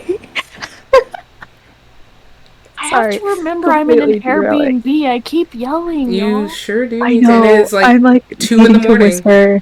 We're literally going to wrap up pretty soon. I'm going to do a little bit of an epilogue. I just want to know what your decisions are before we... Yeah, so she's conflicted because she's like, fuck you, and, like, your part in, like, the manipulation of, like, the gods using us and, like, Saloon using us to, like, her means, whether or not, like, we ended up coming to this place by coincidence or not. But she's also on the side of, like, I don't want to bear this responsibility, even though I feel like other people will be there with me. I have been singled out for whatever reason, and that is terrifying, and I'd rather have somebody with a little bit more experience, especially, like, because she can be used as a speaker for Saloon and Isthis. That is also true. That could come in handy. Whether you want her there or not, she does seem to be a useful tool. And that's a good point to make. As much as Raven hates to admit, everything negative that has been said so far is true as well. I'm not picking sides. I'm just saying, like, it also is a good point that she could be useful. So I'm not gonna do the gavel right now of, like, the verdict has been reached. But do we all feel comfortable in the decisions and the sides we've taken? Or do we want to talk about it a little bit more? Because if we do have an even split, Casper's going to weigh in. And once he has said what he has said, it cannot be unsaid. So, I do want to. I mean, so that. like, I want to let you have your decisions. With Raven, she doesn't know. She's like very torn about the decision. So, what Kristen was saying about neutrality, it's more like two negatives cancel each, like, or a negative and a positive ends up canceling each other out to like 0. Okay. So then, is Raven not voting? It's Raven, you are in a small group, so I will say, I'm not going to tell you to pick a side, but I will say it would be unwise to not vote unless you are very, very set in it, because you revoke your right to a voice one way or another. If one of the options calls to you more than the other, I think that I would saying like to hear Casper's reasonings, So that's a yes. regardless of my position. Okay. Because I just want to know. Kara, let's say that this deliberation, because part of it was in character, that those deliberations would happen out loud, and Tessa would just kind of stand there.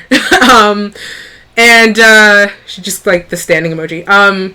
And Casper, eventually you all sort of fall quiet as you realize you've reached this stalemate, and all eyes turn to Casper. And he's been markedly quiet, and when he feels the group's eyes on him, he lifts his head, and he looks over and he goes, I'm here, I'm gonna help, and I don't trust her, but I mean, who cares about my word? So,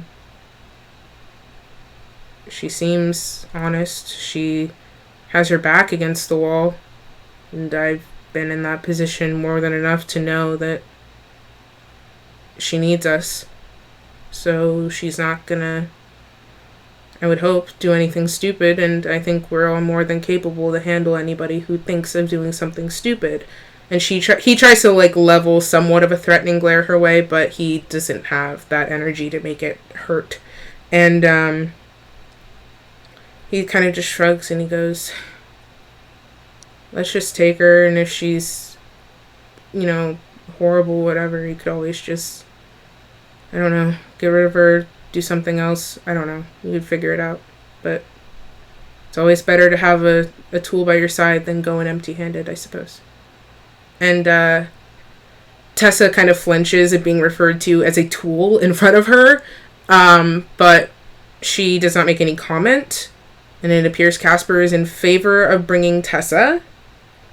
Is anybody, like, throwing a hard no at this? Or are we begrudgingly letting it happen? Because there is a weighted vote here. Renori will begrudgingly let it happen. Okay. With the perspective that toss her off the ship if they have to. That is true. Faustus, are you at a hard no, or are you begrudgingly letting this happen? I do want to give you a voice here. Faustus is a hard no, but he's outvoted. Okay. So it doesn't matter. All right.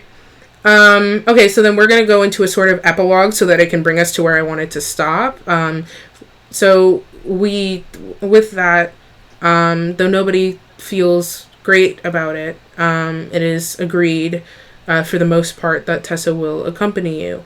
And you all exit this temple, mirror in Raven's hand, and you file out into the open jungle, and it is now nighttime. And you are led by Tessa, mostly because she knows where she's going, over to this camp that you had, been to before. And there's a sort of, like, Tessa cocks her head and she whistles a little bird song, and you see kids slowly start to, like, file out of some of the huts, that are in the trees, some that are on the ground level, and they all kind of rubbing their eyes a little bit sleepily, but they come up to her and they file up into a group, and she drops to a crouch before them and looks at all of them, and she speaks, and she goes, We're about to go do the right thing, but in order to do the right thing, I must leave you. And this sounds sort of backwards because I've always been with you, but in order to do that thing, I must leave you. You will be fine. You will be watched over. You've all been through a lot, but I've also been through a lot with you. And I know that you will be okay. I don't know how long I'm going to be gone, but I do know that if what we're doing here works, and she looks back at all of you, that in 2 days from now, you will wake up in your beds. And you'll look at each other and you'll be alive. And you'll be okay. And you'll get to grow up and get to go home. If this works, and she whistles a little bit of birdsong again and lifts her fingers up to the air, and that green songbird that you keep seeing periodically swoops down to land onto her fingers, and she brings it down. And she whistles a tune at it, and they have a conversation in bird. And then the bird looks at all of the kids, kind of like with its head cocked, and she goes, if what we're doing works, you will be rescued. I hope. But I can't stay to find out. Because if I don't leave, you all won't get to leave. I have many friends who have been looking for us for as long as we've been gone. And if this works, then they should come find you. I will check on you periodically, and I know you will take care of yourselves, but also take care of each other. And she lowers the fingers that the bird is sitting on down to the ground, and the bird hops off of her fingers, and there's a rushing of leaves, and you see this glowing orb surrounded by leaves kind of swirling in a pattern around it. And she goes, you are being watched in a good way. That sounds kind of scary. You have a fairy godmother, let's say, and she'll make sure you're okay. And from this golden light, a figure emerges, and you see a small figure, maybe about a foot tall, with these large, like, wings of beating leaves. And before you is a fairy. And there's little tinkling sounds as she kind of zips around in the air, and she sort of looks around at the kids, and then she turns to look at you all, and you see she doesn't really have super distinct features. She's just gold and light. And then she goes and sits on top of Wendy's head. And she goes, and Tessa stands, and she goes, be safe, okay? And all of the kids rush in to hug her. Raven, Peter approaches you and gives you a hug. I assume you take it very haltingly, but I'm not going to stop. I'm going to keep plowing through. But you are offered a hug. Tide, Wendy offers you a hug as well. And Renori, Peter comes over to you and he murmurs an apology. He does not touch you, but he tilts his head towards you. Faustus. Peter makes his way over to you as well, and he does a sort of nod of respect. And he keeps it moving as well. Some of the other kids come up to you to say bye, some enthusiastically, some less so, some touchy, some less so, and you react in your various character ways. I hate to plow through this, but I really do want to get to where we're going. And the send-off is, I suppose, complete. Peter...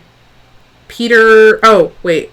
Sorry, backing up. Peter, also, Raven does have a moment with you of, like, I'm sorry, thank you, etc. So, and then we continue to send off. You all trudge along this beach at night, and from where you exit the camp, it was the same entrance that James and his pirates had come up, and James has been kind of assimilated into this group. And so have the pirates. And it's a little weird considering what you guys went through, but everything is freaking weird as hell here. And so probably doesn't give you much pause. So you, as you're going down this beach, you pass something that is familiar to you. That boat that Tessa had showed you when she was describing her story, you see it. It is a dinghy with bites and damage taken out of it and snapped oars. And wildflowers grow and twine through all of the wood here into these beautiful, glorious bushes. And on the seats of these ships, you see fabric nailed down. And vests and dresses and shirts folded neatly atop them, held down by rocks to protect them from the wind. And you see, before all of this, a stone. And it's about the size of like a bowling ball. It's like a stone tablet that sits at the very head of the ship. And the tide sort of, comes in and out of the holes in the ship as well. And, you can't, we'll say one of you gets close enough to read the inscription. You're probably very focused, but just to give it to you as a lore thing, there is an inscription, upon this stone. And it says, where's it? And it says, never say goodbye, because saying goodbye means going away, and going away means forgetting. And under that, it says Cecil, Dewey, Archie, Mary, George, and then the beginnings of a P and the beginnings of an E. And you all pass by this thing as you start. You keep going down the beach. And you make it to this sort of the save point that I had described when you first arrived in this jungle, this nexus of crossroads.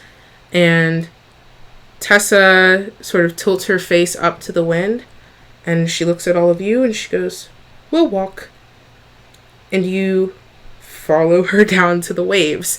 Renori and Raven might have trust issues about this, but as you sort of step close to where the water is lapping in, you find your feet stepping on the surface of the water rather than into it. You have been granted the ability to walk upon water, same with Tide and Faustus. And Tessa leads you in a sort of pilgrimage across the slowly lapping waves and under a very full moon over to this cove where the ship was parked. You all sort of trudge up and you get to the side of the ship where the anchor is still sort of down. Yes, Raven? Did we walk close enough where I could mage hand my now dry robes that were on the beach? Oh yeah, you're like that's where we are at. So yeah, you can grab your robes. I was not. It's super sentimentally important to Raven. I promise you, I wasn't gonna let you leave your robes. Don't worry. If and then for Tide as well, you left your shirt here. It's on the boat. Okay, so cool. Shirt, and then I think Faustus put his shirt back on, if I'm correct. I did, yeah. Yeah, okay, Yeah. so no other lost belongings. So everybody makes their way up to the side of the ship, and Tessa, you see there's like a circle of water cuts out of the sort of shallow-ish water around you, and you rise up to where the gangplank would go if you were docked. And it Love a little water elevator. just saying, there's a water elevator, and you all step onto the surface of the ship, and the entire crew cheers. And you are met with applause and joy. Tide, Chad runs up to you and envelops you in this crushing sort of hug, and you hear him kind of sob, not crying, but just this shuddering breath of, "I'm so glad you're okay." And, you, Faustus and Raven, Fishhook comes up to you guys, and he does a little nod, but you see his eyes are sort of gleaming a little bit, and you see Boomstick is kind of hanging it back a little bit, but she does a little salute of respect at all of you. And Renori, you get the same sort of love from the crew as well. I'm not leaving you out. I just know that there were named character connections happening, and yours is with somebody that went with you. So you all get paid these equal sorts of attentions, cheers, and love.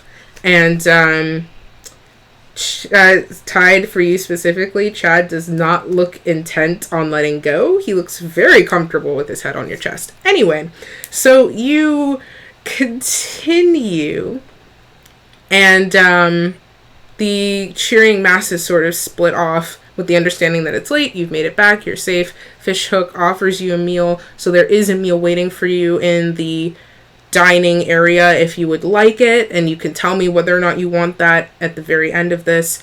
But otherwise, I'm going to assume you go to sleep. It's otherwise you eat the meal and you go to sleep, and I'm railroading you for this just for the sake of a neat conclusion. Either you eat in your sleep or you go to sleep. Renori, Casper gives your hand a squeeze and he drifts off to the captain's quarters and he shuts the door. And something about that door shut feels very pointed. Ouch. Oh my god! And he doesn't slam it, it's just that it closes. And you notice. And you all are left, so you can tell me who's eating, who's sleeping, as we wind down, because we did go super long, and I'm very happy about it, but I'm also Okay, hurting. I'll do mine really quickly, because I know what I want to do in my brain. Renori will go eat. She will grab, from her pack, like, her little, like, sleeping bag from her traveler's pack that is stationed, like, where she sleeps. She will grab it, and then she is gonna sleep outside the captain's quarters. Understandable. Oh my god. That's fair. Because she has some words to have Yeah. with someone the first chance she gets to. She is now not happy. So, Yeah, that's fair. I also it's- know. I'll just say it's not a cute thing. It's like a Oh, Yeah, I now a have rage thing. grudge. Yeah. okay. I also kind of already knew what Raven was gonna do from like when we started. Raven is going to definitely need Fishhook's comfort food, so she's going to go eat. Okay. But she's going to eat slowly to the point where she is the last person in the dining hall That's fine. with Fishhook. And when she's finally alone and when Fishhook is cleaning up, she's going to burst into tears again. And then after some consoling, she's going to go to bed. Yes. Fishhook would, hearing this, he would sit next to you and just kind of offer up his arm for you to lean into, and I assume you do so. Kind of. Like he opens his arm for like in a side hug for you to lean in. Okay. And you are comforted and then off to bed for you. Faustus, Tide. Tide is gonna put his shirt back on, and then Understandable. he's gonna get food, and he's gonna go lay down like next to Chad with his food, and fall asleep while eating it. That's so cute. Okay, you and Chad sit together, and you drift off next to him. And you do notice that as you were... So you kind of, like, start slumping over. Like, you both have your backs against the wall. We'll say you're down in the, the crew quarters, where everybody sleeps. You both have your back against the wall because that's where his sleeping mat is. And you start slowly, like, slumping over onto his shoulder. And, he kind of, like, pats your leg. And, you fall asleep on his shoulder. Chide. And then... There's food everywhere at this point. Oh, yeah, of course. Faustus, what would you like to do? Faustus is going to go to the front of the ship. He's going to climb out onto the bowsprit. And just sort of straddles it and then leans on his arms and just looks out at the sea. Okay. And he's going to stay there realistically, he's probably going to stay there all night and not sleep. Okay, that's fine. Yeah, sleeping didn't have to be the option, but just sort of a winding down, so that's okay. So you make yourself as comfortable as you can on this thing, and you sit and you stare out at the waves. And the bright silver moon stares back at you. And we are officially at our mid-season finale. This had a lot of emotions, a lot of tension, a lot of things sort of crashing, and a lot of things we didn't understand. But I am very, very grateful that we're all here and playing this thing and doing it. So I'm very happy. If you guys have been riding along with us for Stormborn's Curse, thank you so much. Like I said, this is what I do and what I want to do. And when you guys come out to support me doing fun things with awesome pals, I get to do it more. So for all the people who have followed, subscribed, just watched along, recommended to your friends, retweeted stuff, you're letting me do what I love to do. So thank you. If you have not caught up with us, or you know somebody that you want to indoctrinate into our little shenanigans here every week, we do have a VOD channel.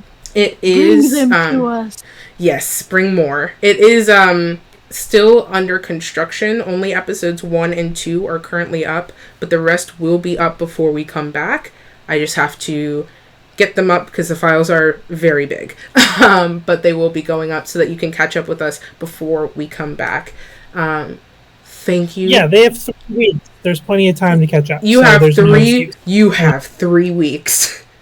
There will be a test with written answers, no multiple choice. I expect you to study. But seriously, thank you guys so much. Thank you to my wonderful party. I love you guys so much. And I love you. I'm going to go to sleep. I am tired. So Yes. thank you guys for hanging out. Take care of yourselves. I don't know what time zone it is for you guys, but take care of yourselves. And I will see you guys in 3 weeks with everybody when we come back. So, Yay! signing on. Night, everyone. Good night, guys.